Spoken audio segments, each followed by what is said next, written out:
It was 2 o'clock in the morning in Seattle. Carl was standing outside in his shorts and slippers with his cat in his arms. There was only 1 minute left until the end of the world. The fluffy cat in the boy's arms fidgeted and purred restlessly.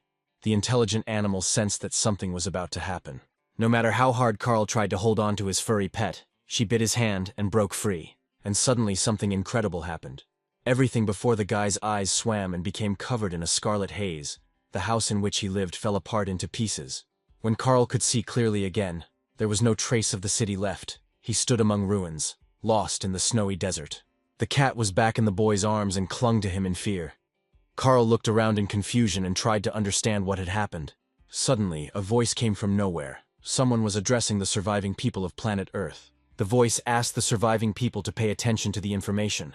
Carl swayed, and the slipper flew off his foot. He cursed. The frightened cat climbed onto the owner's head, fluffed up and hissed at the voice. 1 minute passed after the end of the world. Carl, with a cat on his shoulders, jumped after his slipper, asking what the hell was going on. He had already bent down to pick up his slipper when something round, splashing blood, rolled right at his feet. The voice reported that, according to syndicate rules, since the humans had not filed a formal appeal within 50 years of first contact, their planet had been successfully reclaimed.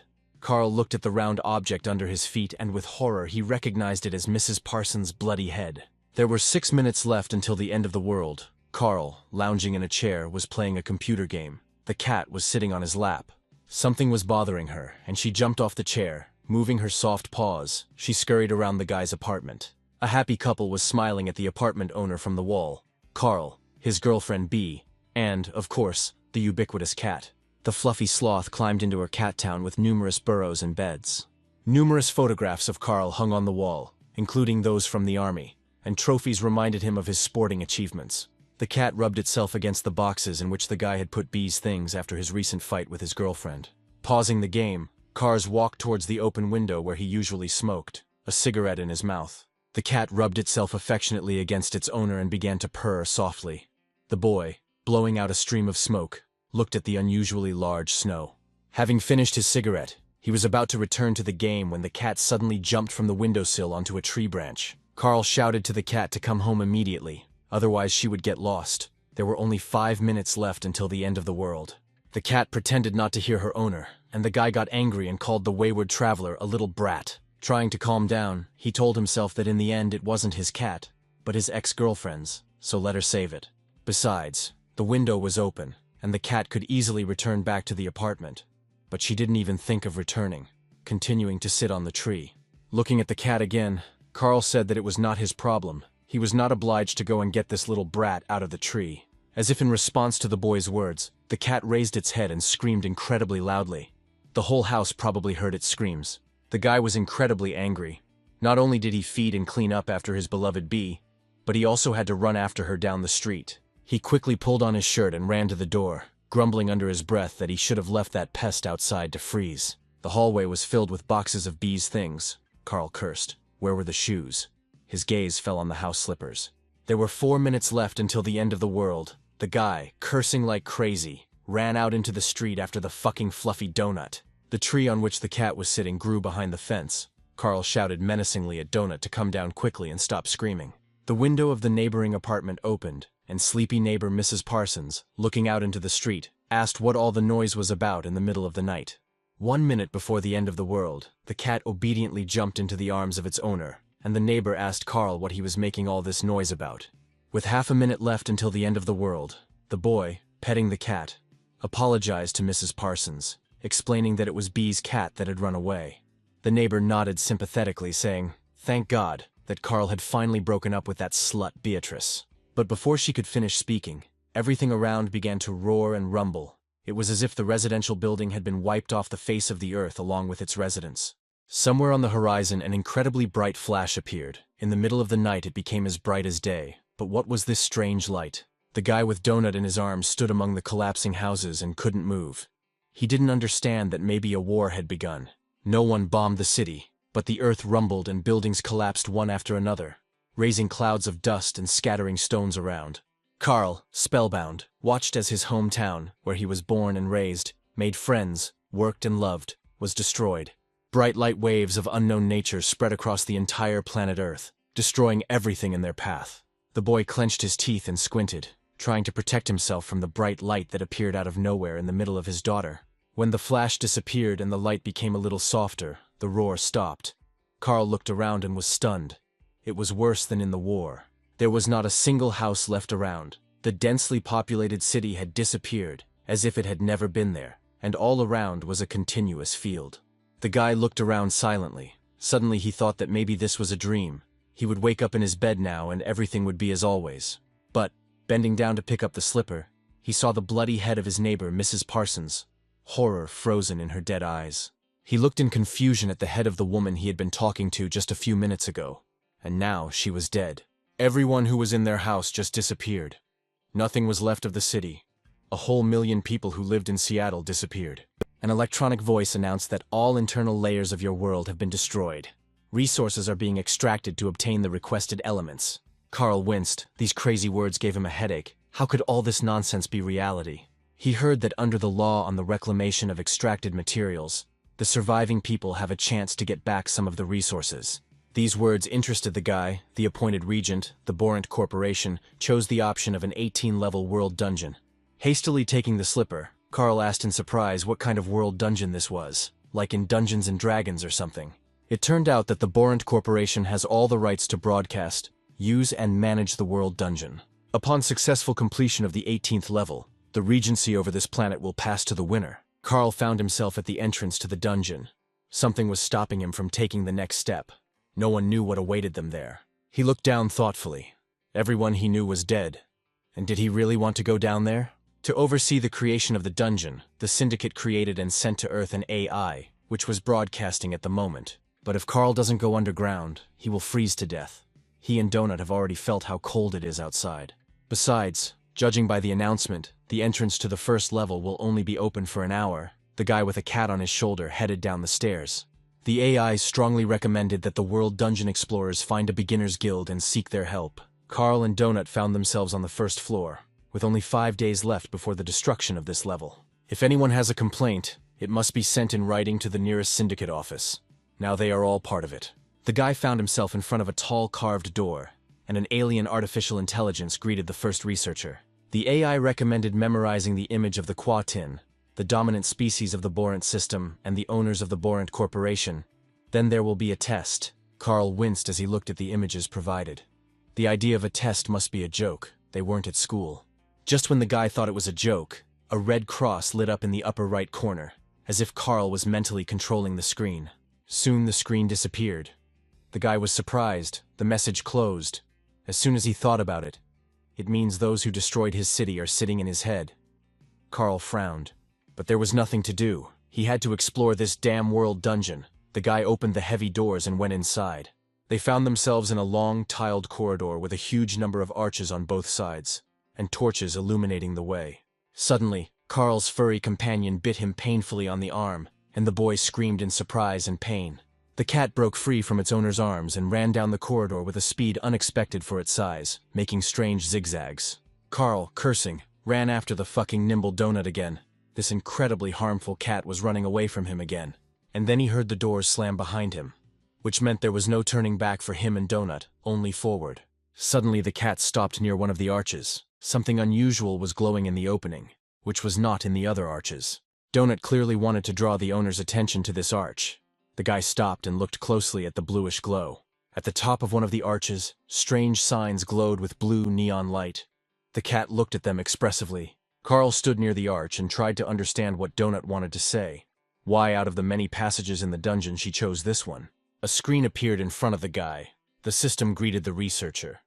But this screen looked different from the previous ones. As he closed the system's welcome screen, Carl thought with a grin that this all reminded him of the host of a popular game show.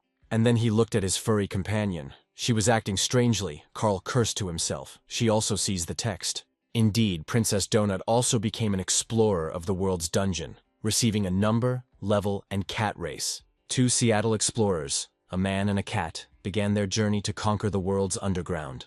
Entering the arch, the researchers again found themselves in a corridor lit by torches. But this time the glow was different. Carl looked around.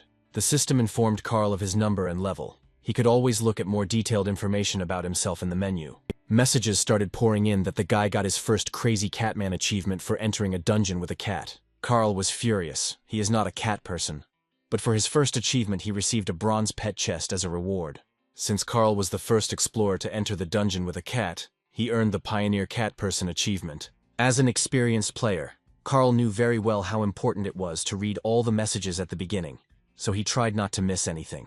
He was incredibly angry about his cat person status, but for some reason he couldn't close the screen. Perhaps because Donut was also reading the information. The World Dungeon system offered Carl the chance to see the prize he had just received, the legendary pet chest. The guy decided to call up the menu with characteristics, but he continued to receive messages. He was one of the first to enter the dungeon. For being the first of 5,000 surviving people to enter the dungeon, Carl received a silver adventurer's chest. Another achievement he earned was empty pockets for not taking any supplies with him. The reward was a bronze adventurer's chest. The system was surprised why Carl entered the World Dungeon without pants. This also turned out to be an achievement. The angry guy shouted that it was enough to make fun of him, but the system gave him a golden chest of clothes for his achievement. Having earned another achievement, hand-to-hand combat, Carl approached the sign that said Beginner's Guild.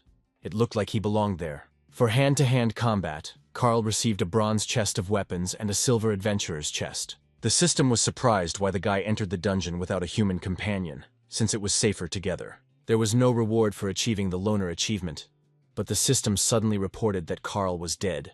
The guy's face lengthened. He had no intention of becoming a corpse in this strange dungeon. Clenching his fists and picking up Donut, Carl walked with a determined step towards the arrow to the Guild of Newbie Explorers. The system cheerfully announced that the guy was dead because he had fallen into an obvious trap. Well, if heaven exists, maybe they'll let him in. A very bright light hit Carl's eyes, which should have blinded him. The guy closed his eyes and turned away. A message came that Carl was about to meet his creator, and a creepy roller with spikes, controlled by goblins, was heading towards him. The guy swore when he saw the goblins. It turned out that this device was called a goblin killdozer. The little monsters laughed, their device designed to mow down and chop up naive dungeon explorers. Hugging Donut tighter to himself, Carl ran away from the terrible killer dozer as fast as he could. The small, green, cunning goblins chased the man, hooting and hollering. They lack strength, but they make up for it with pure malice. Having lost both his slippers, Carl ran on his bare feet away from his evil pursuers, but they did not leave him alone, and Donut was to blame.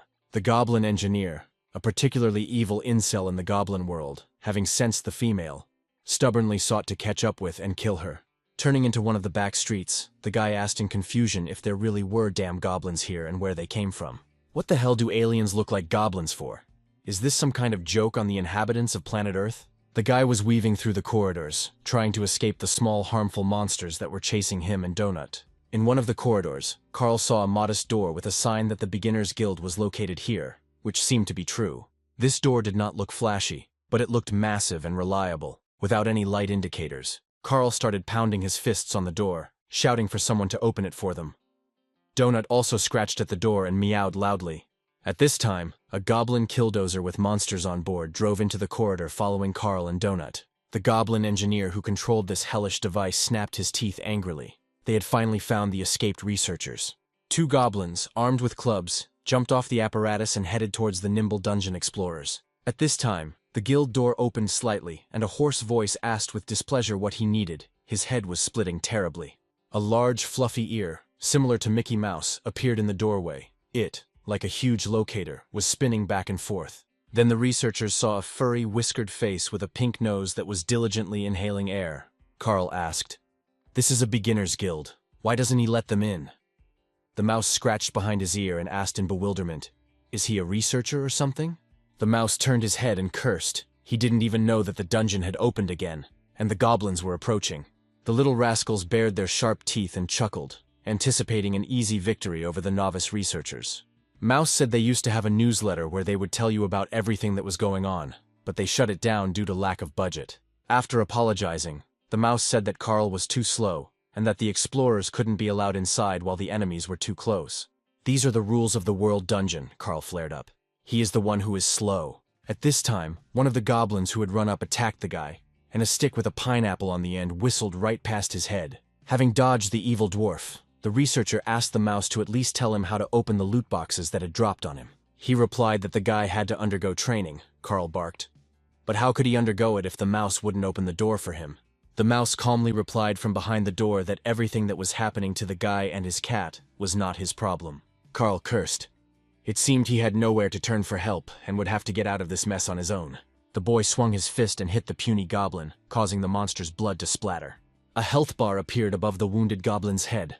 Carl swore in surprise. But this is really just like in the games. The goblin engineer ran up and squealed indignantly when he saw his wounded brother lying unconscious. Not wanting to mess with a strong man, the goblin decided to make a run for it, and rushed towards the killdozer with surprising speed. Having jumped onto the apparatus, the goblin shook his fist at the man and shouted something angrily. The engineer pulled the levers, and the machine began to hum. Carl looked at the wounded enemy lying on the floor. The mouse's words popped into his head. The rules are simple. If there are living monsters near the entrance to the guild, the door will remain closed. So, in order to enter, there must be no living enemies left nearby. Carl raised his muscular leg to finish off the wounded monster. He kicked the monster with all his might, and the scarlet blood of the small, green, evil goblin spilled across the corridor. Turning to the mouse, Carl, covered in blood, calmly said, "There are no more living monsters nearby." System messages poured in. The mouse indignantly exclaimed for the boy to take his animal back. The cat deftly slipped inside. Mouse said he would be in big trouble if he was discovered to have let the researcher inside. But Donut didn't listen to anyone. Slipping into the guild room, she pressed something. The chain on the door swung and fell. At that moment, a goblin death harvester was roaring down the narrow corridor. The monsters decided to avenge their murdered comrade. Carl instantly jumped inside the room and slammed the door behind him. Another second, and the killdozer would have turned him into mincemeat. The owner of the room was standing on the carpet near the fireplace and snoring discontentedly. These researchers burst in on him without permission. The guy asked if there were any other exits besides this door, and the mouse frowned and replied that there were no others. Opening the door slightly, Carl carefully looked out to see if these goblins would really be waiting for him near the door. The mouse replied that one would definitely keep watch, and the other would run for help, and in half an hour their entire huge family would be here. The guy cursed. It was absolutely impossible to allow a crowd of these vile creatures to gather here, which meant none of them should leave. Frowning, Carl told Donut to stay there for now. The cat climbed onto the top shelf and listened attentively to her owner. Suddenly, the cat approached a pot on a shelf and knocked it onto the floor with its paw. The mouse exclaimed in horror. The pot of white powder fell to the floor with a crash and shattered into many small pieces. The mouse grabbed his head, while Carl quietly opened the guild door and crept outside unnoticed. The guy understood that he couldn't remain idle. As long as these little creatures were confident in their strength, he would try to deal with them. Now they are both here, which means we need to deal with them as quickly as possible. Carl sneaked up and quietly climbed onto the goblin's apparatus. The guy, having climbed onto the killdozer, quickly grabbed one of the monsters sitting on the roof of the device by the neck. Carl threw the green enemy against the wall of the corridor with all his might, and the goblin squealed helplessly. Hitting the wall hard, the light goblin bounced off it like a ball and flew straight into the sharp blades of the killdozer. The guy frowned. What the hell happened? Did he miscalculate the force of the blow? He only wanted to stun this bastard. The puny monster hung on the spikes of the hellish apparatus, which pierced him through, and streams of blood flooded everything around. Carl spat in disgust. How disgusting. Pieces of goblin got right into the guy's mouth. He carefully peered into the cabin of the goblin killdozer. There remained a goblin engineer, the strongest and most evil one in this team. Hanging on the cabin, the guy kicked the monster, intending to knock out the enemy. The goblin growled angrily. Judging by the health bar, the wound did not cause him much damage. Carl realized that this one was stronger than the others. The guy clenched his fists and dealt the monster several blows to its green face, knocking out sharp teeth and causing goblin blood to splatter. The metal ladle that served as a kind of helmet for the monster flew off the goblin engineer's head. Carl hit the enemy several times with a metal ladle, because he didn't have any other weapon yet. The blows he received sent the goblin engineer flying out of the killdozer's cabin and landing on the flagstone floor. The monster sat down on the floor and clutched his bruised head. His health had decreased, but not too much. Carl angrily threw the metal ladle he used to wear on his bald head at the little bastard. Having received the blow, the goblin fell. The guy realized that his kicks and blows did very little damage. Something else was needed. Carl frowned. Damn you all. He didn't like killing these puny green creatures at all. But there was nothing to be done. The engineer had to be killed. And the guy, taking aim, jumped from the apparatus straight onto the lying goblin. Under the weight of the jumping researcher, the goblin's body turned into a bloody puddle, drenching everything around with streams of blood. Looking at the result, Carl felt a little nauseous. He wanted to avoid throwing up on the flattened goblin corpse. Suddenly, Carl heard the goblin's device hum and shake. Something was clearly happening to it. The guy frowned. What the hell? An information message appeared that the steam engine of the goblin killdozer was damaged, and spare parts were flying out of the device. The guy realized that this thing was about to explode. Cursing, he ran as fast as he could back to the beginner's guild room. Slamming the door behind him, Carl, covered in goblin blood, screamed at the top of his lungs for everyone to lie down on the floor. Shielding Donut with his body, he told the cat to be careful. At that moment, a deafening explosion was heard in the corridor. The heavy door to the newbie guild sagged slightly, but withstood the blast wave, letting through only a few bright beams. The mouse turned to the door and looked at it carefully. It was clear that everything in the corridor had been smashed to pieces. Carl, hugging the frightened cat, also raised his head and turned to the door. They would definitely have died in the corridor. Turning to the guy, the mouse menacingly asked what the hell this bastard had done here, and even climbed into his place with the beast. In front of Carl was Mordecai, a rat hooligan, the head of the newbie guild, a non-combat NPC of level 50. Approaching the guy, Mordecai leaned towards him, his eyes flashing angrily. Donut hissed threateningly at the head of the guild. Sighing, Carl asked what the hell was going on here. What kind of dungeon was this? The cat, supporting her owner, growled. Did all the people really die? How does it all work? And who is Mordecai anyway? Why is he here and what is going on? The head of the guild waved his hand, trying to calm the boy down. He understood perfectly well that he was confused and did not understand anything. Mordecai was also once a dungeon explorer like Carl. He went down to the 11th floor. The catch is that there is an exit on the 10th floor, offered by Quatin from the Borant Corporation. But the deeper you go, the better the rewards. Mordecai made a deal on the 11th floor and is stuck here as an instructor for newbies until he fulfills his contract. Carl asked, so Mordecai is an alien? They are all here from another world? Then how does the dungeon know about incels and other things? The guy frowned angrily. He still couldn't understand what the hell was going on here. Mordecai shook his head. This was the 7th or 8th world inhabited by people, and every time it was the same. The guild leader sadly lowered his head and sighed. People always want an answer to the question why. The mouse asked the boy if he couldn't just accept the circumstances that had happened and move on. Carl's eyes widened in surprise. Could this really be far from the first world inhabited by people? But how is this possible? Mordecai realized that he had shocked the newcomer with unnecessary information, and waved his clawed hand in a conciliatory manner, and moved a chair closer. The mouse invited the guy to sit down too. Now he would briefly explain to him what was happening here, where and why he had ended up. The first thing Carl needs to understand is that his world is ending. Mordecai knows it sucks, but it's true. Once upon a time in his world, Mordecai was a sky-winged man, and he sighed as he picked up an old photograph in a massive round frame. He showed the photo to the guy, saying that he looked something like this, only more handsome. On the 3rd floor, he changed his appearance. The syndicate populates the planet with different species, and then, after a while, returns when civilization begins to emerge. This meeting with a functioning government is considered the first contact, and the countdown begins from this moment. Earthlings have 50 years to claim the land, otherwise legal mining begins. The Borant Corporation is buying up mineral rights on the planet. They have bought a huge number of worlds, and now it's Earth's turn. Carl remembered. The voice said something about resource extraction. The mouse grinned. The amount of resources they extracted here could fit into one transport. It's about 100,000th of everything on the planet. The guy was amazed. And for this, they killed all the people on Earth. The head of the newbie guild shook his head. That's not true. In fact, the syndicate needs the planet's inhabitants. Now, this entire planet is dotted with passages into the world's underground, and a huge number of people have already entered them. By entering these passages, people become new participants in a bloody and exciting adventure show. It's the most popular show in the entire universe, watched by billions, and astronomical amounts of money are involved. With the capture of another planet, a new season of this super popular show begins, in which newcomers fight for their lives. Residents of many worlds are glued to their screens, placing bets, arguing, discussing what is happening, and writing comments. And so the new season of the show, called The World of Explorers of the World Underground, Planet Earth, has begun. The guy was stunned, so this was all a show or something. And these goblins couldn't do him any harm. Mordecai objected. No, the guy could die. What fun would there be if the participants were not in any danger? The guildmaster's eyes flashed, and he reminded them that the death of the show's participants was the ultimate entertainment.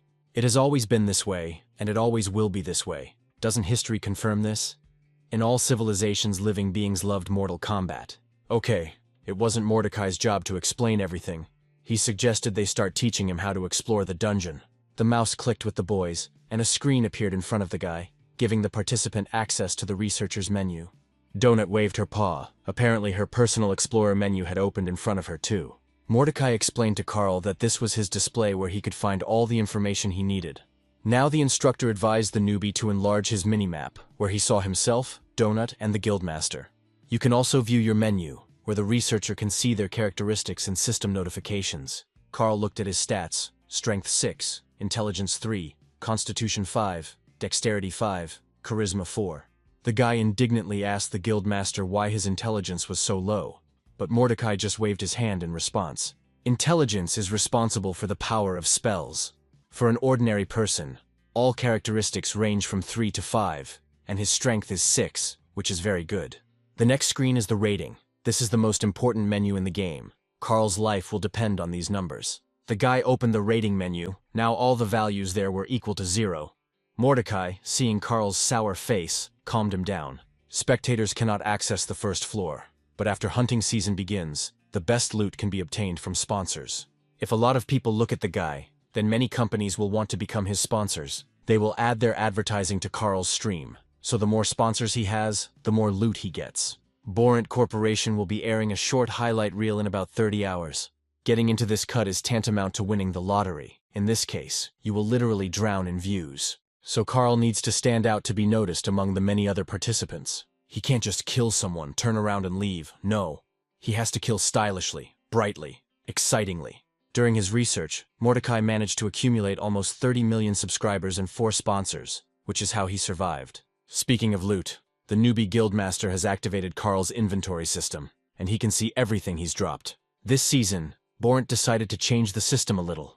The guy can hold anything he can lift for 4 seconds. Although any living thing he tries to stuff in there will die, so it's definitely not possible to hide a cat there. Suddenly, Mordecai hit himself on the head and cursed loudly. He discovered one very important thing on the Seeker. Carl, who didn't understand anything, covered Donut with his hands and looked at the guildmaster in confusion, asking what was going on. Mordecai exclaimed, "Carl has a legendary pet box. There could be some very interesting items in there." The guildmaster asked the guy why he didn't say anything about it right away. Carl grimaced slightly. He hadn't even realized that it was important. The guy had a desire to hit Mordecai, but he was already level 50, and Carl had recently almost died from a level 3 goblin. The mouse shook his head. Legendary boxing, and almost immediately as soon as he entered the dungeon. Some people are so lucky. By the way, the guy can open boxes either in safe rooms or in guild halls, so they can be opened now. For killing an armed mob with his bare hands, Carl received experience and a bronze weapon box. For killing a mob that was higher than his level, he received a bronze adventurer's box and a silver goblin's box. For killing an enemy with his bare feet, Carl received a golden shoebox. The system immediately measured the size of his foot. Carl was overcome with fear from all this. He suddenly saw that his level had increased and 3 points had been added to his characteristics. All the boxes he had received were shining in front of the guy. Mordecai said that as soon as he opened one, all the others would open too. The guildmaster smiled. So the guy doesn't have to choose which of the 10 boxes to open first. He can open anyone. Carl's desire to hit his mentor grew stronger. He didn't want to take part in this show and entertain the universe. For now, he decided to open these damn boxes and see if there was anything useful in them, and then he would figure out what to do next. First, he opened the pet's bronze box, and 2 packages flew out, one for treatment, the other with food. So now Carl could heal the cat 10 times and feed her pet cookies the same number of times.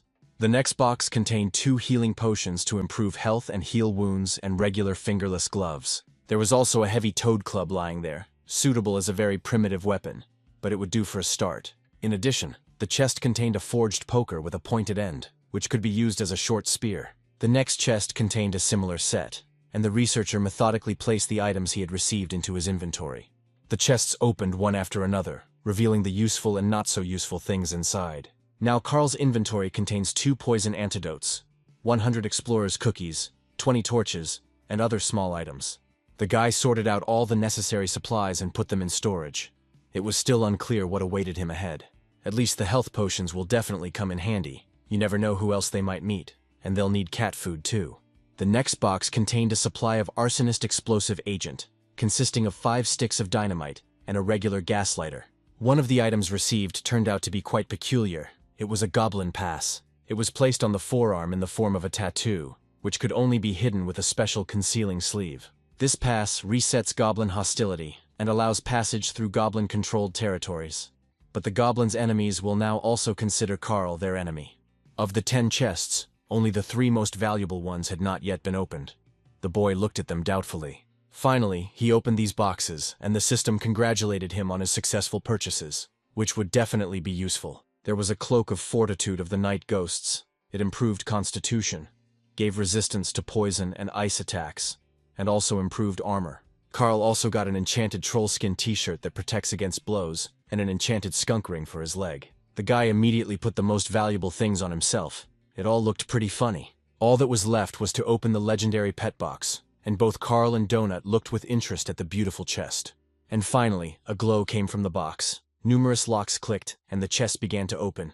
Imagine the boy's disappointment when he saw that there was only one cookie in this painted chest. True, it was an enchanted cookie, but still, it was so small that it was unclear why they packed it in a separate chest. Carl picked up the enchanted cookie. It was a little bigger than his fingernail, he asked in confusion, and that was all. The system responded that this was no ordinary cookie, and he could feed it to his pet at his own risk. Mordecai asked the boy if he wanted to give it to his pet here in the safe room. Donut jumped off her owner's shoulder in anticipation of a treat, but the guy was unsure whether to give her the thing or not. He asked the guildmaster what this cookie did. The cat did not take her glowing yellow eyes off the enchanted item. Mordecai shrugged. The effects vary. The only way to find out is to let the animal try it. Or you can keep it until you stumble upon a store. Such a thing can cost several hundred gold. The cat looked at the guy with glowing eyes. She clearly wanted to get the enchanted pet cookie. But Carl was tormented by doubts.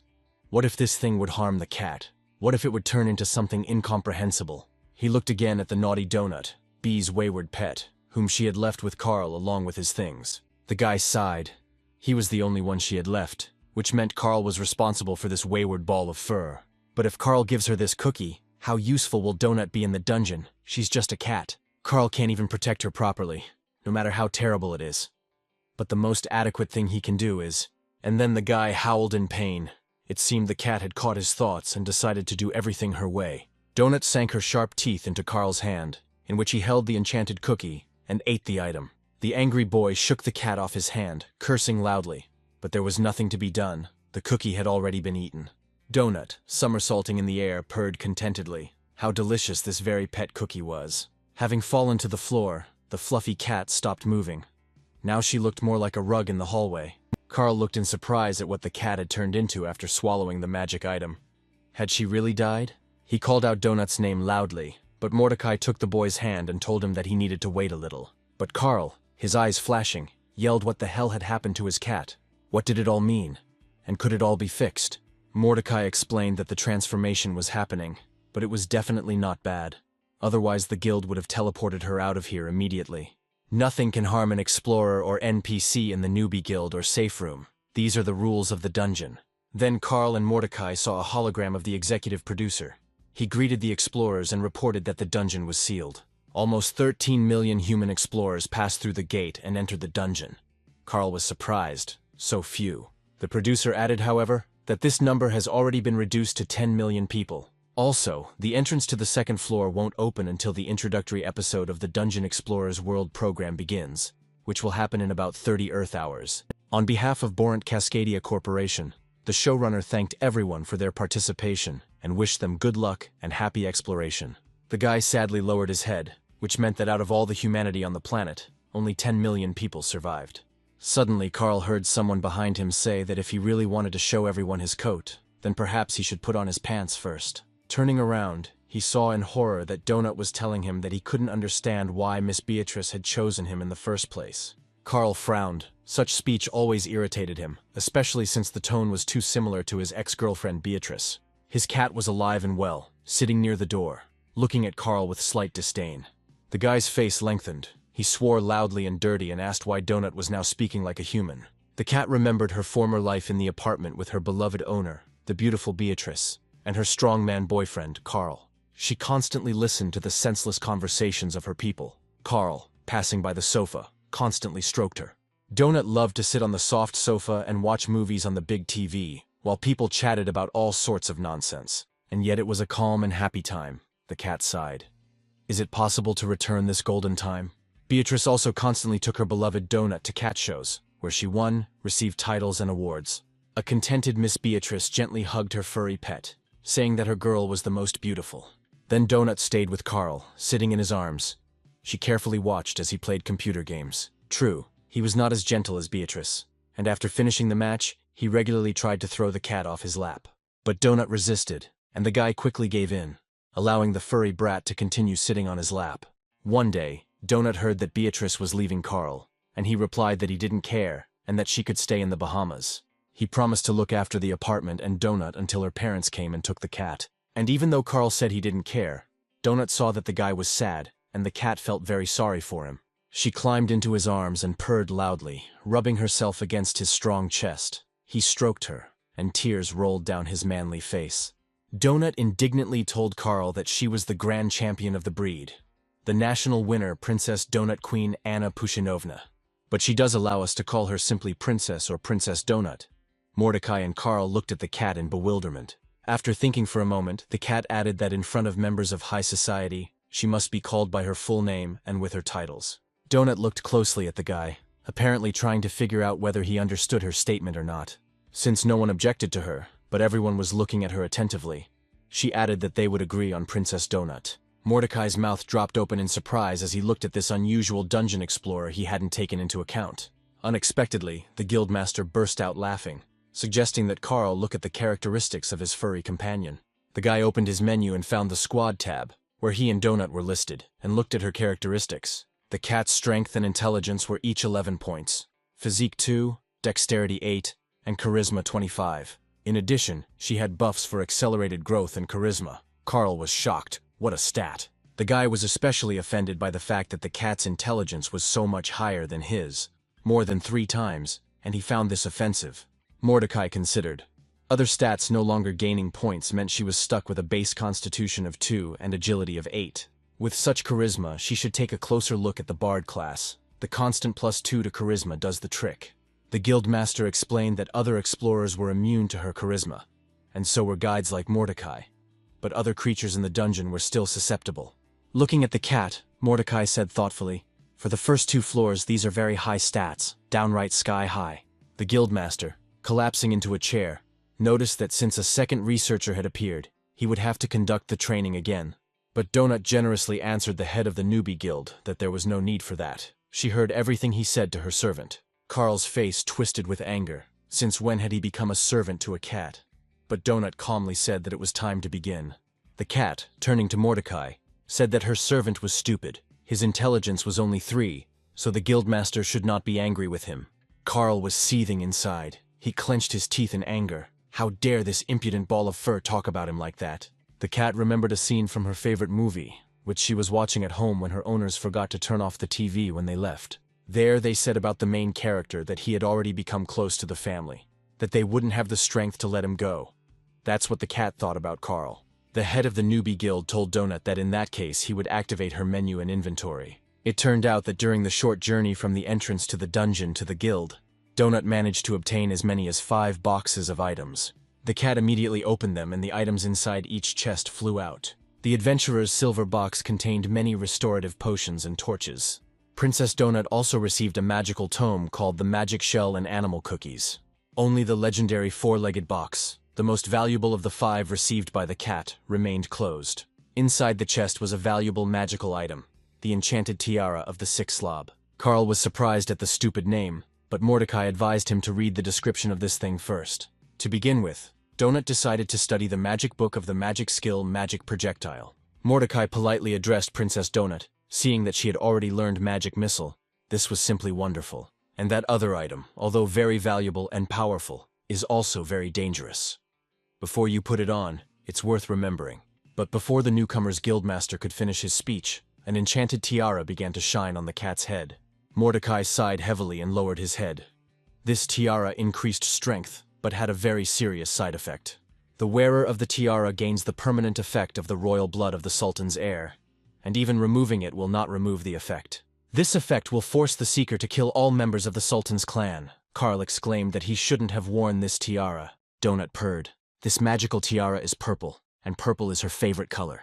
Does Carl know how many purple ribbons she won, and does he know what she did for the purple ribbons? The mouse said that the elusive object meant that it would crumble to dust as soon as she picked it up. In this case, a copy of him will appear somewhere in the dungeon, and if another explorer finds the tiara, he will become the next victim on the cat's list.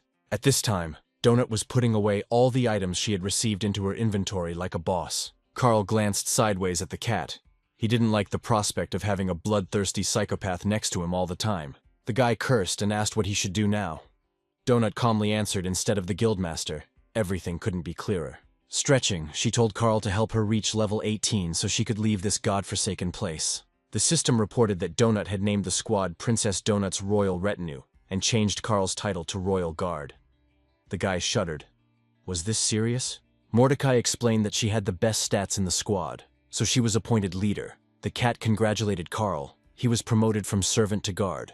Seeing the boys upset, Mordecai told him not to worry. Titles weren't that important here. Right now, Donut is a little stronger than Carl, so for now it's better for them to stick together, and then we'll see. The cat walked up to the front door and ordered it to open, the guildmaster added, at least until they reached the 9th floor.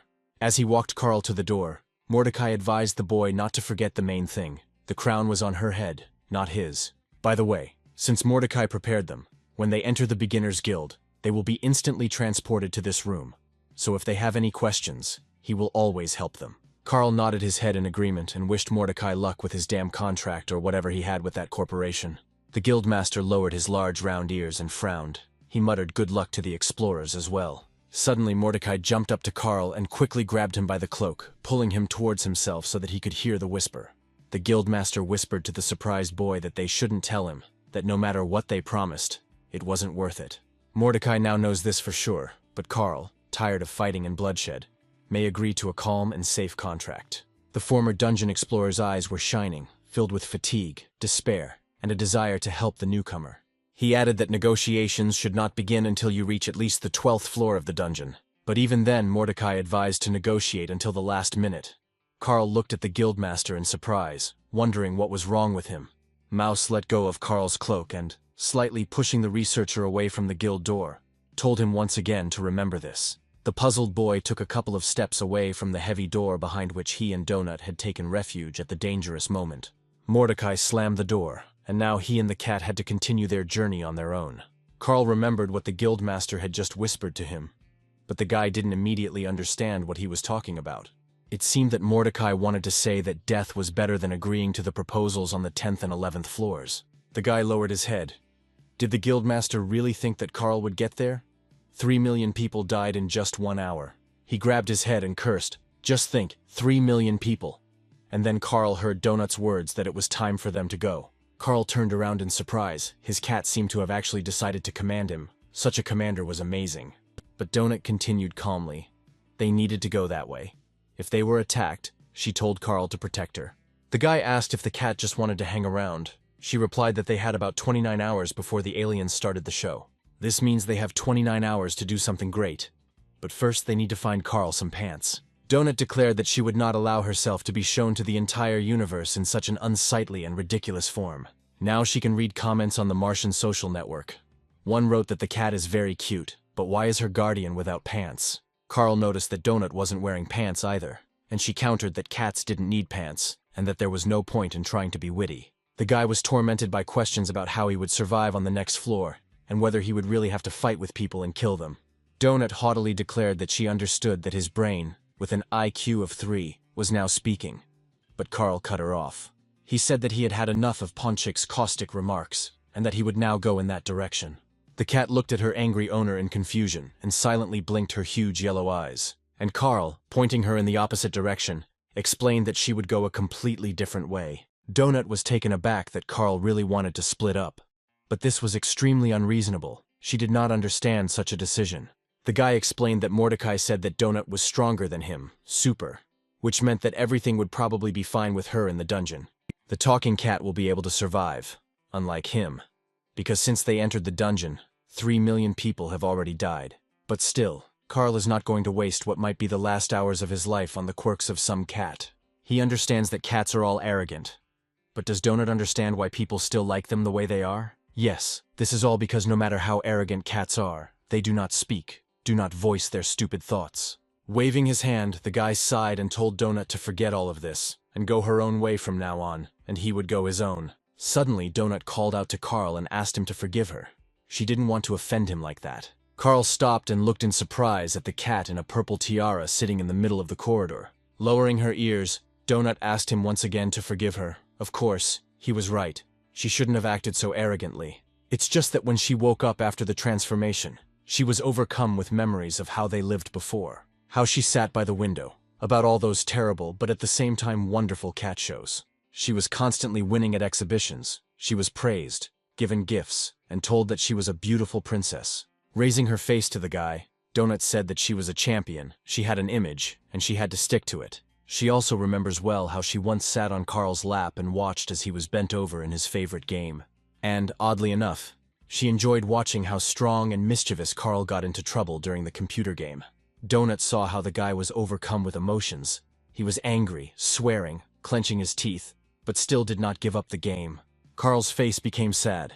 He really did lose often, and sometimes he got hit hard during matches. The cat reminded him that he had snatched a lot of it back then, and was incredibly angry at the whole world. But despite everything, he continued to play. Donut didn't understand why then, but she liked that about him too. The guy asked, "So what now? Will she suddenly stop being a typical bitch princess?" The cat sighed. "She's still the same princess, but she'll try to be softer." Donut asked the young man to understand that they needed each other. The cat admitted that she was scared and did not want to be alone. The cat knew that Carl didn't want to be alone either, and the guy asked her in bewilderment what she was talking about. Donut jumped onto the guy's shoulders and gently rubbed herself against his head. Carl gasped in confusion. She recalled that on the day the road was cleared, he could have taken her to Beatrice's parents, but he didn't want to. Instead, the guy searched online for an apartment where he could live with cats. Carl was silent. Donut noticed everything correctly. He was surprised at how smart and observant this little animal was. The cat purred quietly, almost in the guy's ear, and then she realized that he wanted to kidnap her. The guy tried to deny it, embarrassed, but he knew that this is exactly what he was actually doing at the time. Donut whispered in Carl's ear. It wouldn't have worked. Beatrice's father would have found and returned the cat to his daughter almost immediately. After all, Carl's ex-girlfriend's father was a rather famous and influential lawyer. The boy lowered his head. He knew all this very well, but despite this, he wanted to try to take the fluffy donut with him. Sighing, Carl said, "Okay, so be it. They will go on together." The cat purred contentedly. He casually stroked her soft, fluffy fur. Donut's purring somehow calmed him down. Turning into one of the corridors, the guy said that they would go in this direction. Judging by the map, there was nothing dangerous here. As he walked, Carl told Donut that he was actually without pants, because she decided to jump out of the window in the middle of the night. The cat replied that if she hadn't jumped into the tree then, they would already be dead. Carl asked why she did that. Suddenly, Donut became alert. In an instant, the soft animal turned into a string. Her eyes flashing, she said, "There is something there." In front of them was a dark, but at first glance completely empty corridor. Donut growled. Carl asked what was there, if she saw anything. Magical rays erupted from the cat's eyes as she literally scanned the corridor. Donut used the magic projectile skill she had recently learned from Mordecai in the Beginner's Guild. The rays from the furry princess's eyes darted along the narrow corridor, trying to detect the alien. Sometimes, however, they destroyed the walls. Carl, who was watching what Donut was doing, asked what the hell she was doing. And suddenly he noticed a strange creature in the depths of the corridor, definitely not of earthly origin. His blood-red glowing eyes were already clearly visible in the corridor. It seemed that a new enemy had appeared before them. The monster opened its toothy mouth and growled loudly in pain. Donut's magic projectile had wounded her. The contented cat, having settled comfortably on Cal's shoulder, said triumphantly, "This is how you can wound an enemy from afar." She told Carl to finish off the enemy, but he replied that it would be a good idea to first find out who we were hitting before firing randomly. And if there was a person there, Donut could easily kill him, the cat responded irritably. It's obvious that it's not a person. And indeed, Carl saw that in front of them was a strange-looking animal that was clearly going to attack them. He screamed in fear at Donut to launch the projectile faster before the monster trampled them. The cat fluffed up and fired a beam, very similar to a laser. Their enemy was close, so it was easy to aim. Donut's magical blast hit the monster right in the eye and completely burned it out, making the enemy even more angry. The system informed them that they were facing a bad third-level llama. She might bargain, or she might spit. Then things would be very bad for them. and indeed the angry llama's chest swelled, filling with something golden-orange. The next second, a fireball flew out of the llama's toothy, hissing mouth, and she spat fire at the dungeon explorers. Donut immediately hid behind Carl's broad back, because the llama was aiming at her. The guy dodged, and the fireball flew past. Carl looked with interest at what the llama spat at them, and was surprised to discover that it was real lava. The guy was shocked that a llama could spit lava, while several pools of burning lava were already blazing around him. He shouted at the cat to fire another projectile at the dangerous animal, but Donut replied that she had no mana. Rushing to the llama, Carl asked the cat if she hadn't been given a mana potion, but there was no time to think. The llama was about to spit again. Flying up to the monster, the guy hit the llama on the chin, changing the direction of the lava flow. Now it flew in the other direction. Without giving the monster time to recover, Carl dealt the llama blow after blow to prevent it from generating another batch of lava. Suddenly, he felt the bones in his right hand breaking from the powerful blows against the monster's body. But despite the sharp, burning pain, Carl continued to fight, gritting his teeth. He beat the bad llama until it swayed. Finally, the llama's long legs began to move apart. It began to sway, and blood flew out of its toothy mouth along with lava. The dying monster tried once again to spit at its enemy, squeezing out a few drops of burning liquid. Carl's broken arm was shaking. He felt incredible pain, but he clenched his teeth and endured it, not allowing himself to even cry out. The guy concentrated. He couldn't relax now. The fight wasn't over yet. The llama was wounded but still alive. The danger remained. Carl remembered the army, everything he had been taught then, and suddenly his face became calm. He clenched his fist and rushed back into the fight. The guy put all his remaining strength into a blow to the llama's chest. He hit the very bag in which the fiery saliva collected. The force of the blow caused the bag on the llama's chest to burst and lava to spill out. This blow proved fatal for the monster. The llama coughed, kicked its hooves helplessly, and fell to the floor. The animal shook its head painfully. Now the bad llama was no different from an ordinary earthly animal. Finally, she began to quiet down. The eye became cloudy, and the bag of lava became paler and paler, as if the lava had begun to harden. Carl grabbed his hand. He cursed under his breath. It hurt so much. Only now did he allow himself to fully feel the pain. The guy remembered that he had healing potions in his inventory. It was time to try their effect on himself. By clicking on the healing icon in the menu, Carl selected the appropriate action he needed. The system showed the researcher the healing process. It turned out that in the fight, Carl managed to break as many as 6 bones in his arm. To the guy's surprise, the pain in his arm went away almost instantly. He was amazed. It worked so quickly. But how is that possible? Donut ran up to her wounded companion and worriedly placed her soft paws on his broken arm. She said how careless Carl was. It was bad. He shouldn't allow himself to get hurt like that in every skirmish. The guy was outraged. What a fight. This thing was spitting lava. They need to be more careful, otherwise they will die very quickly. Donut approached the dead llama. She thoughtfully said that what they really need is to raise their levels. The cat opened her inventory and replenished her food supplies with the meat of the killed animal, as well as the fluffy skin of a llama. A satisfied Donut informed her companion that she had dealt 71% damage, so she should be the first to loot. The fluffy princess waved her tail, and on the floor of the corridor lay the already skinned carcass of a llama, and part of the meat was cut off. Having taken all the most valuable things, Donut turned to Carl and said that now it was his turn to replenish supplies. The system told Carl that he could get 1 piece of raw steak and 2 packets of low-grade amphetamine. The guy moved all of this into his inventory without much enthusiasm. He didn't like the fact that Donut had won the victory over the llama. The cat jumped up and down with joy, exclaiming that she had made new achievements after defeating the bad llama. For killing a mob that was higher than her level, the cat received a bronze adventurer's box and experience to level up. For using the magic projectile and hitting the target, Donut received a bronze magic box as a reward. Having received the awards, the cat happily trotted forward, purring. She must admit, the awards really inspire her. However, the wide halls did not seem like a good place for movement or fighting to Donut, and she ducked into one of the side corridors. Seeing the cat run forward, Carl shouted at Donut to stop, but she didn't listen. The guy ran after her, fearing that she would unexpectedly encounter some powerful monster in the back alleys. He saw the tip of his wayward pet's fluffy tail flash around the next corner. Carl shouted to the cat again not to run far. It could be very dangerous. It was unknown who else was wandering around here. Suddenly Carl heard someone calling for help. It was clearly a human voice. The guy stopped and looked around. Following the cries for help, shots rang out. The guy frowned, which meant that firearms were being used here. Carl ran even faster after Donut. He grumbled to himself. And where was this stupid cat rushing headlong? In one of the corridors, Carl saw his cat ahead, walking slowly on its short legs.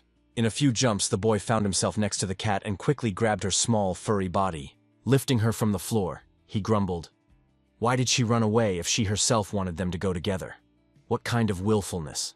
Donut frowned and said that grabbing the princess like that was the highest degree of humiliation, but she would forgive Carl. He told his fellow traveler that they did not know who or what awaited them ahead, and asked her not to run away headlong anymore. The cat jumped onto her guard's shoulder again, and he added that running through the corridors alone was very dangerous. Suddenly they saw a disgusting creature crawling into the corridor, looking like a giant house cockroach. Seeing a person, the huge insect hissed. It turned out to be a first-level sprinkler. For it, people are disgusting insects. Donut immediately climbed onto Carl's head and hissed. What a disgusting thing. The cat asked her guardian to kill the cockroach. Heading towards the insect, Carl told Donut that she could have simply charged it with magic, and that was it. The guy stomped on the nasty sprinkler, and the insect shattered into tiny pieces, covering everything around with green liquid. In fact, this abomination was not only disgusting, but also dangerous. But the cloak on Carl's shoulders gave him immunity to the poison. Looking at the green puddle, Donut snorted contemptuously, and Carl said with disgust that a cockroach of any size is disgusting. Donut happily exclaimed that she received experience for killing the cockroach. Carl was indignant, but she did nothing. The cat, smiling contentedly, declared that she had led the operation to destroy the nasty sprinkler. She was very pleased that her efforts were appreciated by the organizers of the Universal Show. And then Donut fell silent in surprise, her gaze falling on a sign that she had never expected to see in the dungeon. Carl was also very surprised to see a door in front of him and a sign next to it for a men's restroom, the kind you usually see in public places.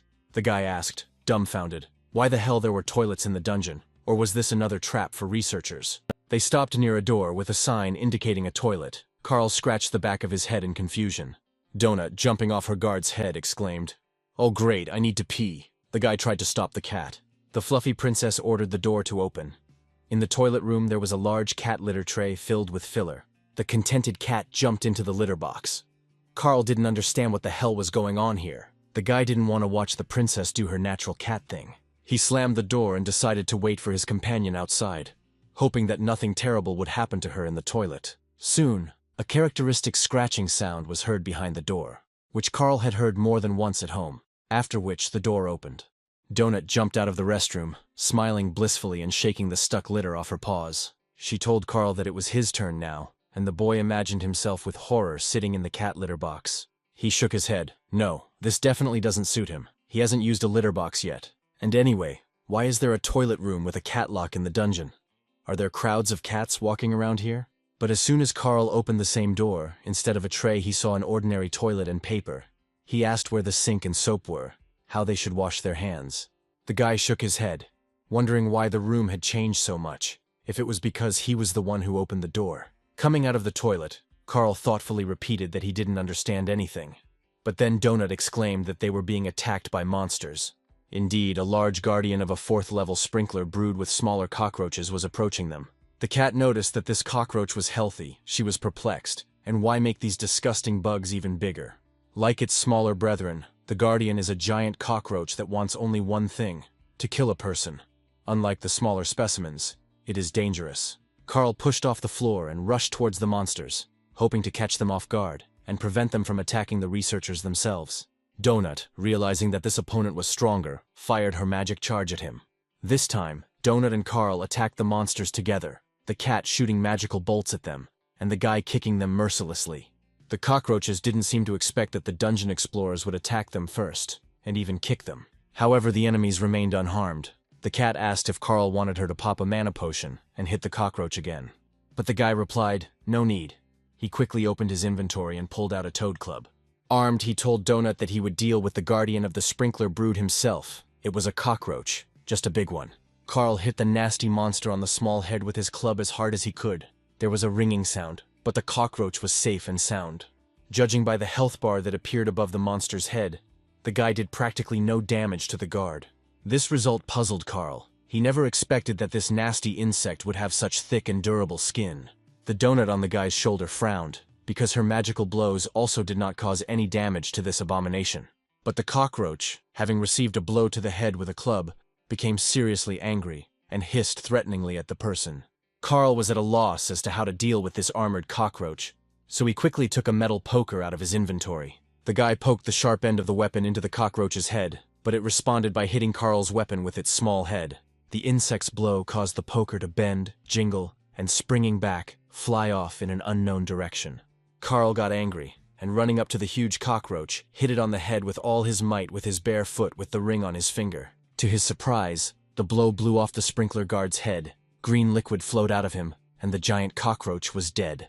The system congratulated Carl on his new skill, Leg Soldier, which added 10% to the damage of his kicks. The dungeon explorers went further, and surprisingly, they came across a toilet again, but this time it was a paid one. Carl read the sign that the corporation was a private company, and was not obligated to provide free toilets to everyone. The guy opened the door of another toilet and looked inside with curiosity. He had a feeling that he had been here before. Having closed the door, he chuckled in confusion.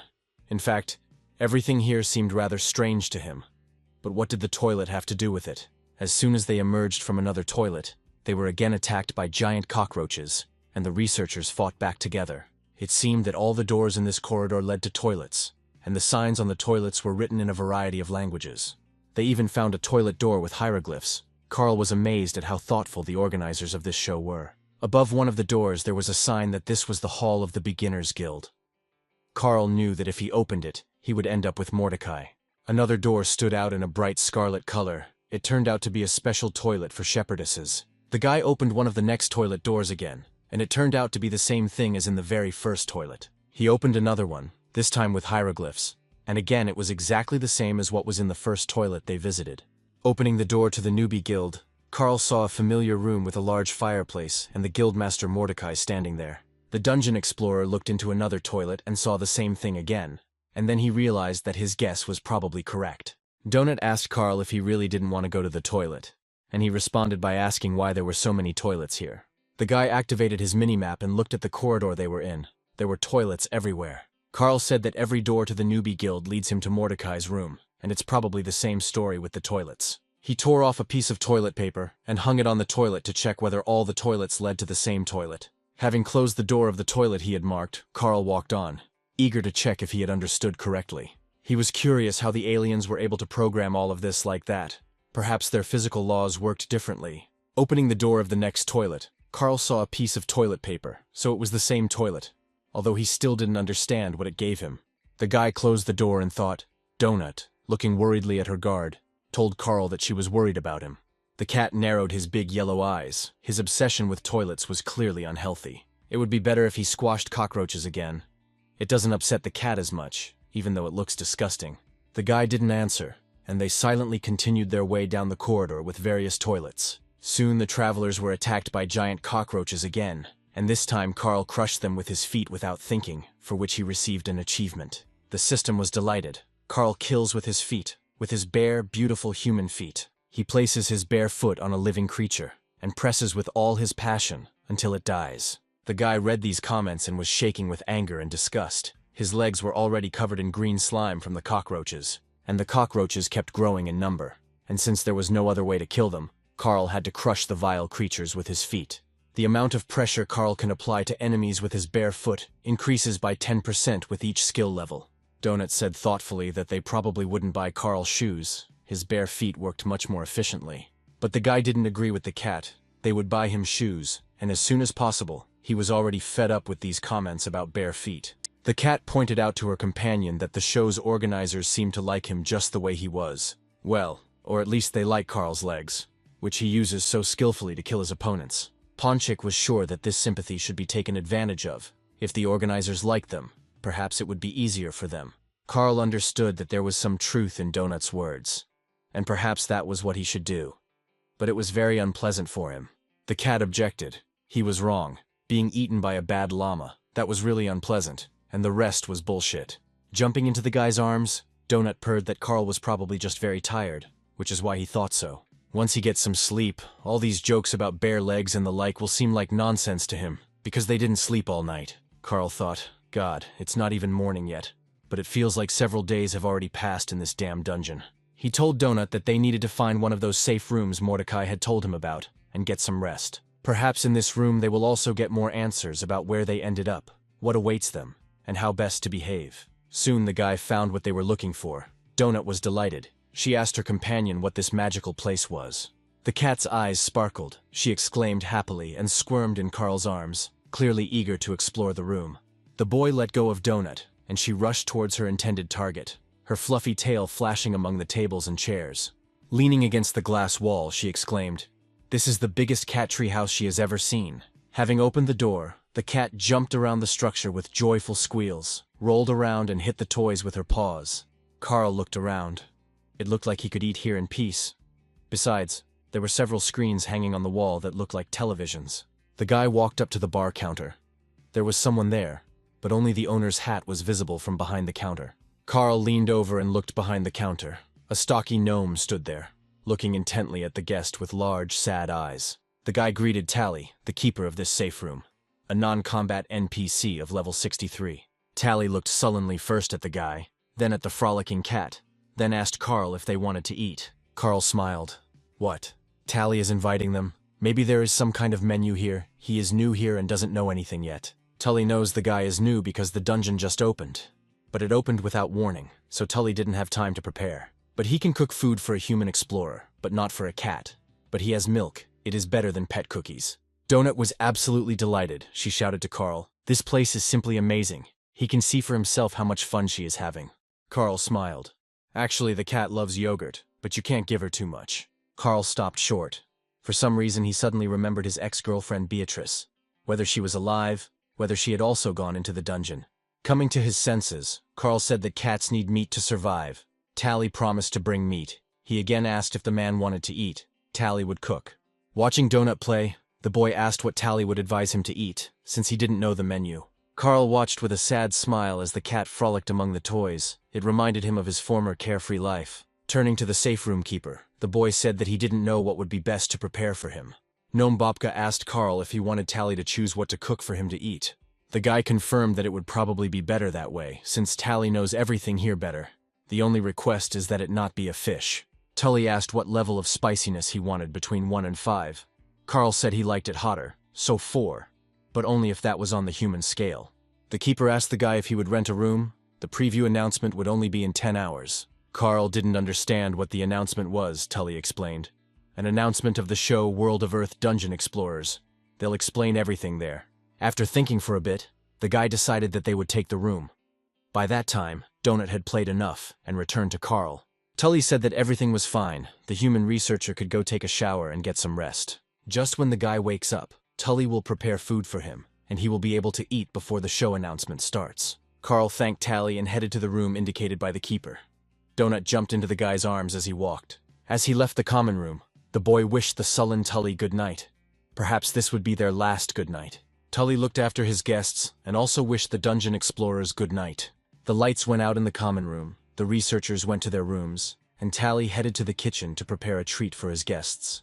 Bobka's eyes were very sad. He sighed heavily. He clearly did not like being in the dungeon. The first thing Carl did was take a shower. The hot water had a calming effect on him, and he wanted to wash the cockroach blood off his feet. Everything fell on him so suddenly that he didn't even have time to think about it all properly, or comprehend what was happening to him. But it's very hard to think about what happened. It's hard to imagine that all this crazy nonsense could be true. Coming out of the shower, Carl asked where the towels were. It turned out that he had nothing to dry himself with. Donut stared wide-eyed at her wet owner as he emerged from the shower. The guy looked for something to dry himself with, but found nothing. Carl shook the water out of his hair. The cat closed her eyes and said contemptuously that only dogs shook off water like that. But the guy didn't pay attention to his furry companion's caustic remark. He said that this place was as wonderful as it gets. Having dressed again, Carl fell onto the bed. He remembered that with all these events he had not slept for about 2 days. He hugged the pillow and whispered tiredly that it was time for them to take a little nap before this damned Universal show began. As he fell asleep, Carl thought that maybe when he woke up, this would all be over, and would turn out to be just a long, drawn-out nightmare. As soon as he began to snore, Donut jumped out of her bed and lay down next to the peacefully sleeping Carl. The cat curled up into a ball, pressing her warm, fluffy side against the guy's back and began to purr loudly. Several hours passed. Donut woke up first. Carl continued to lie down, and the cat became worried whether he was alive. Finally, Carl woke up. Unfortunately, everything around him remained the same. and the guy suggested going to breakfast. The keeper of the safe room, seeing that his guests had woken up, hurried to put 2 cups of food on the table. Carl breathed in blissfully. The smell was simply amazing, and it looked very appetizing. It was not for nothing that he trusted Tully. Armed with a spoon, Carl began to eat his breakfast. He didn't even notice how half of the portion ended up in his stomach.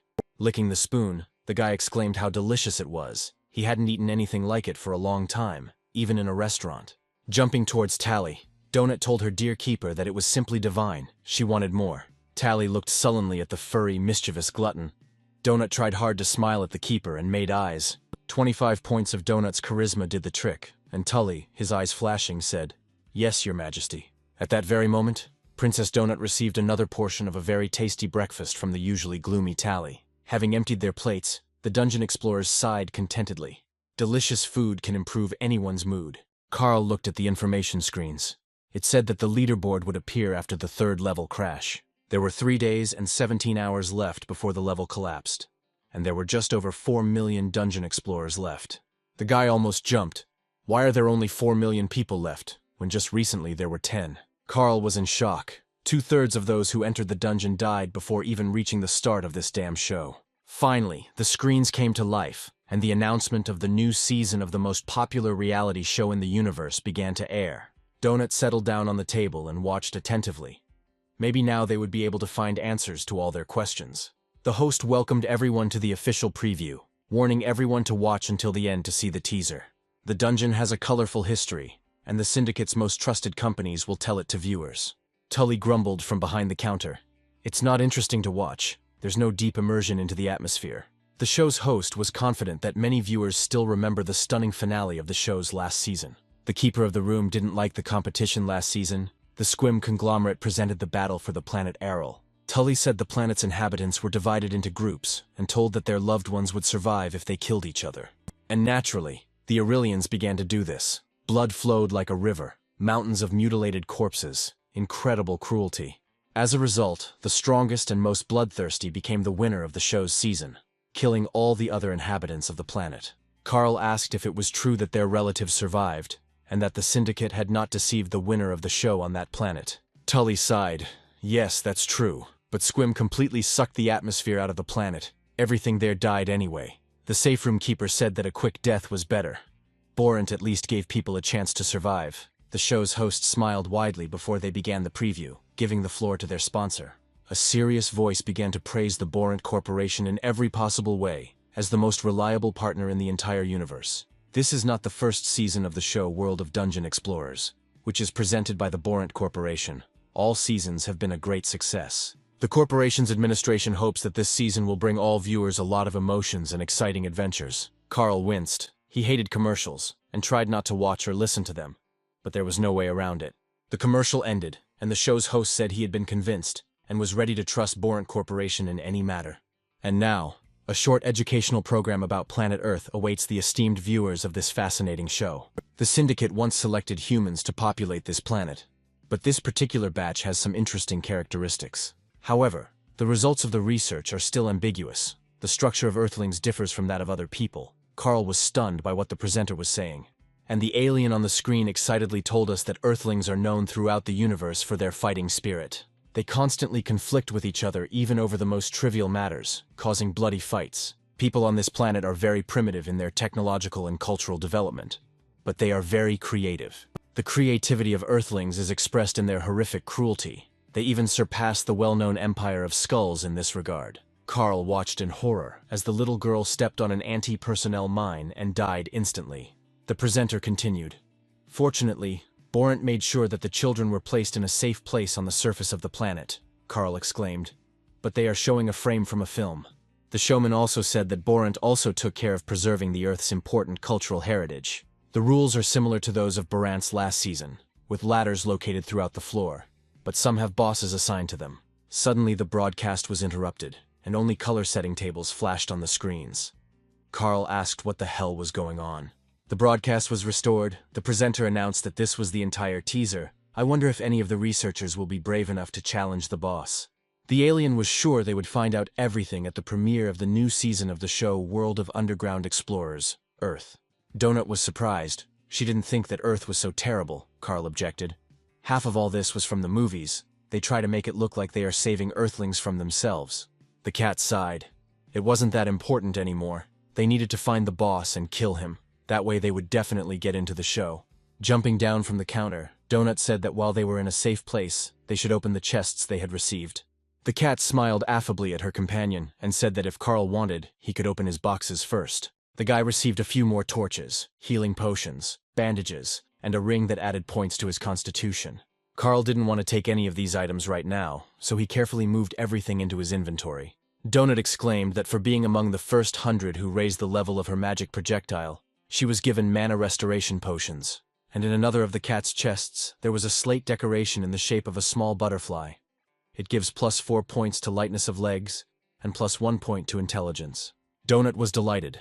Now the winged fairies would not be hostile towards her. Moreover, the cat received a blessing from them. She was literally flying around the room. Carl asked her to be more careful. This skill does not mean that she cannot get hurt when she lands. But Donut didn't listen to Carl. She ran around the cat town faster than the wind, squealing with delight. Carl asked Tally where he learned to cook so well. He must have been a dungeon explorer before. The safe room keeper shook his head, his eyes growing even sadder. He told Carl that this was not so. Judging by the size, this topic was very difficult for Tully. But he told his story. It turns out that the Syndicate doesn't select all worlds in the universe for its show. Sometimes the planet's inhabitants are offered a deal, and that's what happened with their world. One day, representatives of the Syndicate appeared on the planet and announced their conditions to Bobka. These conditions were simple. They would take the inhabitants, and in exchange, they would promise not to conduct excavations on their world. Tally had a family, but everyone understood that those who signed the contract would be making a small contribution to the survival of their home planet. The Syndicate came, and the world of the planet of the Bobka people began to perish. Then Tally decided to take a contract in the dungeon. He didn't want to calmly watch his people die, and he couldn't. Now he had to be here so that his family could live. Donut said it was sad, and they needed to be interesting so they could get fans and get on the show. The cat added, and they also need to become stronger as quickly as possible. Otherwise they simply won't be able to survive here. Jumping onto the counter, Donut affectionately rubbed herself against the gnome Bobka and purred her gratitude to Tally for the shelter and the delicious breakfast. Tully stroked Donut's silky back and thanked his guests for their warmth. Carl was very surprised, and what Tully was thanking him for, it seemed like he hadn't done anything special here. He was just being polite. Purring loudly for the delighted keeper of the room, Donut told Tally that they would return when they were finished.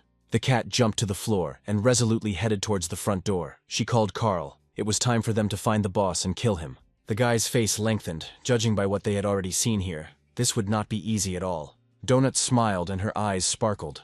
They had to not only kill this damn boss, but do it with style. After leaving the safe room, the cat asked her guard how they could find the boss of this floor. Carl, pointing to a flock of cockroaches approaching them, replied that they needed to keep an eye on the enemies.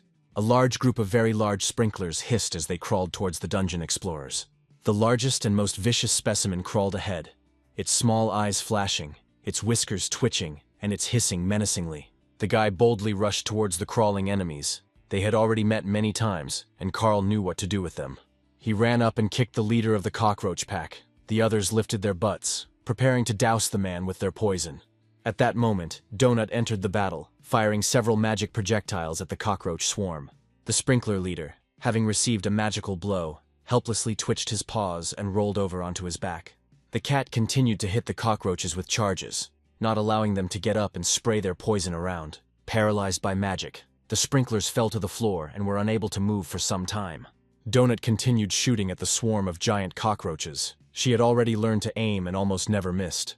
And Carl quickly finished off the paralyzed creatures, crushing them with his bare feet, which the show's organizers liked so much. Attacking the enemies together, Carl and Donut quickly dealt with a large swarm of giant cockroaches. Finally, the fight was over. The guy wiped the sweat from his forehead and noticed that the swarms of insects were getting larger. Judging by the number of enemies and their size, the researchers are approaching their nest, and perhaps the boss is also located there. Remembering their last fight, Carl thought that it was quite possible for the two of them to kill the boss. True, in order to win they need to do everything smartly, work together, not rush into things at random, and first scout everything out. Donut jumped off Carl's shoulder and ran forward, avoiding the green puddles of disgusting poisonous cockroach blood. The guy suddenly asked his furry companion if she knew how to make an incision. She answered, of course she could. The cat flashed her sharp claws. She could make a 4th level cut and scratch too. Her strength was already 15. Carl noticed that Donut had more strength than him. The guy's strength was now equal to 9. This means that even if the mana for magic runs out, Donut will still be able to deal serious damage due to his strength. He smiled and invited her into his arms, saying that it was time for them to move on. It seemed he had figured out how they would defeat the boss. Donut jumped up and pressed herself against Carl. He decided that they would simply act more carefully due to the cat's low constitution stat. He stroked her small body. She seemed so vulnerable and fragile to him. The cat said she had dropped some sprinkler hemolymph, and the explanation said it was an alchemical ingredient. She purred and asked Carl to get more of these things. They seemed to be very useful. The guy agreed, and they moved further down the corridor where they had encountered so many giant cockroaches. After scratching Donut behind the ear, Carl said that they made a great team. They could deal a lot of damage, even from a distance. Maybe they would survive. At the end of the corridor, the dungeon explorers found a large gate with a warning sign hanging on it. Carl read in Spanish that it was forbidden to enter here by order of the health department. The guy said to the cat, I think it was Spanish. It said something like, do not enter on orders. He asked if Donut understood anything. The cat frowned. She didn't understand Spanish and couldn't guess what it could mean. Seeing how upset Donut was, Carl told her to forget about it. They would come in now, and they would understand everything right away without any signs. He quietly opened the door and whispered to the cat if she could smell anything, as she had a keen sense of smell and unparalleled vision. Donut jumped out of Carl's arms and carefully entered the open doors of a dark and very large room. The cat's fur immediately stood on end. She felt a huge number of enemies on her skin. Donut whispered, there are a lot of 1st and 2nd level sprinklers here. Just an incredible number. The cat looked closely, and there was something else, but she just couldn't figure out what it was. Turning to Carl, Donut whispered, something stinks terribly. The cat is about to burst into tears from the incredible stench. The guy activated his mini-map to get his bearings on where the largest concentration of enemies was in this room. Pulling a stick of dynamite from his inventory, he warned Donut to get ready to run on all 4s. The system said the guy was holding goblin dynamite, and he needed to be careful with it and not squeeze it too hard. Otherwise, Carl looked at the stick of dynamite in surprise. He couldn't understand why the system stopped in the middle of a word. And then the guy clenched his teeth. The system simulated the sound of an explosion. Carl already decided that the saber had exploded right in his hands. The frightened cat bristled and bulged its already huge yellow eyes. The system burst out laughing. Carl frowned and grabbed his heart. He cursed the system for the inappropriate joke. The guy commanded the cat to run away. He will run after her when he throws dynamite at the cockroaches. Carl took a lighter out of his inventory. Donut, realizing what he was going to do, ran away from the stinking room. Meanwhile, Carl lit the fuse. It hissed, quickly approaching the explosive dynamite. The guy swung and tried to throw the dynamite stick as close as possible to the cluster of cockroaches. When the bomb fell, he saw an army of sprinklers running over a huge pile of various garbage. Gritting his teeth in tension, Carl ran at top speed away from the cockroach-filled garbage room. The sprinklers gathered around the strange, hissing object and raised their tails menacingly. There was a deafening explosion. The entire room was filled with fire. There definitely shouldn't be any living cockroaches left there. Carl didn't have time to run far enough. The blast wave caught up with him and knocked him off his feet. The system sounded an alarm, informing the researcher that his health was very low. The guy grabbed his head. Everything was swimming before his eyes, and blood was gushing from his mouth and ears. Donut was saying something to him, looking worriedly at her companion, but he couldn't understand the talking cat. Having patted her behind the ear, Carl quietly said, everything is fine. The main thing is that Donut is fine. The cat answered him something, but he did not hear what. Opening the menu, Carl saw that his health was extremely low, but after a successful attack on the sprinkler nest, the guy had already reached level 5. His skill with explosives also increased, and the level of the goblin explosives themselves also increased. Half an hour later, Carl's health was almost completely restored, and they returned to the room. It seemed they had killed all the cockroaches. Donut did not see anyone inside. Entering the room, the guy stepped on a can. He wondered why it was necessary to rake all the trash here. It looks like he really needs shoes. Donut asked if Carl could hear the music. The system informed them that they had dealt damage to the dungeon boss, but they would find out about the reward in a couple of minutes. And then the massive doors slammed behind the seekers. The bolts on the doors closed by themselves, and heavy chains appeared on top of the bolts. Donut jumped onto Carl's shoulders in fear. The guy was holding a burning torch in his hand and looking around, expecting an attack. There was a huge pile of rubbish right in front of him. It hadn't been damaged much by the dynamite explosion. only smoldering a little on top. Suddenly, Carl noticed that the edges of this pile of garbage were engulfed in flames. The garbage began to hiss and catch fire. Soon the room became as bright as day. The system announced that the Seekers had found the lair of the local boss. Now it was time to play seriously. Donut jumped off Carl's shoulder and ran to the exit, babbling that she didn't like it and asked him to take her away from here immediately. The cat scratched the gate with her paws and capriciously told Carl to quickly open the door and let her out. The boy walked up to Donut and silently took the fluffy princess into his arms, calming her down a little. He turned to the trash heap and told the cat to get ready for a fight. Apparently a boss was about to emerge from the heap. There was an explosion. The trash caught fire violently, flying in all directions, and the room was filled with a terrible stench. And then, from the burning garbage, an incredibly dirty man of unknown gender appeared, with cockroaches crawling all over his body. In this battle, on one side was a team of 5th-level dungeon explorers Carl and Princess Donut. On the other hand, there was the local boss of the 7th level, Plyushkin, a homeless woman who lives in the trash along with the cockroaches. A terrible woman, herself resembling a huge cockroach, crawled out of the burning garbage, her tattered clothes already beginning to smolder. Her hands were covered in tiny sprinklers, apparently where they had hatched and grown in the warmth, dirt, and debris. Carl pulled out another stick of dynamite from his inventory, preparing to blow up this disgusting, stinking creature along with the cockroaches. Suddenly he frowned and cursed. Unexpectedly, Carl heard human speech. It was not a monster in front of him. This woman really looked terrible. She seemed to be homeless. She looked up and asked in Spanish for help. Carl lowered his hand with the stick of dynamite. He realized that it seemed the organizers were using Earthlings as opponents. These are the people who were inside the houses at the time of their collapse. The Borant Corporation is using them. The woman spoke Spanish. She didn't understand what was happening. She had a very painful stomach. Carl was sure there was a person in front of him. She extended her dirty hands with bitten nails to Carl and asked him to help her. Her whole body was covered in sores. The guy told Donut that they should help her. Of course, this woman is probably a tramp. She looks terrible, but she is a person. Suddenly, the Spaniard began to vomit, spewing out a stream of green poison from the sprinklers along with small crawling monsters. When Carl saw this, he shuddered with horror, and Donut said that her answer would probably be negative. Sitting on the shoulder of her bipedal guardian, Cat fired magical bolts at Plyushkin, causing the boss to stagger. The huge woman, covered in cockroaches, said that she didn't know where she was, that she was very scared, and again begged for help. Seeing the size of the sprinklers running towards them, Carl swore that they had never seen such huge creatures in the corridor.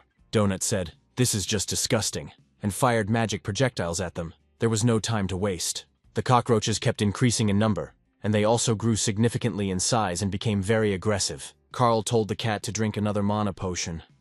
They had a very tough fight ahead of them here, and there was no way to retreat.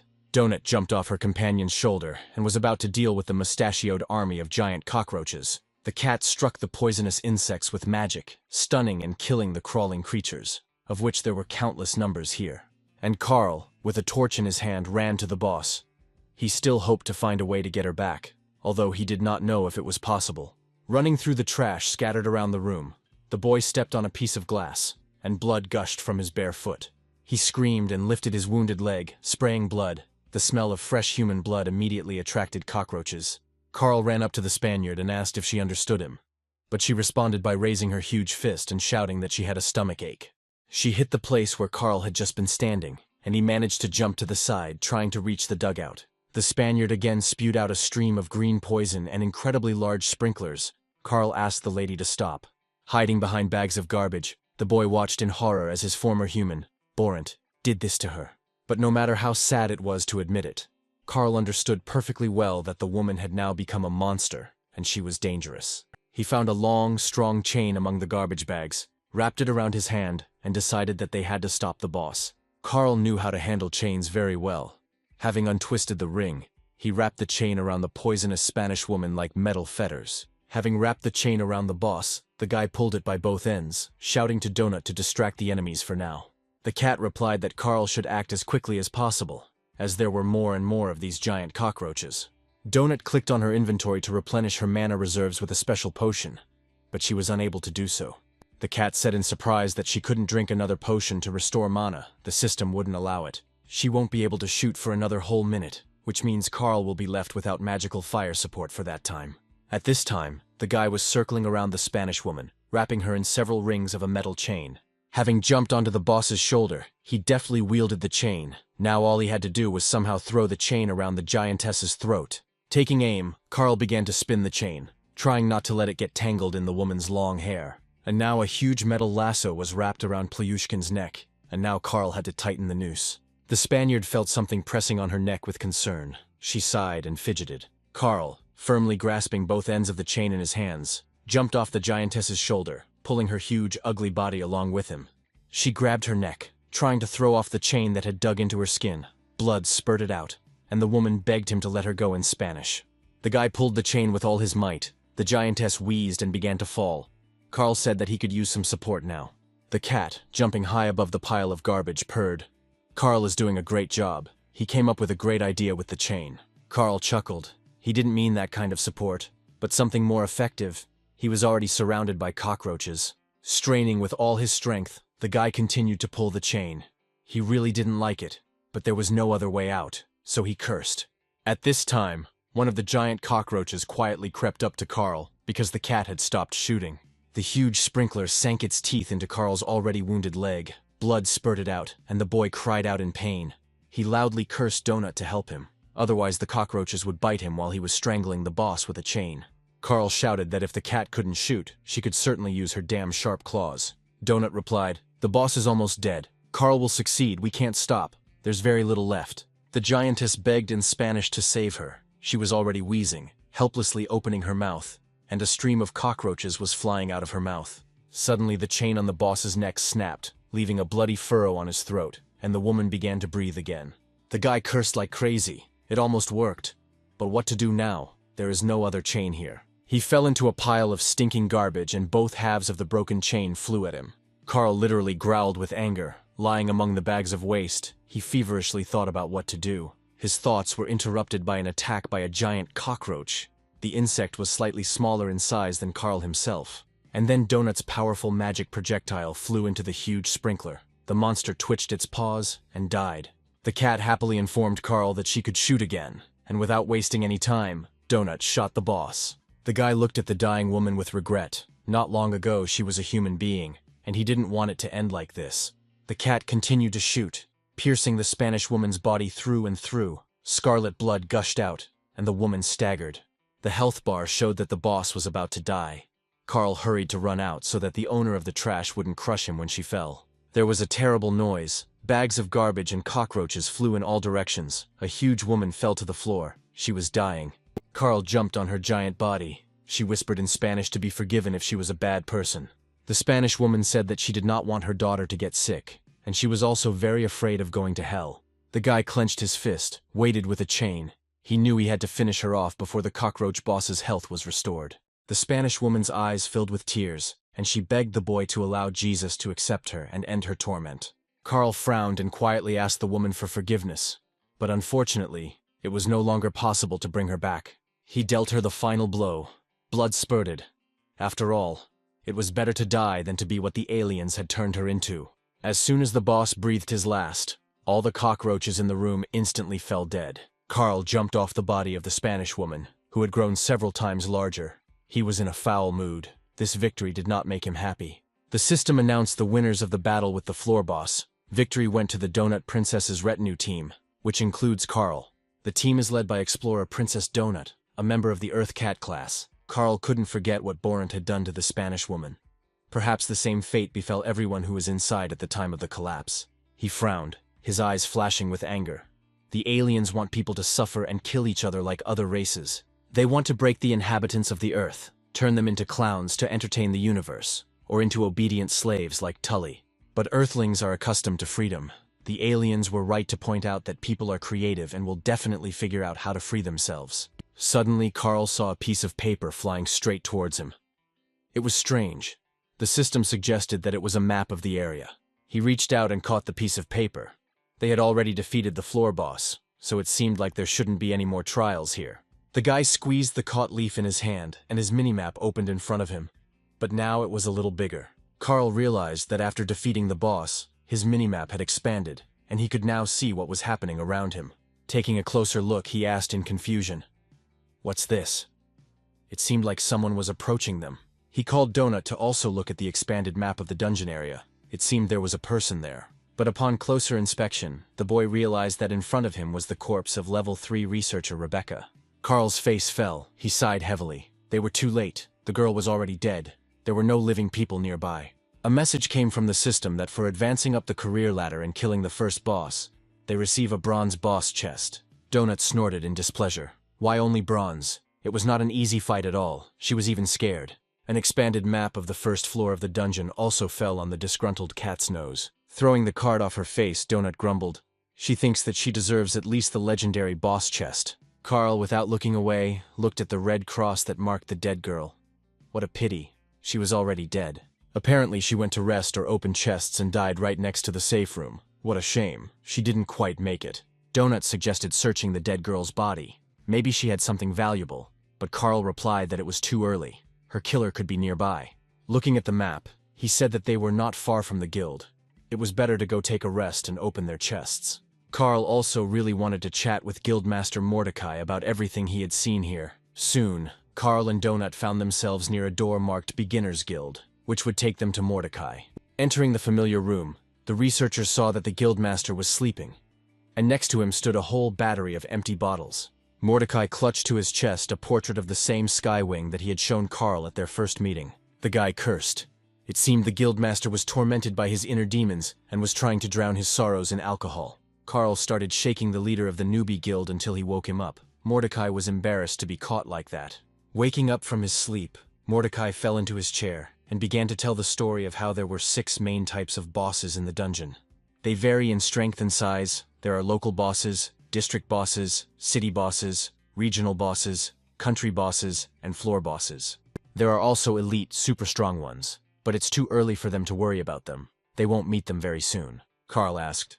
So they killed the easiest boss? Donut couldn't believe that they fought the easiest boss. Mordecai grabbed his head. How loudly they speak. Yes, it was the easiest, the guy asked. And which side is easy? The Guildmaster reassured him. In fact, even against bosses like these, researchers usually go in a large crowd. Looking into the bottle, Mordecai said that such things have certain rules, and that they would meet other bosses at the premiere. By the way, to watch the premiere, they need to find a safe room. Donut said that now she will open the chests, and then they will go straight away. The cat sighed in disappointment. She received a whole bunch of torches again, but she didn't need them. She was a cat and could see in the dark. Carl asked Mordecai if it was normal that he got like 15 achievements and 7 boxes in just one fight. The Guildmaster replied that it was unusual to receive a legendary crate at the entrance, but the first 3 floors were designed specifically to be filled with loot, achievements, and skills for beginners. Donut dove into the pile of torches to see if there was anything truly valuable underneath. The cat exclaimed joyfully. She found a book of spells. Now she will study it in a moment. The fluffy princess sat down in front of the spell book and began to absorb the magical information contained within. But as soon as she mastered it, Donut's face lengthened. It was clear that she did not like the acquired skill. Mordecai morally advised the cat to make it a habit to read the description before using something. Carl asked what it was. The cat grumbled. One stupid spell, the Guildmaster objected. It's a very useful spell. It's called Torch. It creates a ball of light that follows her. The more she uses it, the stronger it becomes. The guy stroked the upset cat and said, "This is a really great spell." She sighed in displeasure. Having activated the menu, Carl decided to see what he got there. Perhaps there was something useful. The guy received the Iron Fist skill at level 3 and spiked cestises to protect his hands and increase damage to boot. Carl opened the received bronze boss chest, silver goblin chest, and gold crowd control chest. The boxes contained a lot of useful things. Among other things, the guy became the owner of the spirit armor spell. His supply of dynamite sticks was replenished. He now had a spare gas lighter, and he also received a large bag of gunpowder. Carl liked the magical spiked knee pads of the Shadow Knoll Brawler, and the scrolls of confusing fog, in case he had to run away. The iron skin potion also seemed useful. I'll have to drink it before the next boss fight. He decided to put on the magical spiked knee pads right away, just in case. You never know who they might meet along the way. At the same moment, knee pads appeared on Carl's legs, adding damage reflection to all armor he was wearing. The spikes could extend, and this item also cancels all impulse attacks. A useful thing overall. Mordecai told Carl that his spellbook was indeed good, but it required 5 mana points, and he only had 3 right now. The Guildmaster advised him not to rush to use it until he had decided on a build, or maybe give it to the princess. Donut exclaimed that she would take it. Carl grinned. She doesn't even know what kind of spell it is, but she already wants to take it. The spirit armor spell surrounds the body with pillars of light, offering little protection from physical attacks, but virtually negating incoming magical damage. This spell also provides temporary immunity to mind control, and provides illumination and a mystical effect. After reading the description of the spell, Carl decided that he would keep this thing for now, and then we would see. Donut lowered her head sadly. She really liked all sorts of magical things. They really attracted the cat to them. Mordecai said about the explorer's corpse. The mobs can certainly loot it, but they can't get into her inventory. There really could be something valuable there. Carl and Donut returned to the room that was in charge of Tally. The cat rubbed itself affectionately against the little keeper, just as the premiere of the World of Dungeon Explorer Earth began. The presenter said that the herd instinct initially sharply reduced people's chances of survival in the dungeon. Looking at the mass murder of Earthlings, Carl whispered, "Many people were simply beaten like dumb cattle." The showman smiled cheerfully. But those who survived were among the lucky ones. They will become real explorers. One group of Earthlings even managed to kill the district boss, which certainly speaks of their strength and promising abilities. These researchers were able to equip themselves well, train themselves, and organize themselves into a well-coordinated team. There are other successful teams that manage not only to survive, but also to kill many monsters and increase their level. The monsters had a hard time meeting such fighting Earthlings, and many monsters were brutally killed. The show's host congratulated the new dungeon explorers on their first victories over bosses and regular monsters. Carl and Donut watched the footage of various battles between Earthlings and monsters, but they were not among the heroes. They recalled their numerous encounters with hordes of vile sprinkler roaches spitting green poison. The first battle with the evil goblins, which almost cost them their lives due to the explosion of the goblin death machine. And of course, the giant cockroaches that attacked Carl while he was strangling the cockroach trash boss with a chain. Suddenly, the broadcast of the premiere was interrupted. Black stripes ran across the screens, and viewers looked at the screens in confusion. The broadcast has been restored, but now an advertisement for this season's main sponsor, the Borant Corporation, has reappeared. Donut indignantly asked, "Is that really all?" Their epic battle wasn't even shown. This is an unforgivable disgrace. The dungeon explorers looked up and saw a hologram of Cascadia, who exclaimed that the guys had done a great job. The general producer reported that 15 district and 1,500 regional bosses were killed today. There was also a duet of risk-taking explorers, Donut whispered. It's probably he who wants to tell about them. But it turned out that the duo had run into the city boss, and their end was quite predictable. They died heroically. The cat's face became sad, contrary to her expectations. No one noticed their team. They were not shown on the news. Bad. The news ended. Carl and Donut decided to go and look at the body of the recently killed female researcher. The boy's bare feet were already habitually stomping on the stone slabs of the first floor of the World Dungeon. Cascadia calmly reported that the number of human research casualties did not exceed the expected value. He announced several patch notes that fixed the ability to kill mobs by moving them to your inventory. Listening to the messages from the general producer of this season of World of Dungeon Explorers, they approached the body. Cascadia reported that a bug with the bathroom has also been fixed. If you open the door and someone else walks in, they will no longer explode. The producer added that while they are flattered by the Earthlings' creativity, all vulnerabilities will be patched. So don't get carried away. Carl smiled. The aliens studied them and did not think that the first thing people would do would be to try to break their entire system, such as human nature. Suddenly he heard Cascadia tell him to now go where he was in such a hurry and kill. The guy suddenly stood rooted to the spot. The picture he saw was terrible. He spoke in confusion. This can't be. Donut also stopped in horror and looked in confusion at the torn and naked girl. Everything around was covered in the blood of the murdered dungeon explorer. She didn't even have any underwear left on her. The system informed Carl that Level 3 researcher Rebecca had been killed by researcher Frank Q, leaving her with only an apple core. The guy was confused about what could have made one person kill another. Could it really have been a simple robbery? Looking closely at the body, Carl noticed that there was a gaping bullet wound in Rebecca's chest, meaning she had been shot with a firearm. The cat gasped, "My God, it seems that this Frank Q cannot be considered a good person, since he did such a thing." Carl glanced at the minimap, but there were no other blue dots, meaning there were definitely no human dungeon explorers nearby. I wonder if it is possible to hide yourself from others on the minimap. Carl didn't know the answer to this question, but perhaps there is such a way. He grabbed his head. Oh my God, here we have another headache. Why did they even come here? Donut carefully approached the body of the murdered girl, and suddenly she said, "Maybe this Frank is not a person at all. Perhaps this cruel killer cocker spaniel. The cat couldn't stand these nasty, noisy dogs. Now Donut was absolutely sure this was definitely the work of some vicious cocker spaniel. Carl also approached the body. He objected to his furry companion. He said, "There is definitely a bullet wound here. It is the work of a man." But Donut didn't back down. Maybe this dog had a gun with him and he shot the poor defenseless girl. The cat noticed that if she had a weapon in her inventory, she would also shoot, especially at the nasty, disgusting dogs. Carl looked at Donut in surprise. Mordecai said that her inventory works differently. She can even open the door with it. The guy told the cat that she couldn't use a firearm, so it wasn't a cocker spaniel. Donut narrowed her eyes. Carl just underestimated what these dogs were capable of. He asked with a smile if it was because of Angel that she was so angry. One day, Beatrice's friend came to visit them with her dog, and the dog rushed after the frightened cat. Donut remembered very well how she climbed to the very top of her house and hissed, and the dog pissed on the floor in contempt. The cat snorted and asked not to say that name in front of her. Carl stroked Donut and said that they needed to be careful. He asked the cat not to tell anyone what equipment they had. No one could know until they joined their group. Donut sighed. Carl probably forgot. They are in a dungeon full of killer cockroaches and drug-dealing llamas. That's why some oaf with a gun doesn't scare her.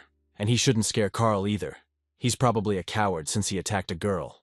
The cat was sure that they had to track down and punish this murderer who had raised his hand against a person and even robbed her. Carl wasn't afraid of the killer researcher at all. He was just a vile, cowardly bastard with a gun, and that's it. A daredevil wouldn't attack a girl. He remembered how his stepfather had once pressured him. He had told the teenager that Carl was a bully and a hooligan, and that was why no one liked him. And it was precisely because the young man was so bad that his own mother left him that Carl hunched over from these painful words. The grown man grabbed the boy by the head, and looking at him angrily, said that Carl shouldn't like him at all. But despite this, the little bastard Carl should respect him, because he is an adult and strong, unlike the kid. Seeing that the guy was lost in his thoughts and frowned, Donut hastened to bring her companion back to reality. He stroked the cat's soft, silky fur and said that Donut was essentially right. They should track down and punish the villain. I wonder who this woman is, and what she was doing in this corridor at 2:30 in the morning. They will probably never know. Judging by the expression in her wide, dead eyes, she was very scared, and perhaps the attack came as a surprise to her. Carl remembered the system's message that she had been killed by researcher Frank Q. Yes, to survive that, and be killed by another person. Someone had already searched and robbed this girl's body, taking everything she had, but leaving this fucking apple core as a mockery. Frowning, Carl told his furry companion that he wanted to find this Frank Q and punish him for betraying the man. Donut, hearing this, became worried. Was Carl really not afraid of this guy? Seriously, without jokes and showing off. Carl furrowed his thick eyebrows. A stubborn expression appeared on his face, and he firmly replied that he was not afraid of him. The cat noticed that her companion was a complete psycho, and they needed to stay as far away from him and his kind as possible. The guy jumped in surprise and stared at Donut in amazement. 2 seconds ago, she had said that the oaf with a gun didn't scare her. The cat snorted. Then she thought that Carl was scared. But she did not expect that he had already managed to become Charles Bronson from Death Wish. The guy was extremely surprised how the Donut knew about all this. She explained that the owners always left the TV on when they left for work. Beatrice kept the home improvement channel on, and Carl kept the channel that played the A-Team and Bronson movies non-stop. Carl smiled, picked up the cat and stroked her affectionately. He asked her not to worry and promised that they would act carefully. Suddenly a dark screen appeared in front of the guy. It turned out to be a researcher's chat. Carl typed a message to Donut that if necessary they would use the chat to communicate with each other. Donut was absolutely thrilled with this new opportunity. She sent the message again, like they were spies on a secret mission. Having figured out the functionality, Carl discovered that it would be possible to type in the chat without using his hands if he disabled the keyboard input function. Donut was happy. It meant the guy would stop shaking his fingers in the air like a fool. He remembers how she feels about shaking. Having figured out how the chat worked, the guy clicked on the map. He decided to wander around the area for now, since they now had a large map. They can deal with the remaining red dots, because they need all the experience they can easily get here. And then, as soon as the door to the next floor opens, they'll head to the stairs to hunt for the killer researcher Frank Q. Thanks to her acquired skills, Donut could easily hover in the air and fire magical projectiles at enemies from a safe distance. The researchers encountered several aggressive rats with sharp claws along the way, but the cat easily dealt with them. Carl said that because of the use of magic projectiles, Donut runs out of mana very quickly. She should use Cleave. The cat replied sheepishly that she had never done anything like that before, so she had no idea how to use it. What if the enemy hit her back? The thought sent goosebumps down Donut's fluffy back and his eyes widened in horror. She doesn't want that, she sighed, looked at Carl and quietly admitted that she was very afraid that she might get hurt. This confession really surprised the guy. How Ponchik manages to be so lively, even aggressive and timid at the same time. But a cat simply cannot control its instincts. Just a few generations ago, its kind were wild tigers stalking prey in the jungle. Carl took the cat in his arms, saying that he knew its pedigree, that nothing had changed for several generations, and that there were no tigers there. And Donut's uncle was also her grandfather. The cat looked around and said that they had already been here. The guy recognized this place. From here they entered the dungeon and accepted the first battle. Here they met the guildmaster Mordecai. The cat wouldn't mind killing a few more goblins, but she didn't think the stairs to the next floor would be placed so close to the edge of the map. She reminded Carl of the diagram shown in the show. Each floor of the dungeon is smaller than the previous one. Maybe they should move east. The boy smiled and told his furry companion not to worry. He had a plan to find the stairs. He looked at the map. They were surrounded by red dots on all sides, which meant there were 3 enemy squads around them. The frightened cat, looking at the map, told Carl in a trembling voice that there were a lot of goblins here. They wouldn't be able to cope with them. And indeed, soon a whole crowd of green goblins jumped out of the 3 arches. The monsters surrounded the dungeon explorers. The sound of motorcycles could be heard. The goblin engineers, their sharp teeth snapping angrily, were riding towards the enemy on iron horses. Donut pressed herself against Carl's shoulder and asked fearfully what they were going to do. But the guy was surprisingly calm. A motorcycle with 3 goblins was already approaching the researchers. One of the green fighters was preparing a club with a pineapple for an attack. The fur on the back of Donut's neck stood on end. In a few more seconds, the wave of goblins would overwhelm them, and Carl hadn't even drawn his weapon. Suddenly, the young man raised his left hand with a green goblin tattoo and shouted loudly at the advancing enemies to stop. Carl had a goblin pass on his forearm, which he had received in the first battle, and now he could move freely around this area. The green goblins hissed indignantly at the man with the goblin mark. Now they could not tear him into small pieces. The motorcycle, which was flying straight towards the dungeon explorers, braked sharply and stopped in front of Carl and Donut. The guy looked calmly at the small, evil green monsters. No matter how much they clicked their teeth, they couldn't touch them anymore. The sudden braking caused parts to fall out of the motorcycle. It seemed the green goblins didn't use the brake system very often. Having jumped off the motorcycle, the goblins decided to confer about what to do. Carl did not understand a word, but stood calmly and waited. He breathed a sigh of relief. The tattoo had worked. Now the goblins weren't shown as enemies on his minimap. Their color was neutral. Finally, one of the goblins approached Carl and, frowning, asked where the man got this goblin pass mark. The guy knew that this question would definitely be asked when meeting the goblins, and he had been preparing an answer for a long time. But suddenly Donut intervened in the conversation. She said that they blew up their nasty tractor, and the brains of 3 of their friends were smeared on the cobblestones. She waved her paw to the side, saying, "They are a little further away, in this area. Suddenly they want to scrape their remains off the floor." Carl whispered a curse at the cat, and said that he would be the one doing the talking. What was she talking about? They would turn her into cat meat now. Hearing the cat's answer, the goblin hissed angrily, baring his sharp wedge-shaped teeth. How dare she mock him?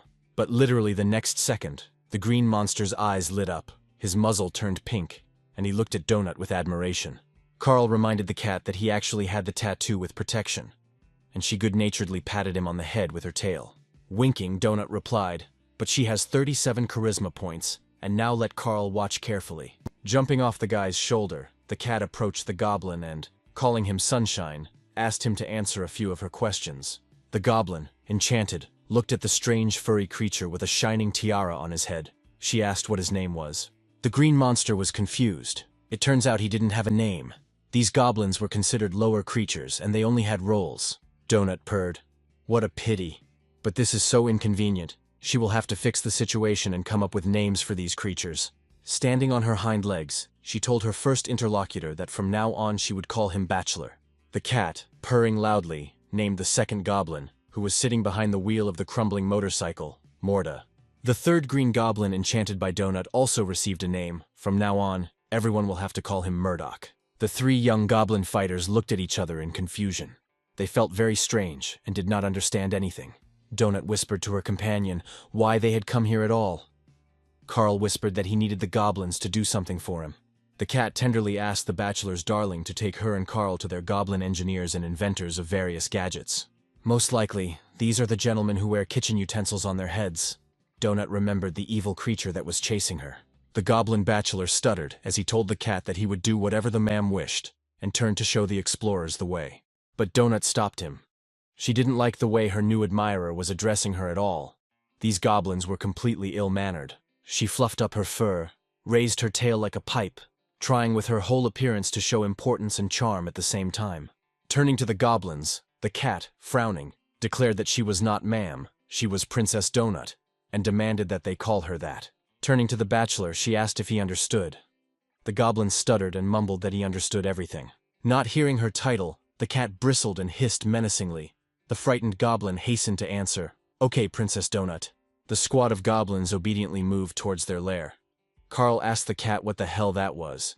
Did she really know that everything would turn out like this? Donut reminded me about her stats. It's simple. Mordecai said that her charisma would influence the creatures in the dungeon. There are also certain limitations. The cat's charisma affects the inhabitants of the dungeon if their icons are not red, if they are not bosses and not higher level. When they fit the conditions, Donut can control them. She smiled contentedly. She really liked it. The goblin engineers, with cooking ladles on their heads, turned to face the strangers. The presence of the female greatly disturbed them. But Donut's charisma did its job.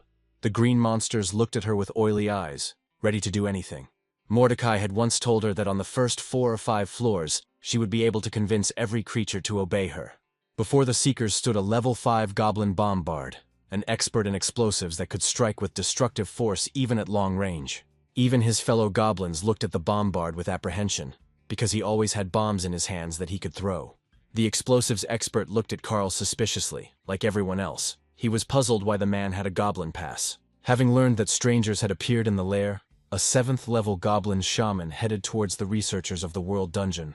The goblin shaman is the most revered class in this species, coming immediately after the chieftain and warlord and specializing in torment magic. To graduate from the shaman university, goblin mages must fulfill 2 of 3 mandatory conditions. First of all, they must have sex. This condition is usually fulfilled by everyone first and with great pleasure. The second condition is that graduates must know how to cook, at least to properly brew potions, and maybe even food.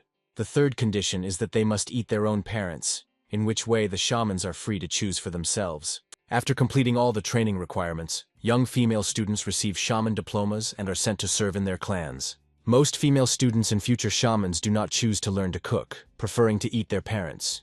Approaching the guests, the shaman looked at them carefully and said that the cat could read, but humans were not welcome here. The guy said he wanted to buy a motorcycle from them.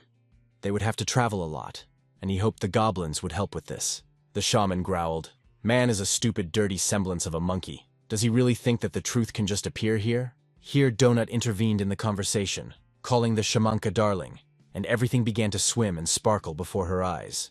Pleased with the effect obtained, the cat, purring, suggested to the shaman that they discuss everything again, but she was unable to resist. Ponchik said that she understood what the shaman was trying to achieve with her look. It looked like she wanted to emphasize her cheekbones, but she overdid it, and her face ended up looking like a sponge scraper. But that shaman who was walking towards them didn't start shoving so many pieces of iron into her face. The cat looked closely at another representative of the goblin shaman class, who was heading towards the guests. Donut wrinkled her nose. My God, she's wearing such a plain bone necklace. A respected shaman could wear something brighter. But the cat decided to talk about the second one later. For now, she needed to win over the first, more aggressive shaman. Donut asked the green girl if it was all because she was forced to eat her parents at university. The goblin didn't expect this question. Her eyes widened, her ugly face twitched. She remembered her parents. Suddenly her nose wrinkled and her eyes filled with tears.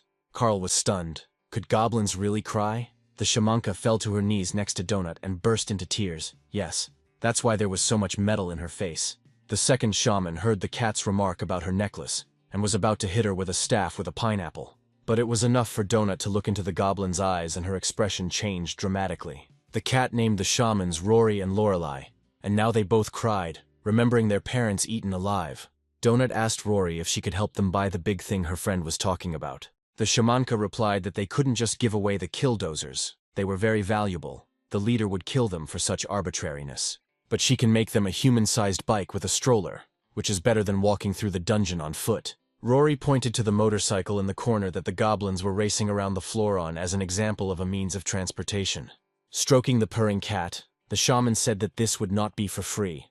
The person must give her something in return. Carl opened his inventory, wondering what he could offer as payment to the green goblin shamans. He had a lot of gadgets there, of course, but he needed almost all of them for himself. And then he remembered the amphetamine that he had taken from the llama they had killed, and gave a couple of packets of the drug to the goblins.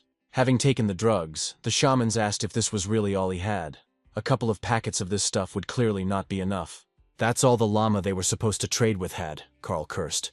Maybe she was a friend of the goblins. Lorelei tried the resulting amphetamine. She immediately realized that it was made in the dungeon. The person did not bring it from outside. Frowning, the shaman angrily asked the guy where he got it from, where he could have gotten the local drugs. Carl was confused. He understood that it was dangerous to admit to killing the bad llama. The goblins and the llama could be partners. The guy stubbornly said that he would tell the goblins everything in detail about these drugs after they got their bike. Rory doubted whether she should agree to such strange conditions. The man was behaving very dubiously and suspiciously. Standing on her hind legs, Donut smiled and told Rory to agree. They would tell her everything about this amphetamine. Pink flashes danced in the shaman's eyes again. The cat's charisma had an infallible effect on the goblins. While tossing the drug packets, she said with a smile that they had agreed that the researchers would soon receive their bike. The shamanka barked at the engineers to get to work, those lazy bastards, and quickly put together a new motorcycle. Having given the order to the goblins, Rory again approached the furry guest and carefully sat down on the floor next to her. Donut immediately jumped onto the shaman's lap and began to purr loudly. She looked at the cat as if enchanted. Rory carefully stroked Donut's soft and tender body, and the cat, curled up into a ball, continued to purr musically. Suddenly the cat raised her large golden eyes to the shaman. She caught the thoughts of the still young Rory. Donut turned to her, placed her soft paws on the shaman's chest, and looked at her questioningly. Finally, the cat asked her if she really wanted to go with them to explore the world underground, if that was possible. Hearing this, Carl was stunned and stared at the shaman. He had always believed that goblins were sworn enemies of people and could not work together. The goblin shaman was very surprised that the cat was able to recognize her secret thoughts. For a second she was confused. Rory sighed heavily and hung her head. She really wanted to go with Donut. She really liked the cat. She looked tenderly at the cat and stroked her soft fur, sighing. Rory replied that she could not go with them. The shaman cannot abandon the chief, even though he is terrible and soft-hearted. But he is still the leader of her large clan.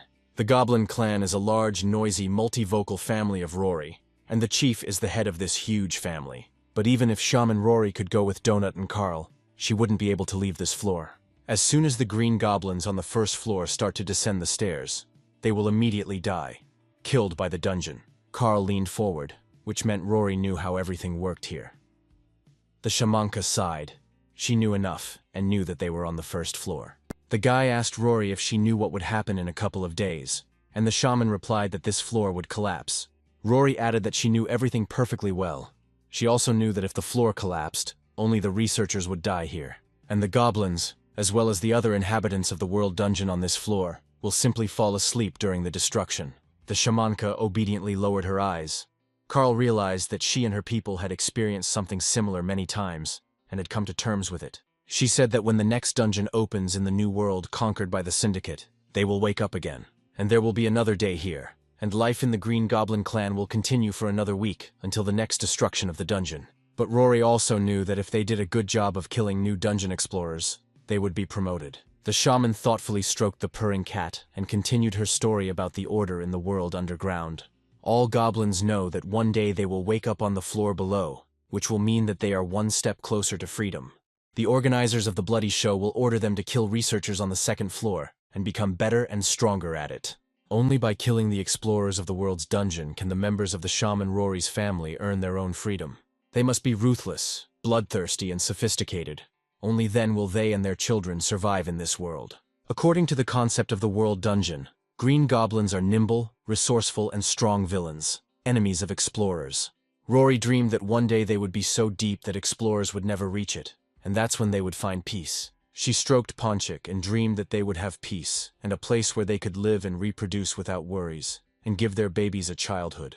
The shamanka hoped that someday her kind would be able to stop thinking about killing researchers for the sake of their own survival. Meanwhile, In the hangar of the Green Goblin engineers, work was in full swing.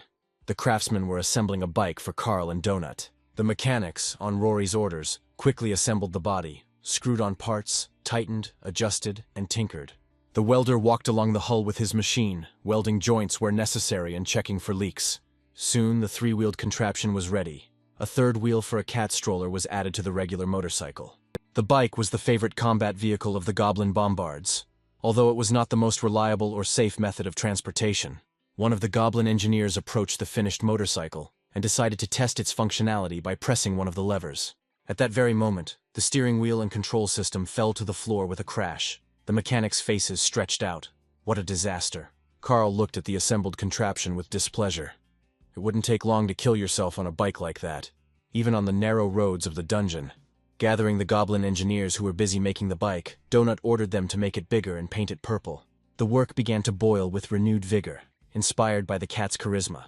The goblins disassembled and reassembled the motorcycle with astonishing speed. Soon, a shining purple three-wheeled dungeon transport appeared before the astonished eyes of those present.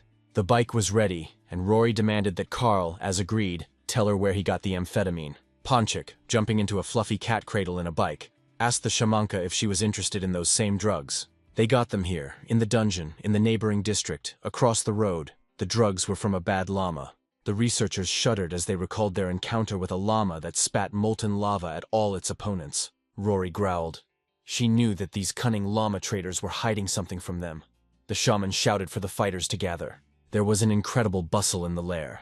The shamans urged the goblin warriors on, giving them only 5 minutes to get ready.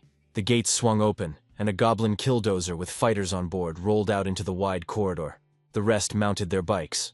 The hangar was filled with smoke from the goblin combat vehicles, and no one paid any attention to the visiting researchers. Carl, who had been watching this hasty preparation with confusion, asked if they had provoked a drug war between the Green Goblins and the llamas. A few minutes later, only Carl and Donut, who had already settled into her place on the bike, remained in the goblin hangar. She purred contentedly that this was indeed the case, and that now the goblins and llamas would cruelly kill each other. Everything happened exactly as the cat had planned from the very beginning. Donut was incredibly pleased with herself. She asked Carl if he wanted to go and kill their leader. She could really use another boss box. The guy looked thoughtfully at the door from which both shamans were leaving. Most likely, that's where the tribe's leader was. It was very tempting to loot everything there was to find here, but something still held Carl back from opening that very door. Of course, they are all alone here now. They all went off to fight the drug-dealing llamas, but the leader may have his own security. Donut looked at her companion with a smile and asked if they would go and kill the leader of this tribe of green goblins. But Carl knew that they had no idea what was hidden behind that mysterious door, or what kind of enemy they would meet there. The goblins are much stronger than the sprinklers that guarded the trash boss Plushkin they fought. But even in that battle they had to strain themselves to emerge victorious, and there were countless cockroaches there. Moreover, Plyushkin turned out to be an Earth resident who had been disfigured by the show's organizers, which in itself was unpleasant. Carl then almost died trying to defeat the enemy without killing him. But unfortunately, this was no longer possible. And since the goblins themselves are stronger than cockroaches, that means their leader will also be many times stronger than Plyushkin. So, going there without knowing any information is very stupid. Carl clenched his fist. He didn't want to fight with the leader of the goblin tribe. It was even more vile to act in such a way after the goblins had helped them so much by assembling a bike with a sidecar for them. The guy sighed and lowered his head, saying that he did not want to go and kill the leader of this tribe, even though the rules of the show required it.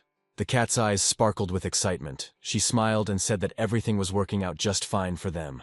She jumped happily on the side of the motorcycle and screamed that if they killed the goblin chieftain, it would just blow up the show's ratings. Carl walked around the large room where goblins were crafting all sorts of weapons and mechanisms, keeping an eye out for anything that might come in handy. The guy threw the items he liked into his inventory.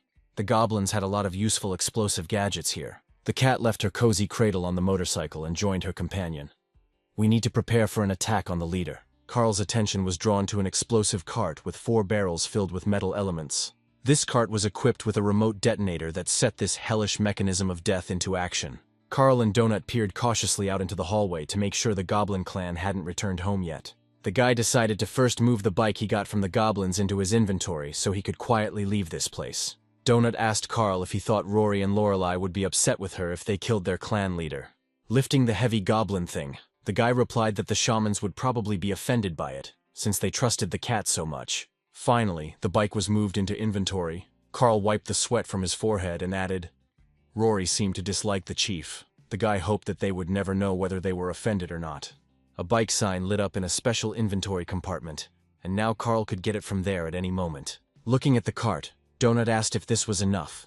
The cat thought that this would not be enough for the goblin leader. Carl explained that black powder is not designed to cause damage with an explosion, but it does scatter metal well with the blast wave. So if the boss is there, they'll stuff him full of these pieces of iron? The guy doubted that the boss on the first floor was that strong. In any case, if this didn't kill him, Carl didn't know how else he could be defeated. The guy rolled the explosive cart up to the large doors behind which the goblin tribe leader was supposed to be. Carl asked the cat if she was ready. She tensed up, glowed with mana, and replied that she was ready. Donut ordered the doors to open, and they began to slowly swing open, letting Carl in with the deadly cart. The cat carefully peered inside the room. She needed to make sure that the huge leader of the goblin clan was here. Having seen everything she wanted, she whispered to Carl to roll the explosive cart with gunpowder inside. The boy pushed the cart with all his might, trying to speed it up as much as possible so that the leader couldn't stop it. The explosive cart jerked forward, the small wheels barely supporting the weight, pieces of rubber flying off them. Donut quickly jumped back to avoid getting hit by the wheels, and Carl accelerated the cart faster and faster. Jumping into the doorway, the guy pushed the cart with gunpowder forward as hard as he could into the dark room. He shouted to Donut to run away quickly. Otherwise, those who were guarding the leader of the goblin clan could chase after them. There was a noise, confused shouts and swearing coming from the room into which Carl had just pushed the explosive cart.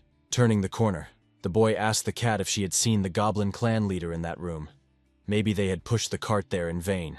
Donut confirmed on the run that yes, there was a very large, nasty, dirty goblin sitting there. Carl was pleased. It meant they had calculated everything and done it perfectly. He pulled out a remote detonator from his inventory. The cat stretched out on the cold floor tiles and groaned that she hated running. Her short, delicate paws were tired. She suddenly remembered that very tribal leader, whom they were now going to blow up in his own lair. Donut told Carl that when she looked into that big room, the chief was sitting in a huge chair and reading a book. The guy picked up the remote detonator, his thumb already resting on the red trigger button. The cat, rolling from side to side, told her companion to blow it up faster. "We need to bomb this leader to glory." Carl pressed the red button, sending an explosion signal to the 4 barrels on that very deadly cart. And then the cat added that there were, of course, a bunch of children of different ages in the room with the leader, but they were goblins. The guy's face lengthened. He frowned and turned to Donut. He asked why she hadn't said this before. And then an explosion of incredible power thundered in the lair of the green goblins. Most likely this explosion destroyed everything. The fire from the explosion filled the entire long corridor leading to the goblin workshop where Carl had recently assembled his motorcycle. The guy staggered from the powerful blast wave that reached them, and Donut pressed herself to the floor. Pieces of ash and dust raised by the incredibly powerful explosion fell on Carl's black cloak, and the guy felt uneasy. He cursed, cursing at Donut. For the umpteenth time he was convinced of the amazing cruelty of this cute animal. And she, looking at him in surprise, asked in bewilderment what had happened, what Carl was so unhappy about, what was wrong. He asked the cat if there really were children in that room along with the leader of the Green Goblin clan. The cat calmly replied, "Well, yes, there was a whole crowd of them, from the smallest to almost teenagers, so what's the big deal?" Even though she only caught a glimpse of them, they were cute. Some of them in oversized jackets, just like Baby Yoda, so cute. But there, along with that huge goblin, there were not only children, there were also old goblins sitting there. And a little further off to the side there were also pregnant women, literally about to give birth. They all looked like a big goblin family. It was very interesting to look at them, especially the little ones, who were still so cute and not evil, unlike the adults. Some even had nipples, these green-eyed goblin babies, but they could grow up big and evil. Donut was sure that Carl had crushed one of those Yodas with a cart when he accelerated and pushed her inside. The cart was heavy, so that little one died quickly, without even needing an explosion. Carl listened to the cat and felt worse and worse. How could she be so amazingly heartless? There was not a drop of pity in her. Donut really didn't care at all about the murdered children, pregnant women, and old people of the goblin tribe. She asked her companion what his level was now. After blowing up the goblin lair, it should probably have increased. Carl still couldn't come to his senses, and the cat joyfully exclaimed that they were now both at level 8. Donut sighed. They probably won't be shown on the show. They probably won't show the battle stats either since they didn't fight the boss in his lair. The cat felt sorry for her. She thought it would be cool. The height of her dreams was to get into the news broadcast about the show. The guy grabbed his head and cursed again. If he had known about all this, he would never have pressed that damn button. He understood perfectly well that these were goblins. But children are always children, and pregnant women are defenseless. It's a complete disaster. Carl felt like an asshole who took the lives of defenseless creatures who had done nothing bad to him. Seeing the boy's torment, Donut reminded him that he was not here of his own free will, and besides, they were goblins after all. And what kind of terrible monster would stuff children into the boss's lair?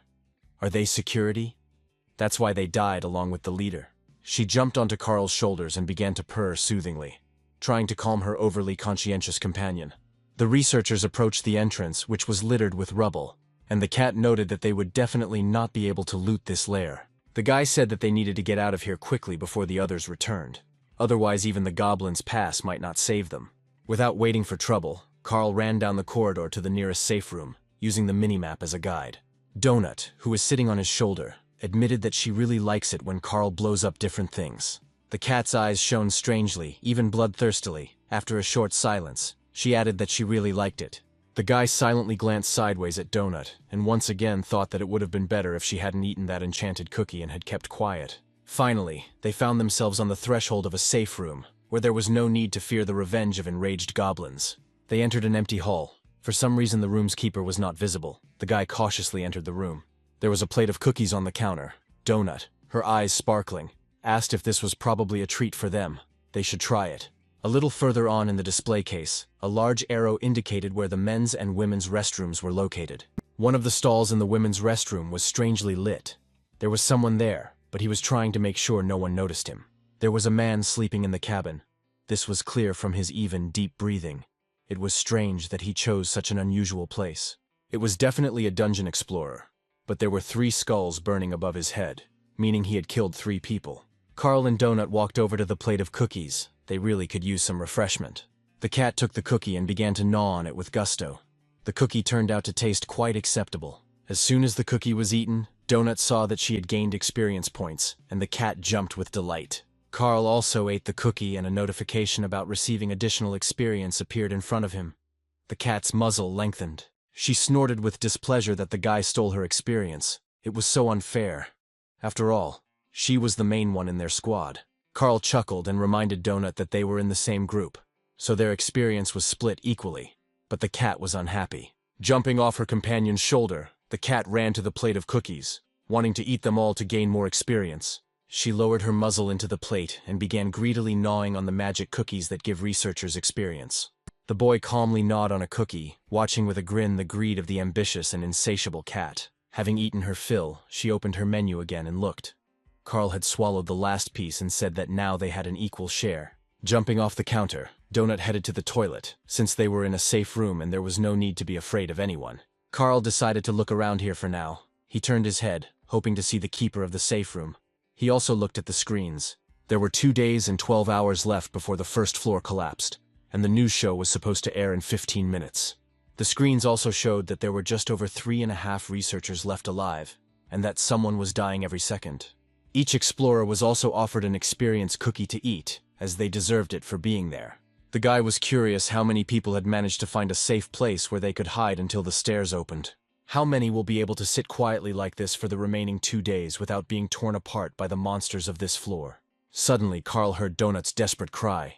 The cat was screaming that he was here, in the toilet. The guy couldn't understand what she was talking about. The cat ran into the room with its eyes wide with horror, and screamed in fear that he was sitting in the women's restroom. The guy asked the frightened cat who was sitting there, and she blurted out that the same researcher, the killer of Rebecca V, was there. The horrific image of a bloody murder appeared before Carl's eyes again, and now they met Frank Q. The guy immediately ran towards the toilets, from where his frightened furry companion had just flown out. Looking at the map, Carl was surprised when they came here. His point was definitely not on the map. He specifically looked to see if they were alone. It couldn't be a misunderstanding. Since they found themselves in the dungeon, Carl has been watching the map almost constantly. It seems like this guy has some kind of ability to hide his presence. He can even fool the system. Seeing the toilet door opening, Carl braked sharply, a bristling cat standing next to his leg.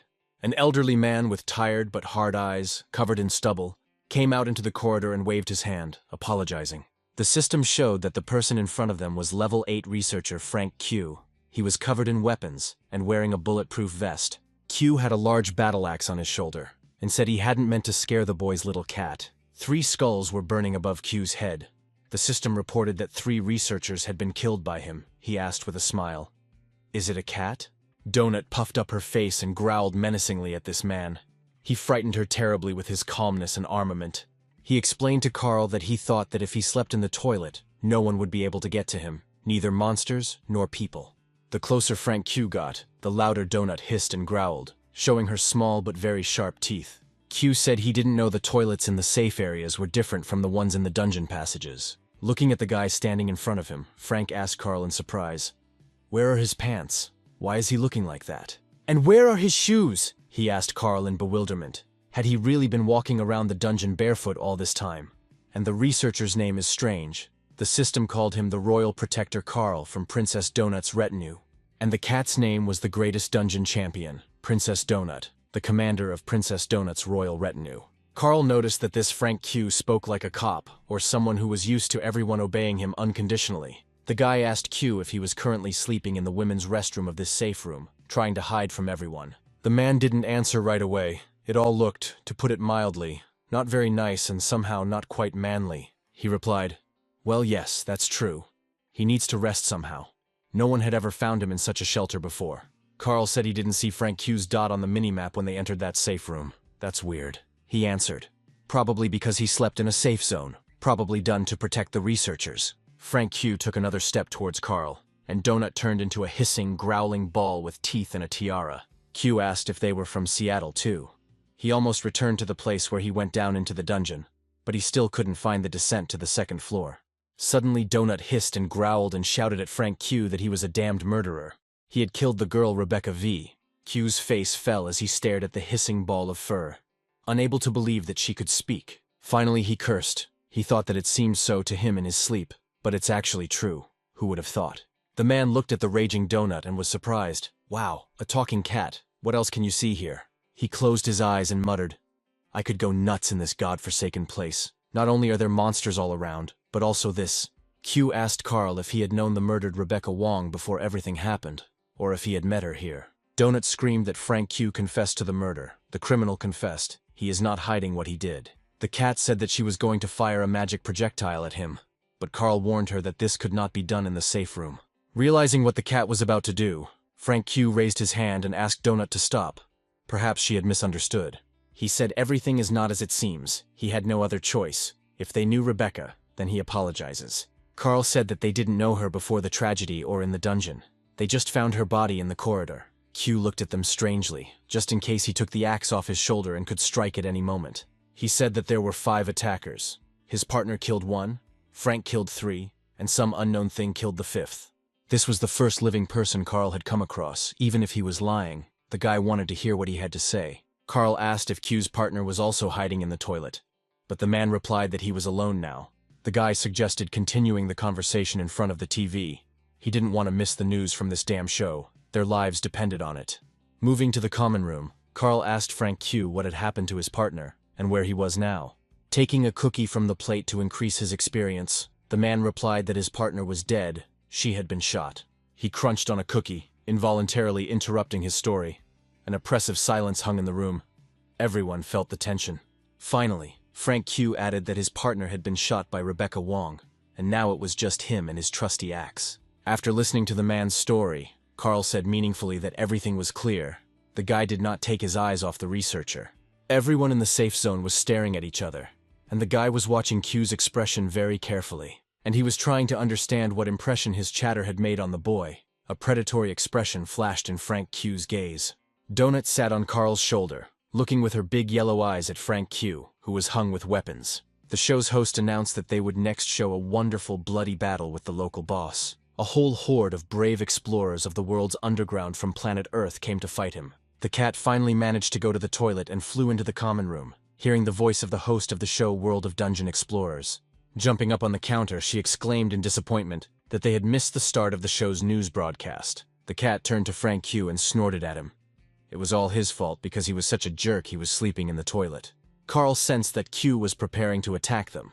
which meant the guy needed to act very, very carefully. The only exit from the safe zone is also the entrance through which he and Donut entered. Carl asked Frank Q if he had seen the latest episode of the show, as they had been delayed and hadn't been able to see what it was. He replied that he had seen it and recounted to the guy in detail the contents of the previous news broadcast, who had been recognized and why. There is also a safe room 5 kilometers from here, where Frank Q was able to watch the previous episode of the show. The man gripped the edge of the counter tightly, tensing like an animal about to pounce, choosing the right moment to attack. Carl noticed this movement and was convinced of his suspicions. This scoundrel was going to kill and rob them, like the rest of the people. This man's entire appearance was tinged with cruelty. Most likely, before all these events, he was a common criminal. The guy asked Frank Q to tell him how he got into the dungeon and how he managed to survive when everything collapsed. And on the screen was the most popular show in the universe, World of Underground Explorers, where Earthlings were killed by the thousands for the amusement of the public. Q involuntarily looked to the right and up. He was making things up, Carl realized. Frank had said that he and his partner were working at customs at the time. Q means they worked for immigration and customs enforcement, and judging by Frank's behavior, that could be true. While the man spoke, the screen showed a bloody battle between human explorers and a giant rhinoceros boss. Frank said they'd been monitoring a warehouse for a while, trying to disrupt a Chinese human trafficking operation. The man lowered his head and said that when it all started, they found themselves there, but not alone, but with those same bandits. 15 bandits at that very moment decided to leave the building for a smoke break, and that's how they were saved. But the rest disappeared. He and his partner involuntarily exposed themselves and were fired upon. But then an entrance to a dungeon opened right under their feet. Many bandits fell right there, unexpectedly finding themselves in this terrible place. But there was nowhere to go. They had to go. Among the 15 bandits who attacked them near the warehouse was Rebecca Wong, whom he killed. This graceful and pretty girl at first glance was the leader of their gang, the worst of the worst criminals. Frank Q said that the time they encountered each other in the hallway, she shot him 3 times, and only then did he respond. He shot back and immediately hit her right in the heart. He didn't feel sorry for her, because people like her are always a threat. Pressing his hand to his heart, the man admitted that he thought he was going to die from his wounds because he was bleeding. Continuing his story, he admitted that he had searched her body. Frank Q did not take his cunning eyes off Carl. The man chuckled, saying that he searches every world dungeon explorer he kills for loot. Carl stood near the exit from the safe zone, and from there talked with Frank Q, carefully pretending to be a simpleton. The boy had long understood the man's plan, but Carl had learned Mordecai's lesson well, and had figured out how he and the cat could escape. Q had already made up his mind. His ally was somewhere nearby, and was just waiting for his signal so that they could attack together. Finishing his story, Q said that his partner Maggie grabbed one, and the other decided to escape. Frank expected to die, but surprisingly quickly healed. Meanwhile, the big screen showed the boss dealing with a large group of researchers, blood flowing like a river. Q said that he once saw a giant monster crawl out of some pod and simply devour a man. The bloody battle on the screen was coming to an end. The boss was wounded, but there were almost no more dungeon explorers left who had attacked him. In the end, the giant monster fell dead among the bloody corpses of people, and the system declared a draw. And Frank Q continued to tell how he found a guild for newcomers, and then tried to survive in this monstrous world. He assured his interlocutor that he had run out of ammunition long ago, so now he was using a battle axe. Donut, touched by Frank Q's fictitious story, stood up on her hind legs and looked sympathetically into the killer's face. She purred to the man what a poor thing he was, how hard it had been for him, and what a good fellow he was for being able to get out of it. The cat said that the story of his deceased partner Maggie brought tears to her eyes. The killer looked with distrust at the cat reaching out to him. Being a liar, he himself did not trust a single word of others. But realizing that the cat had fallen for his crude lie, he broke into a satisfied smile and thanked her for her sympathy. Carl asked Q if, since he was searching those guys, he might have some pants or shoes that fit the guy's size. The man looked at Carl doubtfully. Was this guy really such an idiot, or was he just pretending? But there was no point. Frank laughed dryly and cheerfully answered the guy. Of course, he would have something. It was not proper for a man to walk around like that. Carl thanked Q with a smile. So far everything was going exactly as the guy planned. Now he needed to warn Donut. He discreetly sent the cat a message in the chat, telling her not to say anything or shout, but just to read the messages. Donut's expression immediately changed. She wrote in the chat what happened. She was already getting scared. Carl thought it was good that Q wasn't paying attention to her. He again asked the cat not to write in caps. It was annoying. Q narrowed his eyes like a cat who has spotted prey, his whole body tensing, his predatory gaze never leaving his potential victims. The guy warned the cat that Frank was going to attack them, but she should not react or resist in any way. This is important. Whatever happens, Donut shouldn't shoot magic missiles. Let them do what they want. The cat should trust him. The cat was puzzled, because Frank was an American hero, Carl replied. Q was a piece of shit. He was pulling the wool over their eyes. There was someone else hiding nearby, ready to attack them, so the cat should get ready to run away. Donut's fluffy ears drooped sadly, and she wrote to Carl that she didn't like all of this at all. Taking out a pair of bloody trousers from his inventory, Frank Q said, "These are the largest pair of trousers he has in stock." He threw the pants to the guy, adding that he had another pair of shoes, but the size was not written. Carl thanked his interlocutor. One glance at these trousers was enough to understand that they were women's.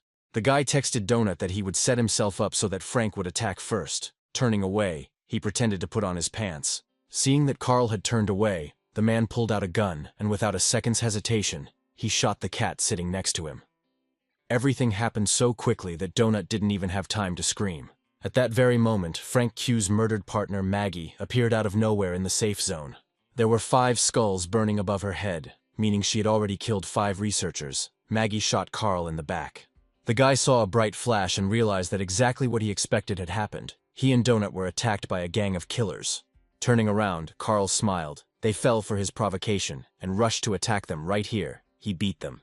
The boy remembered his horror when he saw Donut helplessly sprawled on the floor in Mordecai's room. He then thought that she was dead. He was furious and yelled at the guildmaster, asking what the hell happened to his cat because of that enchanted cookie. Mordecai then replied, "There is a transformation going on, but it's definitely not a bad one. Otherwise the guild would have teleported her out of here immediately." He emphasized then that nothing could harm the explorer or NPC in the beginner's guild or safe room. The word scoundrel appeared above the head of the researcher killer Frank Q. He was temporarily immobilized by the system. The same thing happened to his accomplice Maggie. Her body was shaking, but she couldn't move. The frightened cat jumped off the stand and started running away from the man who had just shot her. She threw herself into Carl's arms and trustingly pressed herself against him. For the first time in the dungeon, Donut was truly scared. Throwing down the bloody pants Q had given him, Carl told the cat that it was time for them to run away while the two were immobilized. Donut looked at the two with her eyes wide with horror and exclaimed why they were going to kill them. But how did Carl find out about this? Is he a psychic? And where did this lady come from? Donut's point is not visible on the minimap. The guy looked at Q's partner. It was the 9th level researcher Maggie Mai. It seemed she was the one who commanded the gang. Above her head hung the 5 skulls of the explorer killer, and the woman's gaze was as cold and cruel as Q's. Carl was amazed. These bastards had already killed 8 people on the first floor alone. It looked like they were hunting people. The guy clenched his teeth, but he couldn't attack them now. Otherwise he would be immobilized too, and he and Donut wouldn't be able to escape. He looked around and decided that the best thing they could do now was to get out of here and try to survive. Carl hugged Donut and quickly ran out of the safe room while the 2 scoundrels still remained motionless. Just in case, right on the run, the guy pulled out a very useful bottle from his inventory, because they didn't have any bulletproof vests. He opened the cap, and in Carl's hands was a bottle of iron skin potion, which could protect him from bullets for a while. The guy took a few sips and immediately felt that something was happening to his body. His skin seemed to begin to thicken. Carl took out another bottle. He needed to protect his partner with her incredibly fragile constitution. He handed her the potion and told her to drink it too. He didn't know whether the bandits would pursue them or not. Donut clutched the life-saving potion in her paws and said thoughtfully that she simply didn't understand these two. The cat moved the iron skin potion into her inventory to use to defend against attacks. She asked Carl why they were doing this. The guy answered, "Probably to take other people's things, experience, and just for fun." Looking at the map, the cat noticed that there were a lot of red dots on it, but she couldn't see anyone, although they were surrounded by enemies. And indeed, the minimap showed that there were many enemies both to the right and to the left of the dungeon explorers. Carl looked around carefully. He knew that the map was not lying, but for some reason they had not noticed the enemy. Methodically examining everything around, the guy looked up and immediately understood why they did not immediately see their enemies. Right under the ceiling sat a vile creature called a red-faced remora. The system called them crazy kamikaze ravioli. As soon as the researchers reached the first remora, a strange red creature jumped down with a whistle. Carl looked with horror at the approaching monster. The remora was clearly aiming at him. He was confused and didn't know what to do. The red-faced remora lit up as it leaned against the guy's shoulder, and Carl screamed and clenched his teeth, a searing pain piercing his body. Donut jumped off her companion's shoulder and fired at the remora. The monstrous parasite exploded right on Carl's shoulder. The system reported that the knockdown was neutralized by the troll skin t-shirt. Carl cursed how painfully they bite.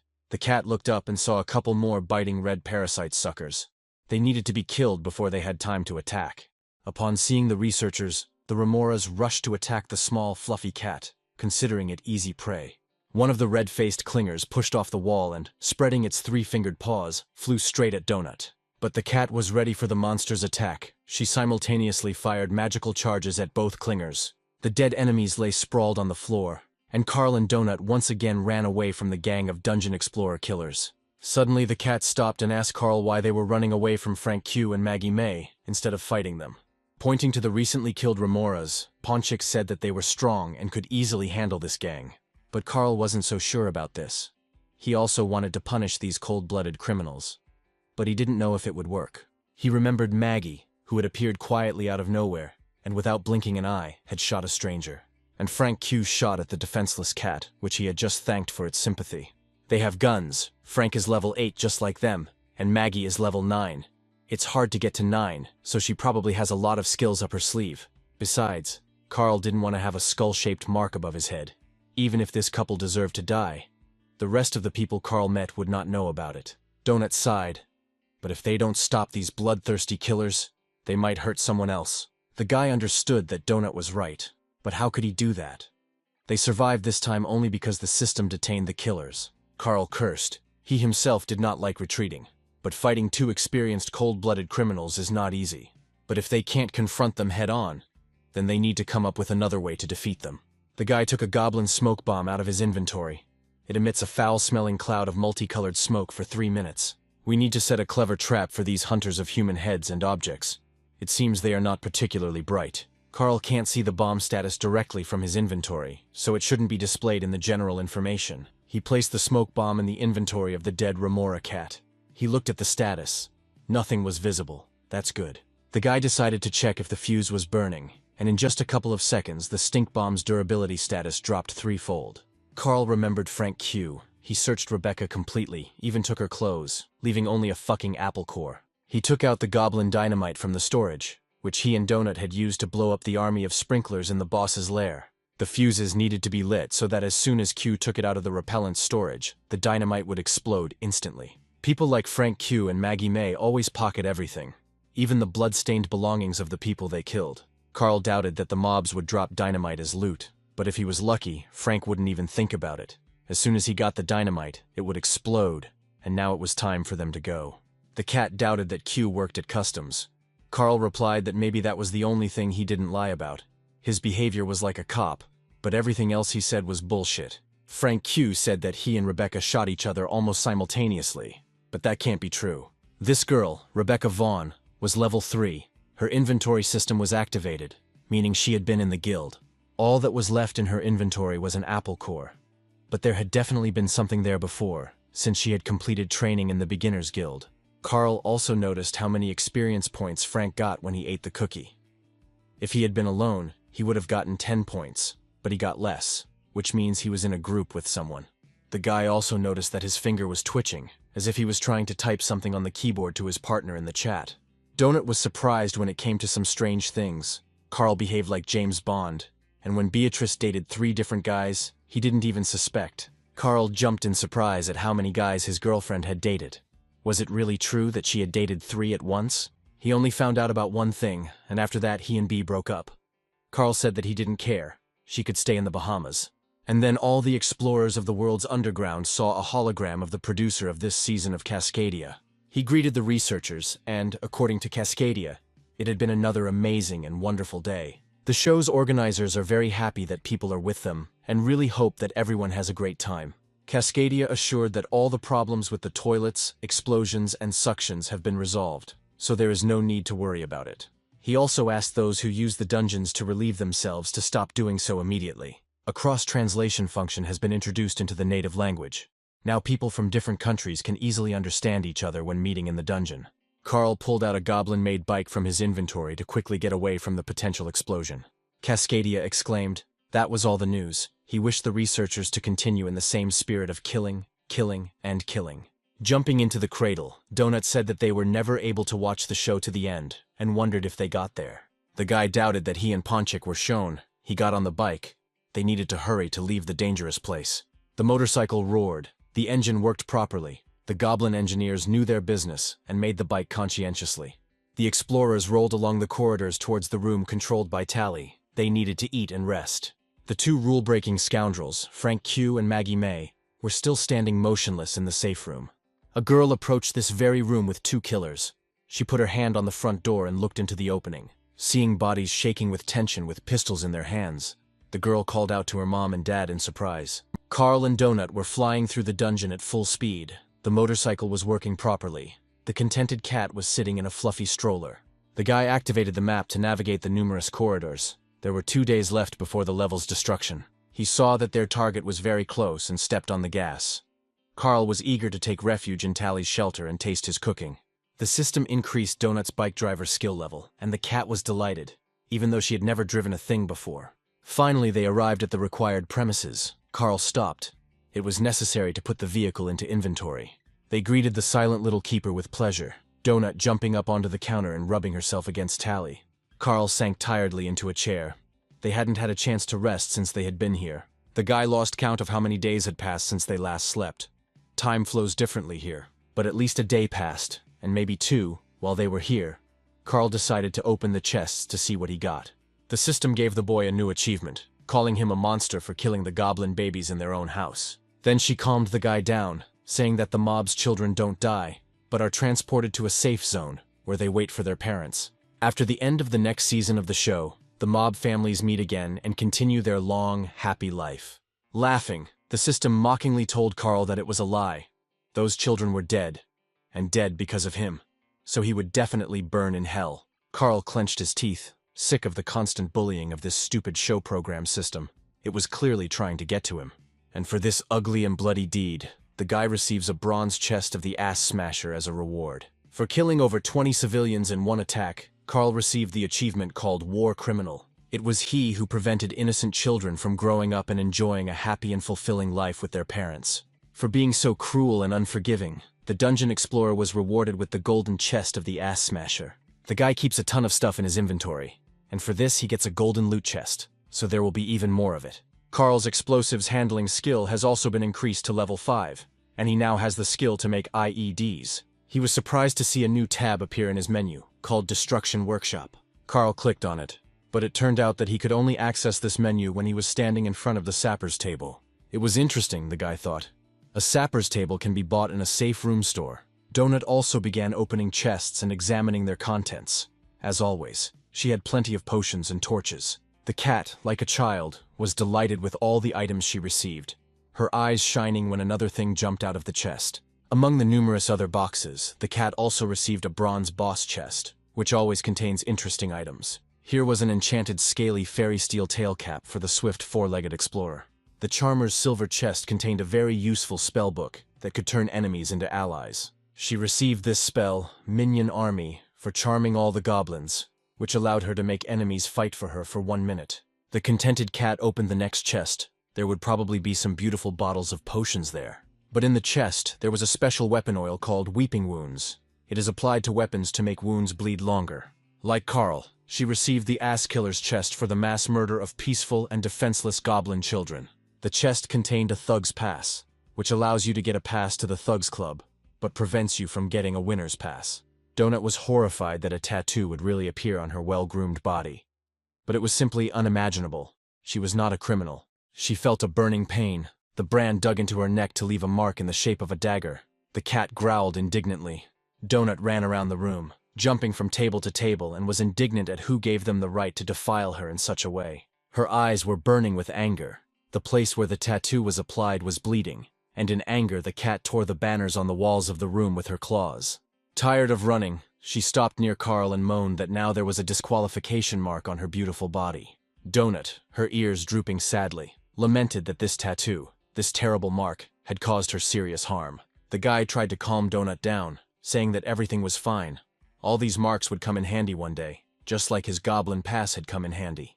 Carl hadn't seen Donut this upset since Angel the Cocker Spaniel ate one of her favorite bells. Carl looked carefully at the cat's body. A tattoo was visible among the silky fur.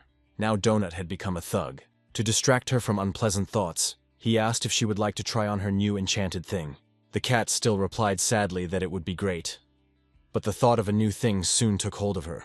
When the enchanted scaly fairy tale cap for the fast four-legged friend ended up on Donut, she smiled again. She spun around in front of Carl and asked how it looked, how she looked in it, and whether it covered her crotch tattoo. The guy stroked Donut. The thing doesn't even come close to covering the tattoo, but it looks absolutely great on the cat. The cat frowned. It was a pity that she didn't cover it. And then she remembered about the Book of Spells. Perhaps it could help. But Donut couldn't use the book because the spell required 50 mana, and she didn't have that much mana. The cat was very upset. She cannot learn such a useful spell now and cannot use it. The guy continued to open his chests, of which he had accumulated a decent amount over all this time. He opened a couple of goblin chests, which usually contained all sorts of explosive goodies that the guy often used. And this time he received healing potions, goblin dynamite, stinking fog bombs, and confusing fog scrolls. The boss's bronze chest contained only one item. Carl received an enchanted ring for his finger. It was a physique ring. It improved his body by 20%. The guy thought that he needed to find something similar for Donut. Having opened another chest of the ass-kicker, Carl received the exact same thug pass in the form of a tattoo as Donut. A bloody dagger sank into the boy's chest. He cried out in pain. This procedure is quite painful. It was not for nothing that the cat screamed. Donut pulled her t-shirt back and looked at the mark, saying with disdain, "Oh my God, how disgusting, and how could they do that?" Glancing at her neck, the cat said, "Miss Beatrice will go crazy when she sees this on her favorite beautiful and champion." A skill potion fell out of an inconspicuous-looking box. Drinking it will add an additional level to the guy's value determination skill. After moving his purchases into his inventory, Carl pressed the button to sort items by value. The system quickly sorted all the items, and the guy wondered why he never got pants or shoes. The contented cat ran around the room in her new steel outfit, exclaiming that when she spun, she made a whistling sound. Carl yawned incessantly. He was exhausted and really wanted to sleep. Besides, he considered this place quiet, and his body needed rest. After taking a shower, he and Donut settled down on the wide bed in a small but cozy and already familiar bedroom. The cat was still muttering indignantly in her sleep, asking who gave them the right to disfigure her body, and what's more, such an ugly tattoo. In his dream, Carl saw an angry and at the same time sad Rory. She blamed the guy for the death of her family and called him a monster. He knew it was just another stupid joke. The game didn't care that he killed the kids. It wanted him to do it. The room was like it was set up for this. They had to clear out the workshop, and they had to blow up that room. It was a trap. Those kids were put there for that specific purpose. They only existed to die. Carl cannot and should not blame himself or feel remorse for the explosion in the goblin lair. Donut was right. It wasn't his fault. But despite all these reasonable arguments, Carl still felt like an asshole. And then he saw an inscription on the ceiling of the AMV. Someone wrote it. "I wonder if this person survived or has already died." The guy reached out his hand to the ceiling with the inscription about where this place came from. For some reason it seemed familiar to Carl. He clenched his fist, all his muscles tensed. It couldn't be, this place. It was from his world, and the aliens wanted to steal it from them. Carl stubbornly pressed his lips together. He swore to himself that the aliens would not break him. They could wound or kill him, but not break him. Nearby, the fluffy Princess Donut purred peacefully, a living reminder of that world and that life that had been not so long ago. The guy's eyes flashed menacingly. He would do everything possible and impossible not only to avoid breaking down, but also to get his world back. There were 40 hours left before the level was destroyed. Carl saw an inscription. 2 crossroads to the east, 3 to the south, a staircase plus people. The guy looked at the inscription in confusion. He was at a loss to guess who had made it. Enemies or possible friends and comrades. Donut asked him if he thought it was a trap. Carl thoughtfully answered, "Maybe this way, maybe that way." He ran his hand over the inscription, and fresh paint remained on his fingers, meaning the inscription had been made only a few hours ago. They decided to take a risk, got on motorcycles, and the researchers headed in the direction indicated on the sign. The road was littered with the corpses of Level 4 ice goats, killed by researchers Brandon N. and Chris Andrews. Carl told Donut that they would go look for these very researchers who cleared the way to the stairs for them. The guy stepped on the gas and they sped forward with the wind. Carl couldn't wait to find normal people here. The system reported that Carl's driving skill had improved, and he could now step on the gas with complete confidence. Along the way, the same inscription was found here and there. It seemed the guys were showing the researchers the way to the stairs.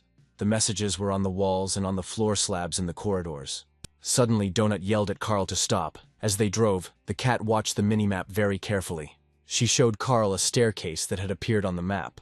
Although it had definitely not been there before, it seemed to have opened recently. The boy asked the cat if there was anything else there. Maybe he could see anyone nearby, other explorers or monsters. Donut replied that there was something written on the ground. She suggested getting off the motorcycle and reading. After all, it was very dangerous near the stairs. Carl put the bike back in his inventory. They were going to go on foot from here. The guy didn't want to show the transport to anyone. The explorers of the world dungeon slowly and carefully moved forward. Judging by the video, the bosses here are very serious. They saw another sign on the floor. The road is safe. The parking lot is 2.5 kilometers away. They can't go any lower. Otherwise, the district boss will be activated. Carl cursed. How could they even defeat this district boss? All these monsters were simply terrible and strong. Donut pressed herself against the stone slabs. She felt a very slight vibration, as if someone was approaching them. She told Carl that there was some movement up ahead, but she couldn't yet figure out what it was, or whether it was dangerous for them or not. Now the guy, too, could hear noise and a slight rattling of the floorboards far away in the corridor, which meant that someone big and heavy was walking. Soon dust began to fall from the ceiling, and the dungeon explorers realized that it was definitely not a friend moving towards them. Carl told Donut that whatever it was in the hallway was very fast and extremely large and heavy. He added that this was something very, very big, and perhaps they had never encountered such a giant in the dungeon before. Above one of the entrances they saw a raised grate. Carl understood perfectly well that this grate would fall as soon as they entered. The guy walked up to the grate and looked inside. It turned out that there were more passages further on, like some kind of labyrinth. Suddenly they heard something rolling noisily down the corridor right next to them, and a huge brown ball appeared. It rolled right up to the grate where Carl and Donut were standing, and the researchers felt that the ball stank. The guy winced and said that it smelled terribly of sewage. Donut's eyes filled with tears from the stench. She whispered, "It's just awful." Carl suggested looking at the map. Maybe they would find the one who left all these messages with clues. Suddenly, he saw that a very large group of dungeon explorers was moving not far from them. The guy happily told the cat to look at how many people there were. They finally found a large group. Judging by the dots, there are at least 40 people there. We need to go to them. Together, they will definitely be able to break through to the stairs to the second floor. Carl's eyes lit up with joy. He was glad to see people, and Donut was also glad that they wouldn't have to fight the terrible boss themselves. The guy was sure that with that many people they could easily take down the district boss, although it depended on their level. Turning the corner, Carl and Donut entered a corridor where, judging by the map, there were people. The guy greeted them warmly. But when he looked closer, his face lengthened. He certainly didn't expect to see this here. These were indeed people, and there were a lot of them. Donut turned to Carl in confusion. In front of them were very elderly people, some of whom moved with the help of walkers. The cat whispered, "There are only old people here, some in wheelchairs. With them they will definitely not defeat the district boss." Carl thought, these aren't just old people, but, oh my god, I love you, Grandpa. But damn, how come you haven't crumbled into sand yet? A strange old woman sat near a large cart with things and looked around with big crazy eyes. She muttered that she didn't take those sandals, and there was no need to slander her. She didn't need other people's things. She was an honest person. Carl heard a young voice. Some guy shouted to him. Thank God he came to their base. 2 young men were walking towards Carl. One of them asked if he had probably seen their messages. Carl answered, yes, they had seen the inscriptions. Level 6 researcher Brandon N., a young man with a hammer on his shoulder and cheerful eyes, waved cheerfully at Carl. Next to him was Level 6 researcher Chris Andrews, and it was these guys who cleared the way for him and Donut to the stairs. Brandon didn't understand why Carl said we. He asked the guy who else was with him. They thought he was alone. The young man saw the strange name of the explorer, but did not understand anything about this. What kind of royal retinue this was. Maybe it was just a joke. The indignant cat jumped off her companion's shoulder and stood majestically before the 2 young men. She said that we means we. She is right in front of him. Can't this rude guy see her? She is Princess Donut. The stunned guys looked at each other in confusion. It seemed they clearly didn't encounter talking animals every day. Brandon apologized. He didn't understand right away. I saw them and I thought... Carl smiled. They probably thought he was crazy. Meanwhile, the cat is talking, and she may have the highest stats of all those present. Brandon Ann dropped to one knee and gently stroked the cat, saying, "Nice to meet you, Princess Donut." The cat was still unhappy that she was taken for a blank space, and not for an equal explorer of the world's underground. Brandon asked to forgive him if he had suddenly offended such a beauty. He had simply never met a talking cat before. Donut smiled and accepted the apology. Carl and his companion, along with the boys, went to the other fighting members of this large but strange detachment. They were met by Archer Yolanda Martinez, a level 6 explorer and member of a group called the Meadowlarks. Yolanda smiled widely and extended her hand to Carl. She happily exclaimed that their messages worked. "This is very cool." They were also joined by Imani K, a 10th level explorer armed with a sword, and also a member of the Meadowlark squad. There were 12 skulls hanging above the sad Imani's head, meaning that she had killed 12 dungeon explorers. The swordswoman stood a little to the side, next to the old men, and was in no hurry to approach the new arrivals. Donut wrote in the chat to Carl to look at that girl with skulls, another dirty killer of researchers. Carl looked closely at Imani, who stood with a sword guarding the crowd of defenseless old people, and did not abandon them. He replied to Donut in the chat that he didn't think so. This girl was completely different from the cold-blooded killers they had met. There was grief in Imani's eyes. Apparently she was forced to kill these people, and this lay like a heavy stone on her clear conscience. Still, Carl looked at Imani warily, and he told the cat not to write in caps, as it felt like she was screaming. The frightened cat replied that she was screaming. The skulls above her head frightened her very much. She remembered how Q tried to kill her. The smiling Archer extended her hand to Carl and introduced herself as Yolanda, very happy to see a new explorer in their squad. Brandon explained that they were night workers at a nursing home in Wenatchee and had arrived there while they were on duty with the residents. On that terrible night, they were forced to evacuate because someone decided to set fire to the trash in a barrel at the entrance to the building. At this time, firefighters, police, and others were with them, and the strange old woman wrote to Auden Schwartz to contact her. The old lady in the red hat was named Agatha. She took a can of red paint and headed towards the nearest wall. The guy added that in general, everything was going in one place. When it happened, he suddenly saw that Agatha took their paint. Soon a smiling red smiley face appeared on the wall, drawn by the strange old lady Agatha. It was very strange for Carl to see an old woman wrapped in rags with crazy eyes and a can of paint in her hands. Brandon N politely told Agatha not to waste the paint. The old woman grumbled that it was her paint. They stole it from her. Brandon reminded her that Agatha had stolen the paint from Stan, and he asked her to just not waste it on nonsense. Chris said most of the cops and paramedics scattered as if they knew the place better. Carl was surprised how they got down. It turned out that Agatha simply took a running start and jumped onto the stairs with a cart. No one knows what she was thinking, but the stairs turned into a long, smooth ramp. Apparently, something really wanted this strange old woman and the other residents of the nursing home to come down here. Carl asked Brandon if he had considered gathering them all in a safe room, which would certainly be more comfortable than the hallway. Donut was surprised to see a cat in the arms of one of the old ladies. The grandmother was constantly petting her furry pet. Chris said the room was already packed, like a summer cafe in the sun, with only enough meth for 30 people. Chris helped the stronger ones get there. There is this gnome there who cooks food for them and sings songs. Carl remembered Tully. Apparently not all babkas are so gloomy.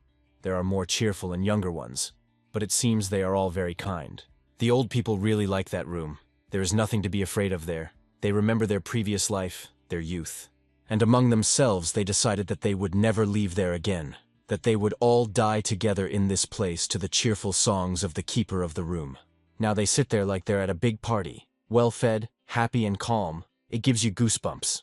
The guys planned to take the old people to the 3rd floor, thinking that there they could change their class or specialization, and it would be easier for them to survive. Carl stared at the toilet, next to which there were pools of blood. He suddenly remembered Cascadia's message about toilets. He asked Brandon if this was really because of the same bug that the producer had talked about, and the guy sadly confirmed.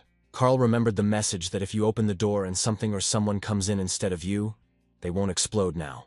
Brandon N told Carl that they found Lady Tiata from the Newbie Guild, who really helped them get settled here. And then they brought people to her in groups for training and activation of the menu, inventory, and adaptation to this strange place. During one of these expeditions, they were attacked. Several residents of the nursing home were injured, and there were no healing potions. Imani had a sword. She killed the wounded at their request, but she still cannot recover from that terrible incident. Everyone understands perfectly well that it was necessary to do this so that they wouldn't suffer. But it doesn't make anyone feel any better, damn place. And those fiery skulls above Imani's head are a constant reminder of what happened. It's just terrible. Carl listened and looked at the old people. If it was difficult for him, a young man, to live here, then what must it be like for them, old and infirm people? And he suddenly thought that things weren't so bad between him and Donut. They were young, fast, healthy, and now they could even chat. He asked Brandon what happened to the cops and paramedics who stayed with them after they went underground. En lowered his head. Most of them went into the spiral. The gate closed after they went inside. About 5 minutes later, the gates opened again, but none of the guys were there anymore. They had simply disappeared. No one knows where. The rest went to look for other survivors in the world dungeon, and a less difficult descent to the second floor. They were very strong and brave guys. Everyone was confident that they would be able to find people and a ladder. The two squads went their separate ways, and no one has seen them since. Not even a message from them about what happened. Brandon whispered. They are all dead. Their deaths are shown by icons in the squad. The guy didn't want the old people to know about it. The guys were killed one by something, separating them from the group. Even Dr. Gracie died. And she was an MMA fighter. Seeing Donut, the old woman with the cat extended her hand to her and greeted the cute cat in a trembling voice. Donut jumped into the arms of her grandmother in a wheelchair, who, even in this situation, did not abandon her furry pet. Brandon concluded that they were the last 4 who were not residents of the nursing home, plus Agatha, Carl thought. What a nightmare. And he thought that everything was bad for him. But here everything is much worse. Just some kind of darkness. He looked at these feeble old men in the corridor of the world dungeon. They shouldn't be here at all. But they are here. The world of Earthlings has come to an end. There is no place for the sick and the old in this bloody show.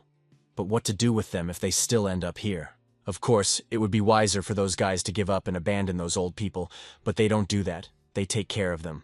The cat caught the sad thoughts of her companion. She sadly lowered her soft ears and asked what Carl was thinking about. The guy understood perfectly well that this was a hopeless business.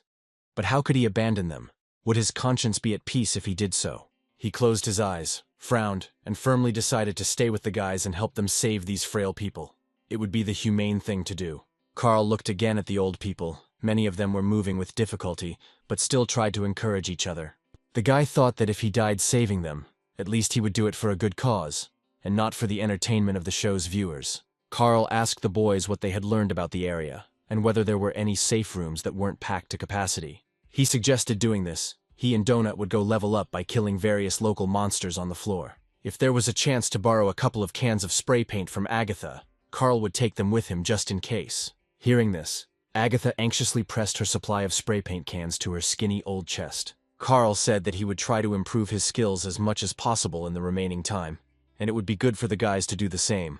He warned them to beware of other explorers, especially those with skulls. They met 2, Frank and Maggie. They were killers. Carl promised the guys that they would watch the next episode of the show Dungeon World, get some sleep, and come back here again. Donut, hearing Carl's words, jumped off her grandmother's lap with the cat and headed towards her companion and guardian. The guy said that when they returned, he, Donut, and 4 guys would go there. Carl pointed towards the stairs. The 6 of them will definitely defeat this boss that the bloodthirsty aliens, lovers of bloody murders, have prepared for them. By winning, they will give the old people the opportunity to go down and continue living and moving further underground. Imani asked incredulously. How was Carl going to do this when so many people had already died fighting terrible bosses? Carl smiled. They don't need to worry. He has an interesting idea. He will tell them everything later when they return. When they were alone, Donut asked Carl what his great plan was. She was curious to know what he had come up with. How will they kill the terrible boss of this floor? After everything that happened, the cat unconditionally believed in the genius of her companion. But the guy casually replied that he had no idea how they would do it. But he would definitely try to come up with something. They have to force the others to train. It's the only way out. There's very little time left. Better to fight a familiar enemy than God knows who, Donut objected. But they don't know who will be there.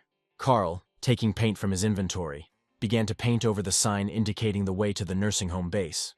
Donut asked why he was doing this. He asked if she had seen Imani's level 10, partly because she had to kill those people from the nursing home. The cat was surprised. Did Carl really think that someone would show up who wouldn't hesitate to kill those old men just for the sake of experience? Donut sighed heavily. She was sure that the guy was greatly exaggerating. There are no people that evil. But then a memory of the recent attack on them came to her mind. She timidly asked Carl if she was right about the people. The guy knew perfectly well that she was wrong. but he replied that he didn't know and didn't want to know. And in any case, it wasn't worth the risk. Carl remembered Frank Q's cold, predatory eyes, and without blinking an eye he would chop down defenseless old people with his terrible axe. Donut asked, what if some good people like them showed up and walked past because Cal had painted over the messages? He replied to his companion that they were very lucky to find them. These guys are very good, kind people and real fighters. The good guys don't wander around in crowds, not in these places. Don't forget where they are. The system encourages players to kill. So here you are, either a small fish or a huge shark that is trying to eat these small fish. The cat asked Carl in confusion. Who are they then, small fish? She didn't like that at all. The guy silently turned the corner and walked away. He knew for sure that they were small fish, and many would like to gobble them up. As they wandered through the corridors, they constantly encountered enemies. But these rats were much larger than those they had encountered before. This means only one thing. They are already very close to the lair of their boss. The guy constantly asked himself if he was ready to fight him. Brandon N. told Carl that they had destroyed the two bosses closest to them, securing the area somewhat. Some guys tried and killed the first district boss. They don't know them. They didn't have time to get to know them. The four of them defeated the second district boss, which increased their level and allowed them to arm themselves and level up a bit. N warned Carl that they needed to be wary of the lizard-like creatures. They were extremely dangerous in combat. Carl and Donut fought another squad of large rats. The cat successfully extinguished them with magic projectiles, and the guy finished them off. He asked Brandon to tell him more about the lizards. He replied that they jump. Some creature even bit his hand. He thought it would die. It was good that the poison wore off quickly. Otherwise it would have killed Brandon. And now Carl and Donut were facing those very same lizards. The poison of these hideous green creatures is so strong that healing potions have difficulty neutralizing it. You need to drink many vials to survive. Donut took out from her inventory a potion of iron skin, given to her by caring Carl, to protect her body from bites. The cat swallowed the protective liquid and felt as if her fragile body had suddenly become filled with metal and strengthened. Carl also opened his inventory and took out a piece of chain that he found during the battle with their first boss. He wrapped the chain around his fist to increase the force of his blow against the vile, poisonous enemies. According to N, they are very nimble. One of the second-level pygmy troglodytes had already rushed at the researchers. The system warned that they were fast and poisonous. Donut immediately fired magical projectiles at the approaching poisonous and biting enemies.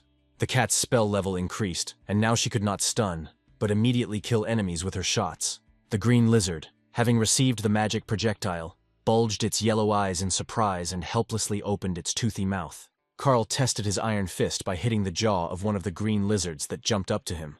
It worked perfectly. The blow sent the monster flying up and somersaulting in the air. As soon as the monster was close enough to the floor, Carl jumped up to it and delivered another blow to the head. The lizard couldn't survive this blow. It was torn into small pieces, and everything around was covered in scarlet blood. The guy shook himself off. He didn't like the bloody splashes.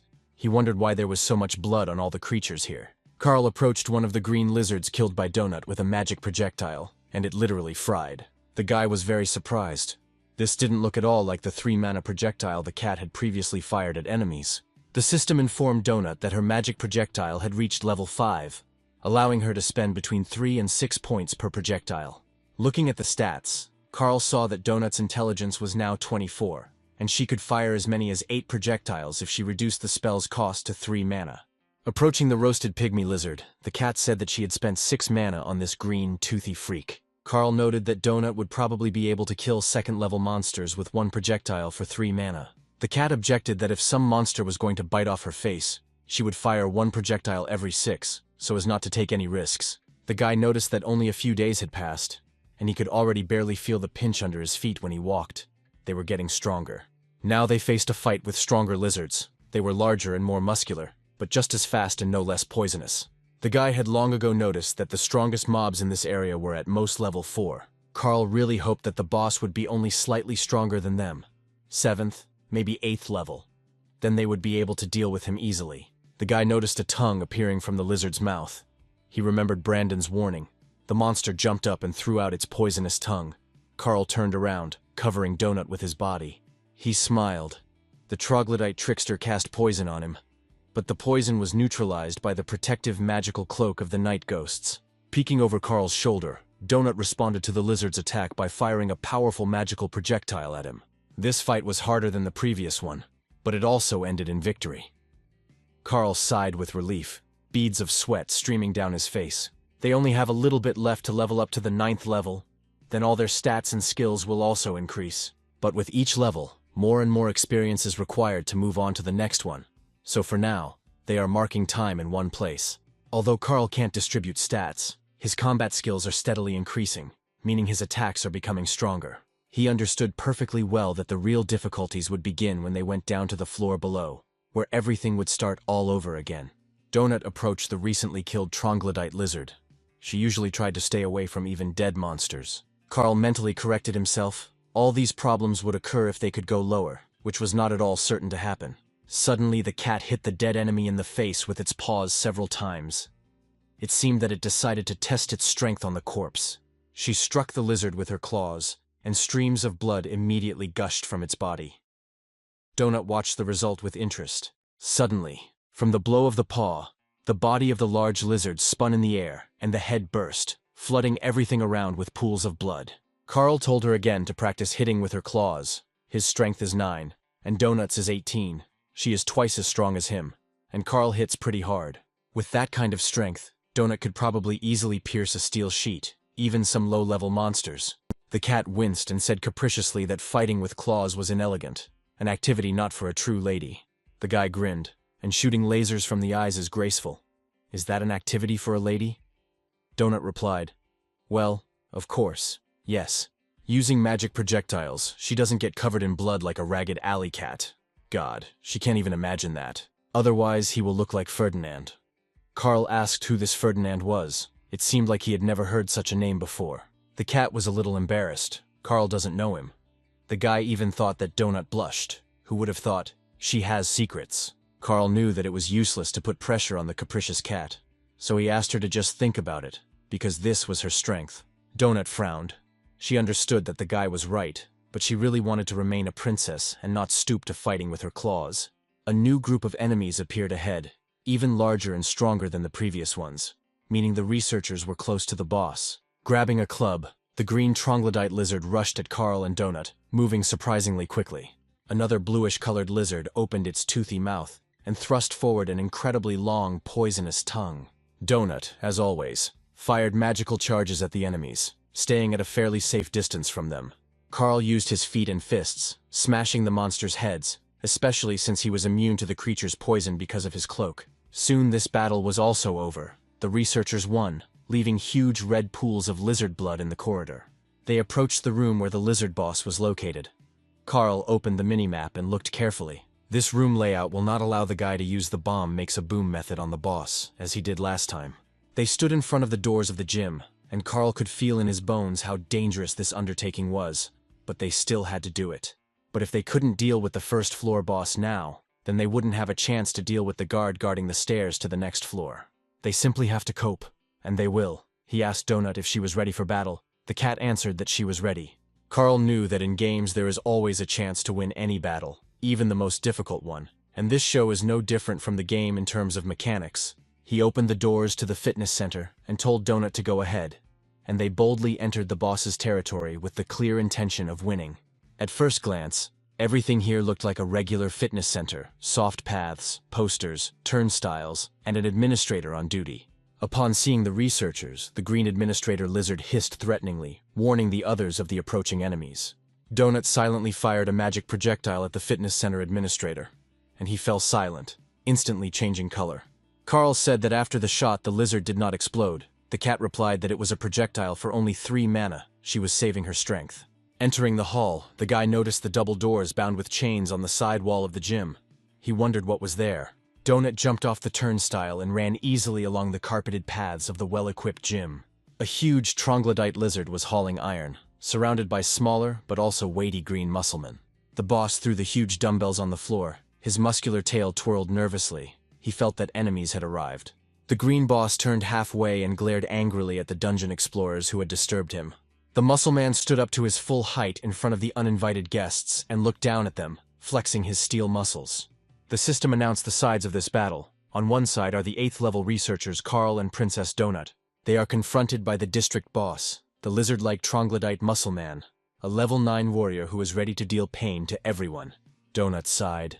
The degree of cringe in these descriptions of the game system is sometimes simply off the charts. Why all this? Carl, wrapping his beloved chain around his fist, told the cat not to pay attention to it and to stick to the plan. Seeing that his enemies were seriously preparing for battle, the duck called his assistant Bro and asked him to back him up. The muscle man picked up a huge disc from his dumbbell. It had its own name.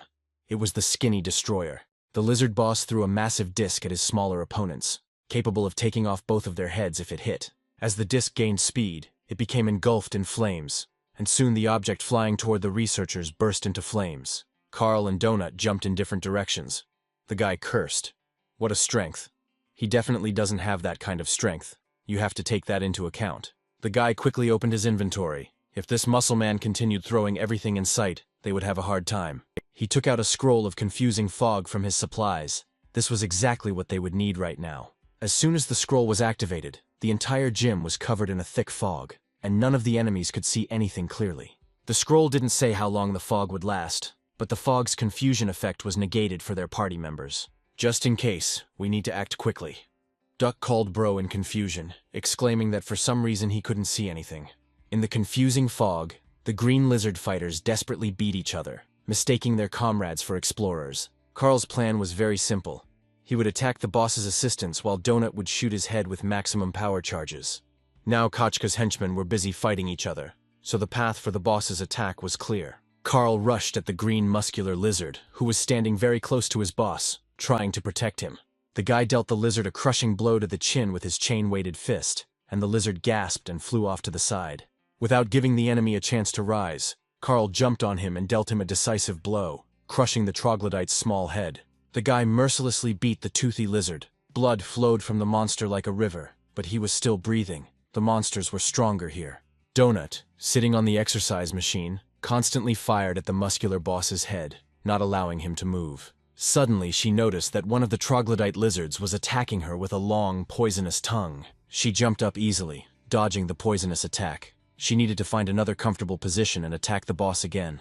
Carl kicked another green fighter athlete so that he could no longer get up and attack them from behind. The guy cursed. The boss was burned by the cat's attacks, but still alive. Besides, the effect of the scroll of confusing fog ended. Carl quickly clicked on his inventory to get another saving scroll and provoke the enemies to fight each other. The muscle man, noticing the enemy's movements, threw another burning disc at him. The guy managed to dodge, but it was dangerous. At that moment, the cat resumed its attack with magic projectiles at the green muscular boss's head. Having received the blow, the duck lost control of the fiery disc, and it flew into the wall, no longer threatening to crush Carl's head. Donut stood very close to the boss and shot him in the chin. The upper part of his body was already starting to darken from the attacks. Seeing that her mana was running low, the cat opened her inventory and took out another bottle to replenish her energy levels. She shouted to Carl that she was drinking a mana potion, so that he should cover her and be careful himself. The guy responded, saying that he accepted the information. If Donut gets hit, it will be very difficult to hold out long enough to use another potion. And then Carl was attacked by a blue-tongued, poisonous troglodyte trickster, wrapping its tongue around the guy's striking hand. He smiled, but he doesn't have to worry about such crap. The poison of these ugly creatures doesn't scare the guy. The system reported that the poison was neutralized by the cloak of the night ghosts. Carl grabbed the poisonous tongue wrapped around his hand and pulled. The lizard was completely taken aback by the fact that its victim could pull it by its poisonous tongue. Confusion flashed in its eyes. The guy pulled the blue tongue with all his might, and the blue troglodyte trickster flew at Carla with his mouth open. Carl's arm was almost up to the elbow in the toothy mouth of the poisonous bro. He clenched his teeth, and blood gushed from the guy's arm. Carl gritted his teeth. Despite the fact that his hand was wrapped in a chain, the wound was serious and caused him acute pain. He shoved his chain-wrapped fist deeper into the troglodyte's throat, and it began to choke. Carl heard another lizard running behind him to help the choking poisonous dodger bro. The guy quickly turned around and hit the approaching enemy directly with the body of the half-dead bro, despite the streams of blood from his own hand. Carl tensed his hand. He needed to press a little more for bro's spine to break and for him to unclench his poisonous jaws. The enemies continued to attack the guy. Now he used the body of the lizard bro as a weapon. He dealt a crushing blow to another green fighter of the boss duck, smashing his head on the iron. The boss saw his friend Bro hanging helplessly on the arm of one of the dungeon explorers. The poisonous lizard was almost dead. The jock roared, addressing Bro, that this wasn't cool. Judging by the bar above the boss's head, he only had a third of his life left. Carl finally activated another scroll of confusing fog again. This could buy them time while Donut replenishes his mana. The gym began to fill with a thick fog again. The guy, gritting his teeth, ran to another place to remove Bro's dead body from his hand, which was still dangling from it. The muscleman shouted to Carl that it was his little brother. He had just started to gain muscle mass, and the man killed him. Running past the exercise machines, Carl grabbed the barbell just in case to protect himself from the green, enraged boss. Gritting his teeth in pain, the boy ran as fast as he could towards Duckling to attack him, while Donut was replenishing his mana reserves. However, with amazing dexterity, the muscleman grabbed the guy by the hand in which he held the barbell. For his size, he was surprisingly fast. Carl cursed. Fighting the boss hand-to-hand when your right hand is in the mouth of another monster is not a good idea. The muscleman grabbed the guy by the throat and squeezed his neck. Despite his weakened health, there was a lot of strength in his muscular arms. The boss began to strangle Carl. His body began to shake, and his health began to rapidly decrease. A little more, and he would die. Despite his weakness, Carl tried to kick the boss, but it didn't have any significant effect, and his grip didn't weaken. Carl's eyes began to fill with blood. He muttered through his teeth, "No, not like that. He can't die so stupidly." The guy's head began to spin. A bloody haze swam before his eyes. He felt himself weakening, consciousness almost leaving him. Suddenly he heard Donut's lively voice. She was running towards the boss and shouting to her companion for Carl to hold on a little. She jumped onto Duck's back and dug her claws into his muscles with all four paws, causing blood to immediately spurt from the wounds. This move really surprised the boss. He couldn't understand why it hurt so much. Could this little thing really cause such damage? Meanwhile, Donut was hacking at Duck's back, cutting through the muscles as if she were sharpening her claws on her scratching post. A couple of seconds later, there was no longer a single living spot on the boss's back, and due to the tension in his muscles, blood flowed in wide streams. To save Carl, the cat, overcoming her disgust, sank her sharp teeth into the monster's blood artery. A fountain of blood gushed from the bite site, and Duck screamed in pain. But he still didn't let go of Carl, although he had loosened his grip. In an attempt to get rid of the biting little thing, the boss hit it with his clawed paw and threw it off his back. The cat crashed into a glass wall, punching a hole in it and causing severe damage to its fragile body. Under Donut's weight, the hole in the glass widened, and the cat fell helplessly to the floor, not moving. Carl saw with horror that his capricious but faithful companion was lying motionless on the floor, covered in blood. He screamed at the top of his lungs, calling on Donut to wake up and drink the health potion as quickly as possible. She couldn't die.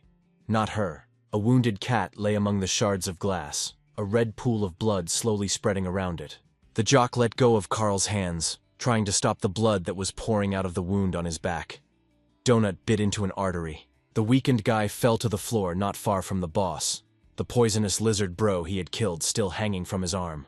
Carl gathered his strength. He needed to finish the fight before the boss recovered.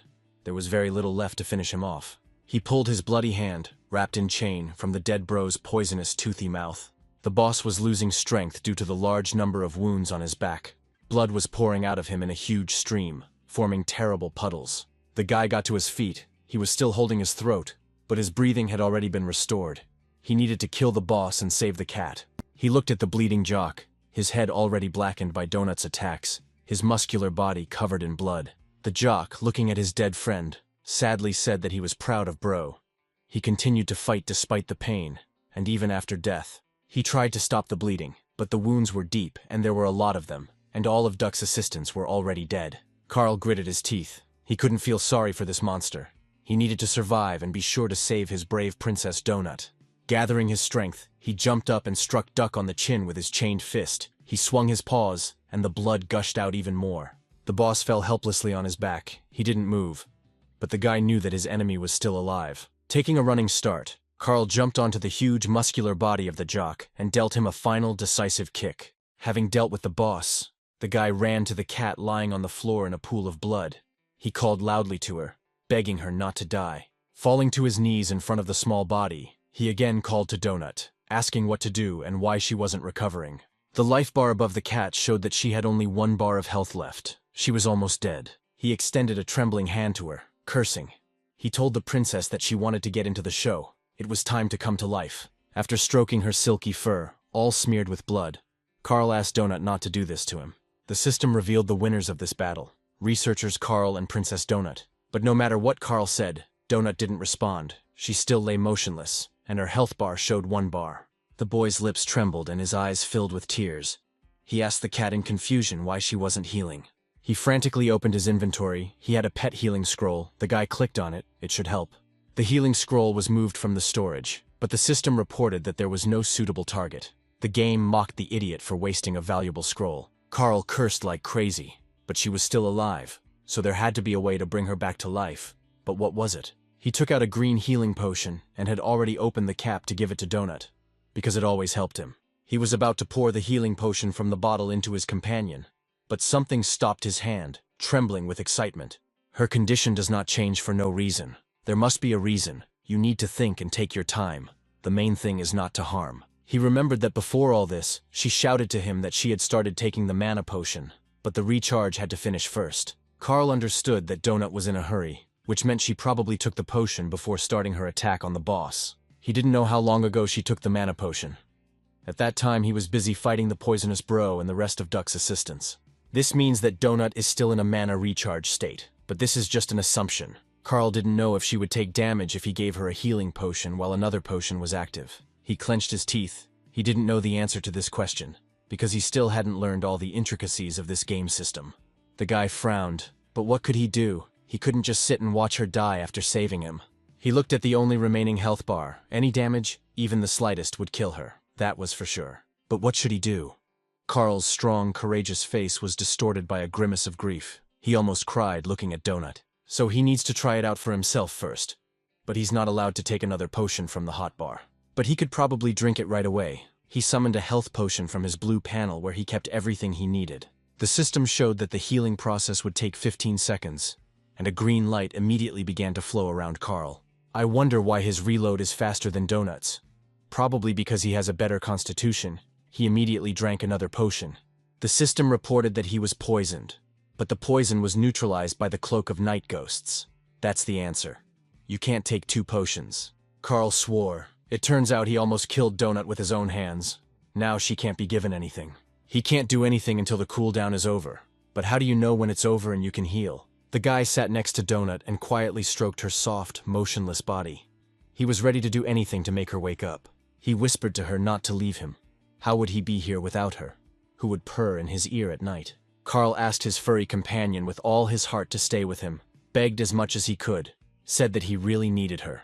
The guy continued to stroke the cat, swallowing back his tears, when suddenly he saw that one of the paws began to glow purple.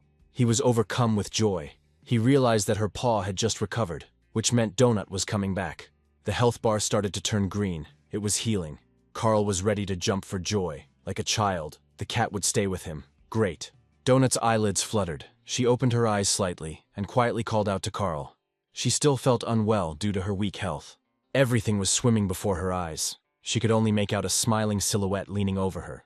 The cat asked in a weak voice if they had managed to win this difficult fight with the 9th level boss, Jock. A satisfied Carl confirmed that everything was fine. It was Donut who had done it. She was such a brave warrior, the envy of everyone. He stroked her and asked her not to move for now, to lie down for another minute until her health was fully restored.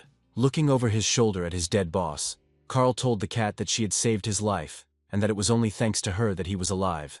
Donut sighed dramatically and moaned that she had been mortally wounded in that hard battle. Saving Carl required the greatest self-sacrifice from her, and now she must die from severe wounds. The cat said she felt her strength leaving her, but judging by the bar above her, Donut's health had almost recovered. Turning to sleep, the cat quietly said, "Her life is slipping away. It has come to an end. Her life will end here and now." She used her claws in the fight, just as Carl said, and she scratched the huge boss's fleshy back with them. And for this reason she died. There was no need to get so close to him, and especially not to bite into his body. Donut added that when Miss Beatrice finds out about her death, she will be very unhappy with Carl for not protecting her. The cat asked that Carl be sure to tell Miss Beatrice that she, Princess Donut, fought valiantly to the very end, and he will also have to find Ferdinand and tell him that she loved him. It was love at first sight. Carl cursed to himself. Who is this Ferdinand anyway? This is not the first time Donut has mentioned him. The cat's health bar became almost completely green, meaning that she could not only stand up, but also jump. The guy smiled. It seemed like the potion had recharged. That was good. Now Donut was just showing off, but he was still happy. Rolling from side to side, the cat whispered that she saw the light. It was immediately obvious that she had been watching a lot of television. Carl waited patiently for her to get tired of putting on an act and rise to her feet to receive her well-deserved prizes. But she continued to say that she was leaving this mortal world to go across the rainbow to the shining eternity to her ancestors. Having finished her fiery speech, Donut theatrically froze, her mouth slightly open and her tongue sticking out. The guy was tempted to clap his hands. But instead, he told the cat to get up already and help him get lost in the boss's lair. There was no point in wasting time. The bodies of the slain monsters disappeared from the gym, as did numerous exercise machines, leaving Carl and Donut alone. Upon entering the safe room, Carl and Donut left behind numerous bloody footprints on the floor and counter. Carl insisted that the cat go into the shower with him, and she declared that this was the most vile betrayal on his part. While soaping the cat, the guy explained that they didn't know what was in the monster's blood, and he didn't want her to lick herself and then get sick. The room's keeper hummed a song while happily combing the disgruntled cat's fur. The gnome Babka Sebastian, level 21, worked here. He was kind, although his cooking wasn't as tasty as Tally's. As the new episode of the show began, the host noted that this season's researchers each had their own styles of playing the game. Solo explorer Lucia Marr stands out with her dogs. This girl loves animals, and they help her. Viewers worried that Lucia is too young to be a researcher are shown footage from before the collapse. Borant assured that all children and pregnant women were safely placed in childcare facilities. This is not the first time the Syndicate has seized a planet, so the takeover of the world of Earth was organized and controlled. The safety of small children has always been the top priority of the Borant Corporation, known throughout the universe. After the capture of the world of Earth, only adult independent people capable of becoming explorers remained on the surface. Most of the other players gradually split into squads.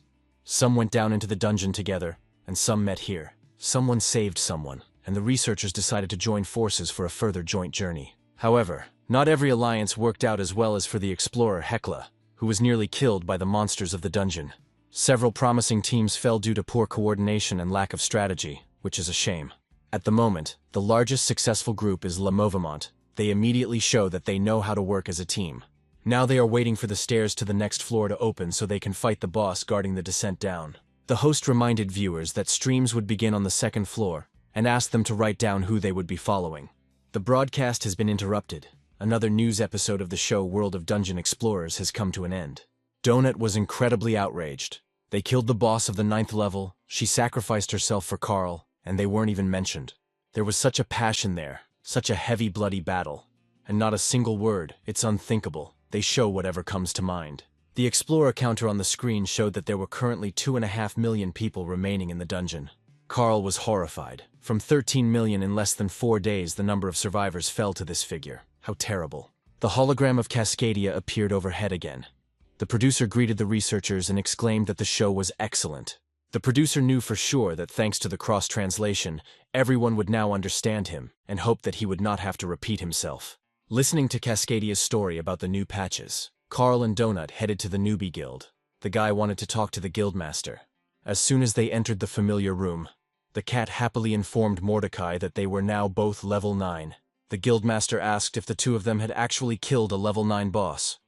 That was impressive. Not every large team would dare to do that. Sitting down on a chair, Carl sighed and said that it was a stupid idea. He hoped that everything would go easier and smoother. It's shitty when they don't know what they're up against. It's impossible to prepare when going into battle blind. Mordecai suggested studying the recording of the battle and analyzing their mistakes so that they would not be repeated in the future. This is useful. He pointed out to Carl that this heavy barbell would do the same damage as his fist, and it was not worth wasting his strength on it. The guy was shocked. The guildmaster said that his hand-to-hand combat was equal in power to an unenchanted weapon. He was already very strong. And during the last battle, Carl wasted the scrolls of confusing fog. They could have been used more effectively. His intelligence was 3, so their duration was only 15 seconds. Donut's intelligence would allow one fog scroll to last 120 seconds. They need to learn to understand how their stats affect everything else and plan their fights accordingly. Carl asked if that was why the cat couldn't drink potions as often as he did, because she had a low constitution. Mordecai confirmed, adding that her cut was strong, but would do little good until she increased her defense stats. They were very lucky today that Donut didn't break her neck when she fell from the boss's blow. That was entirely possible given her build. In the future, choosing a class or race with a higher constitution will help, but not much. You need to level up your stats. Hearing this, Donut was indignant. She was already one of God's most ideal creations, and had absolutely no intention of changing. She was born a cat and she will die as one. What a stupid assumption that she should become someone else. There are simply no better options. Donut stated that she even insists that Carl also choose the cat race in the future, so he will be more effective. Carl imagined with horror that he was a cat in a raincoat and shorts with hearts, arguing with the naughty Donut. He muttered in response to the cat's statement that he would never become a cat. It would be better to die than to turn into one. It's unimaginable. Cat boxing and cat kicks mixed with desperate cries, "Don't touch my tummy." The boy told Mordecai that he had thought a lot about it, if there was an opportunity, whether he should change his race. Having weighed everything carefully, Carl decided that he would remain human. Donut snorted discontentedly. She liked the idea of making him a cat. The guildmaster suggested moving on. Regarding the battle with the goblin boss, no comment here, they did an amazing job. The goblins are tough guys, of course, not as tough as Jock, who has excellent stats. It's surprising that they beat him, Mordecai thought. It was interesting that he had never heard of such a boss before. He only appeared in this season of the show. Carl thought that someone from his world had merged with one of the 3 troglodytes. He wasn't as smart as Plushkin. The boy remembered the Spanish woman who had stretched out her hands to him, asking him to save her, help her, and tell her what had happened to her. The organizers of this show did something to him so that he would endlessly spout unimaginable nonsense, as if someone was tugging at him. These 2 bosses were like caricatures or some kind of inflated stereotypes from the world of Earth. They definitely reminded me of someone. And there was also a feeling that these bosses were controlled by artificial intelligence, forcing them to perform certain actions. Mordecai said that now every corner of the universe is watching Earth, all because of the extraordinary popularity of this reality show. Broadcasts about Earthling culture have filled the airwaves across the galaxy, and this happens every new season of the show. Viewership numbers must continually rise, and bosses play a role in this. Everything here is geared toward audience emotions. Carl said that they were actually here because they only found one staircase down, meaning one very serious problem. The guy talked about meeting old people, the guys who helped them, and a huge smelly boss who looked like a piece of shit. Mordecai listened attentively to this unusual story, and replied that the solution to this problem was very simple. You need to skip this boss and continue looking for another staircase to the 2nd floor. There are several of them. They will be able to find it. Carl replied that they had been on the road all day before they found this one. The guy was worried that this was their only chance. He asked if Mordecai knew what kind of monster might be there so that they could at least adequately prepare for the fight. The guildmaster lowered his head sadly. He has very clear and strict restrictions, especially when it comes to bosses. Carl can come after the fight, and he will be happy to analyze it with him. But if he tells about the boss beforehand, it will already be considered cheating. And Mordecai really doesn't want to get caught doing that. It's considered a serious violation of the contract he signed with the syndicate. The guy grabbed his head. Neither class nor levels nor race would matter if they didn't get off this damn 1st floor. And those old men are so-so fighters. You can only count on 6, but to win, they must prepare well. Looking up, Carl asked Mordecai hopefully if he had anything else to say to them before leaving. The guildmaster looked up and at his family photographs, at what he once was like, how he lived. These portraits seemed to reproach him for betraying his lost world, for betraying himself, his nature. Mordecai clenched his fist, throwing off the shackles of the syndicate that constantly controlled his every word, every action. Frowning, the guildmaster said, "Okay, he will tell you something." But Carl must listen very carefully. The guy was very happy. Could it really be true that all the advice the guildmaster gave him really helped him survive in the dungeon? Mordecai asked Carl what he thought Jock had in common with the bad llama that spat out hot lava. The guy mentally imagined the drug-dealing llama they had encountered in one of the dungeon corridors. After thinking for a bit, Carl replied that they were both junkies, you could tell right away. But the llama was on drugs, and the Jock was on anabolic steroids. Mordecai frowned and lowered his ears. No, that's not it. Carl should think better.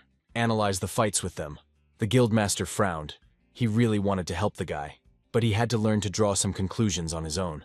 He asked the puzzled researcher how he killed the bad llama. He needed to remember everything and analyze it.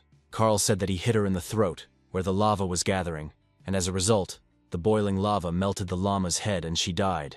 Mordecai asked how they killed Duck. He should remember everything and compare it with the bad llama. This is very important. Carl glanced sideways at the cat with a smile. Donut played with Duck's bloodstream, practically exploding it from the inside, as if she had bathed in a fountain of blood.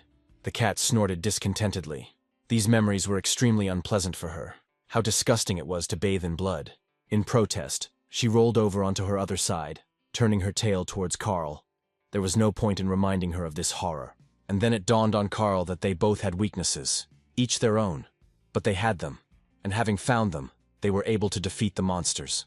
Mordecai smiled. That's right, good job, Carl. You started thinking in the right direction, analyzing your enemies. There was a vulnerable area on the llama's throat. Sometimes these areas are obvious, sometimes not. Maybe you need to look more closely. Take the hoarder Plushkina, for example. Now they know that her vulnerability was the cockroaches crawling out of her mouth. If Carl had been able to kill even one before hatching, the second would not have escaped from the throat, resulting in a jam. The guy added that in this case she would have suffocated, and there would be no need to strangle her with that very long chain and finish her off later. Mordecai exclaimed, "That's right. You need to look for a vulnerability and try to exploit it. There are always clues, and there will be clues. You need to look for them." Carl wondered what they knew about this district boss and where to get these clues, while Donut decided to open the chests she had received. Looking at the contents of the chest, Donut grimaced in displeasure. She was once again presented with a whole mountain of torches. Turning to Mordecai, she said plaintively that her chests were broken, and they contained all sorts of junk that she didn't need at all. The cat looked at the 12 scrolls of healing with displeasure. Carl noticed that these were good. They didn't require an access code, and they would be able to heal each other. Donut also received a bronze chest for defeating the huge, scary green boss, Jock. The chest also had a tail. She was very happy. Such chests usually contain all sorts of cool magical things. Spellbooks, for example. It was the same this time. Donut was incredibly happy. Finally, there would be a magical upgrade in her skills. She immediately grabbed the book and began to absorb the information. Carl said that she should have at least read the description first. Mordecai reassured him, "This magical skill is good and very useful. It is often called blink in a puddle. Donut can teleport himself and up to 3 other people within his line of sight, which is very convenient and can save lives. There's a 10-second delay between cast and activation, so you can't spam it, but it's still a good skill." The cat rubbed itself against Carl's leg and, purring, asked what he had gotten, whether there was anything new and interesting. Carl's kicking skill has reached level 6. Now his kicks do even more damage, just like his fists. For killing 2 mobs by smashing their bodies against each other, the guy received a golden fighter's chest as a reward. He, like Donut, got a strongman's bronze chest, which contained a hat and a bunch of useful healing items, packages, potions, bandages, and other necessary little things. He also received 100 enchanted bloodlust shurikens. If you damage a monster with these things, the damage against similar monsters will increase by 8%. Carl wondered if these 8% of the initial damage were considered. Then it would be very little. Or 8% of the total damage, in which case the arithmetic becomes more interesting. Mordecai looked at the description and explained that the calculation is based on the final damage, meaning that each subsequent hit will scale. It's a shame they're so fragile. The guy's face lengthened. His arms would fall off from throwing them. There are 100 of them, but they are fragile. It turns out he will only have one good moment for them. Carl opened the next box. He already knew that it would most likely contain some special potion. Opening the chest, he saw that he had again received a golden potion of determining the value, the same one that had already dropped last time. The guy sent it to the storage, noticing that there was nothing new. It seemed strange to him. Maybe he needed level 5 in this skill. Finally, a golden fighter's chest appeared in front of Carl. Opening the chest, the guy joyfully exclaimed, "Yes, this is what he had needed for a long time." He received an enchanted Gruul's gauntlet, which increased his strength and agility, and raised his iron fist and powerful strike by 2 levels. But if you use the item against the minions of the war god Gruul, you can turn the attack into Gruul, and this will be a disaster. Carl looked at the gauntlet in confusion. But how would he understand who was the follower of this very god of war, Gruul? Mordecai said that all ungulates revere Gruul. Horses, centaurs, or tikbalangs can also revere him. Bad llamas can also revere it. But only starting from the 3rd floor. Here and on the 2nd floor, there is no need to fear this. The guildmaster added that Carl should know that this Gruul was not a real god. Mordecai suddenly became very serious. He said with a frown that there were no gods in this game. Now the eyes of the newbie guildmaster looked at the guy in a special way. Carl, a little confused, asked if this was so important. He could not understand what was hidden behind Mordecai's words. The mouse lowered his smart and serious face. Unfortunately, he couldn't say anything more to the guy now. Carl wondered why Mordecai had suddenly become so serious, why he had specifically drawn the boy's attention to this. The guildmaster reminded him that Carl had said he was worried because some bosses and mobs were here, just like him, against their will. So, he must remember that such people are in the minority here. especially at the lower levels. And he should not believe everything. Mordecai repeated that there were no gods here, only those who paid for the privilege, and that this must be remembered very clearly. Carl realized that the guildmaster was trying to tell him something that he couldn't say directly, and he wanted to know what it was. The guy said that he would definitely remember this and take it into account for the future, and he would also remember about the mobs. Donut asked what tikbalang was. It sounded like some kind of disease. Mordecai explained that it was like a horse, only much angrier. Carl decided to try out the combat item he had recently received. He clenched his fist to activate Gruel's gauntlet. Soon, an impressive-looking glove with spikes and fastenings for hand protection during combat appeared on his hand. He laughed. The benefit of this item was obvious. Now at least he wouldn't break his fingers during fights with a strong opponent. As soon as Carl unclenched his fist, the glove disappeared from his hand. As if it had never been there, the guy was sincerely delighted. This is so cool. Donut asked if Carl remembered. She had told him many times that he looked very funny, so here she was repeating it again. Kat asked Mordecai's sweetheart if there was an achievement for the most ridiculous outfit on the show, which would be perfect for Carl. The guildmaster replied that there is something similar. After the main episode of the show, there will be a section called Invited Guest. He usually talks about all sorts of weird things about the dungeon, like profiles of world dungeon explorers and the like. Sometimes he can pull a researcher out of the game for an interview. Donut's eyes sparkled. She liked the interview. She enthusiastically told Carl that this is what they need. The guy must definitely get there. Then everyone will definitely notice them. The guy chuckled. You shouldn't ask him such questions. He's not Princess Donut's agent. The cat snorted. Of course not. Miss Beatrice is her agent. As soon as they find her, she will definitely quickly organize everything. But it's very far away. We'll have to wait until we get down to the 5th or 6th floor, so that the dungeon shrinks enough for searching. Mordecai looked at Carl very expressively, silently, trying to understand if the guy understood what he was telling him. Carl understood this look, but what was hidden behind it had not yet dawned on him. Perhaps, with time, he would understand the guildmaster's words. Having thanked Mordecai, Carl called Donut. It was time for them to meet the Larks and prepare for battle. Clenching his fist on the hand that was wearing a combat gauntlet, the guy smiled. It was time to defeat the district boss. With only 30 minutes left before the first level collapsed, Carl asked the boys if they were ready to fight the boss. Brandon N. answered honestly that they were not ready, but they would have to do it. There was simply no other way out. If not them, then who? The residents of the nursing home had already collected their things and were preparing to move to the next floor of the dungeon. Brandon honestly admitted that he was shocked that they had returned at all, and safe and sound, having increased their levels in just one day. Yolanda smiled. She had said that Carl would come back. Mrs. McGibbons had said that he had kind eyes. The guy was confused. He never expected that someone could say such a thing about him. He had been considered a hooligan all his life. Donut noticed that the kind eyes did not suit Carl's image at all. The old woman with the cat had clearly mixed something up with the eyes. Yolanda asked Mrs. McGibbons not to worry. They would go now, clear the road, and would definitely come back for everyone. Carl clenched his fist, activating his new combat gauntlet, frowned, and shouted to everyone that it was time to move forward. The nursing home staff, weapons at the ready, walked cautiously down the hallway behind Carl and his combat-talking cat. Carl, with Donut on his shoulder, walked first. He remembered that there was very little time left before the collapse. He had to hurry. The guy walked forward boldly. The guys from the nursing home lingered a little. They were afraid to go where their friends died. And then Carl heard Yolanda's voice. The girl shouted at Agatha to stop. The old lady followed them into the fight. But crazy Agatha stubbornly rolled her cart forward, saying that without her they definitely wouldn't be able to cope with the boss. The girl tried to convince Agatha that she didn't fit into their group. Brandon flared up, shouting that the crazy old woman would destroy them all. But the old woman laughed and said that she thought they would all die because of this tumbler jack and pointed her finger at the boys. Amani barked at everyone to shut up. They didn't have time to argue here and figure out who was the coolest in the group. There will be a monster here soon, and they must not miss its appearance.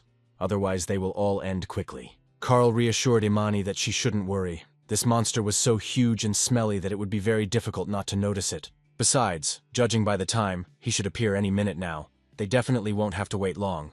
The main thing is to deal with him as quickly as possible. As if in response to Carl's words, the door, bound with chains, lit up. The sound of some movement was heard, and the action began. The passage opened.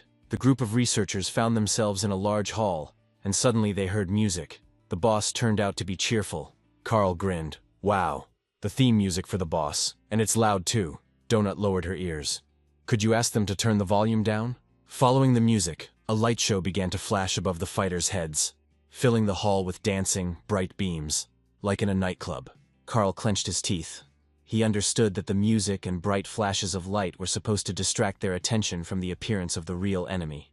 The game announced that explorers had found the lair of the district boss, and it was time for the main event for the ladies and gentlemen. Brandon N. gripped his massive hammer tightly, preparing to attack the unknown enemy to save the Elder's charges. The game was winding them up, asking if they were really ready for the fight, if they felt like the event was about to begin. Oddly enough, the calmest of the whole group was Agatha. The old woman looked around, creaking her cart. Imani prepared her sword. This show turned her into an old man-killer, and she hated the dungeon and monsters with all her heart. Carl waited for the enemy to appear. He remembered Mordecai's words about weak spots, and that there are always clues. You just need to see them. The system was pleased. A group of level 9 explorers, Carl and Princess Donut, were fighting against the boss today. They were joined by Meadowlarks Chris Andrews and Brandon N. at level 6, Imani K. at level 10, and Yolanda Martinez at level 5. And the second-level researcher Agatha stands apart, a nimble and cunning old woman with crazy eyes and a terrible character. The district boss will come out against this group. Carl felt the heat of the fire, covering his eyes from the bright flashes of light. The guy thought, something is getting hot. Could this boss really be something fiery? And then the monster appeared. Carl cursed loudly. It was the same huge stinking ball that he and Donut had already seen. Now everyone saw that a strange, round, enormous structure, made of someone or something, was rolling towards them. As the ball approached, the researchers saw sparkling eyes, protruding fangs, paws and tails, and elements of strange clothing. The game announced that this is a pig ball, a level 15 district boss, one of the rarest and most dangerous battle formations of the Tusks. Brandon asked what the hell this was and what they should do with it. This ball would just crush them all into a pancake. It was huge. This ball consists of at least 60 members of Orc High Society, gathered together for a special occasion. These creatures are very fond of orgies, alcohol, sex, and they also have a real passion for war, seasoned with ancient wild magic. Periodically, the Tusks form a huge, inseparable ball and begin their deadly rides through the surrounding area.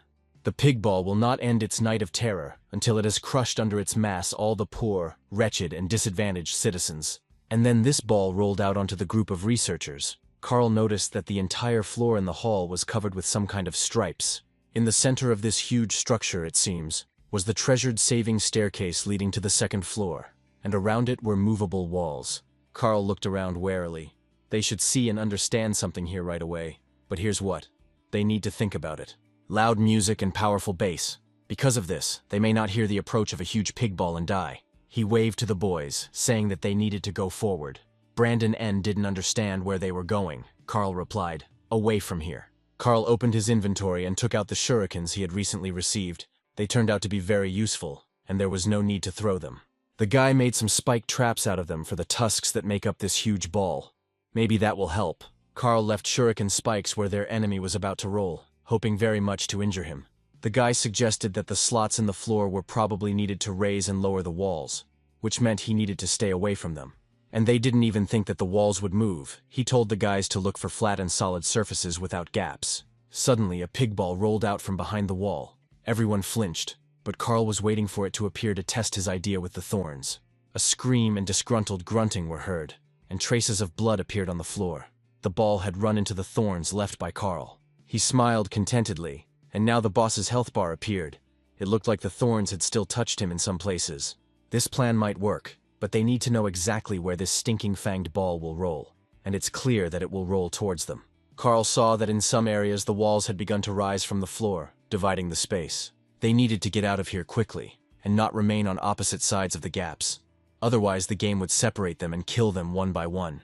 He shouted at the boys to move faster and watch the slits if they didn't want to end up on opposite sides of the wall. With astonishing speed, Carl stuck shurikens into the planks and laid them out in the path of their unusual opponent. Agatha happily helped him, taking out from her numerous supplies the items the boy needed. A pig's ball flew past the backs of the group of dungeon explorers and rolled on. The guys flinched. No one wanted to meet this head-on. Imani saw a flat, unpaved area at the intersection and pointed ahead, saying that was probably where they needed to go. After inspecting the area, Carl decided that it was just the perfect place. The whole group gathered together so that the walls could not separate them. The guy looked around. The ball had just rolled from there, so they most likely still had about 2 more flights of the labyrinth ahead of them. He smiled and said, "Let's do it. There are dozens of defenseless old people behind them. They have to save them." Donut sat on her companion's shoulder and her eyes sparkled. Today she was behaving surprisingly modestly and calmly. The boys' faces were tense. None of them had ever been a fighter before. But Carl's confidence and the boss's first wounds inspired everyone.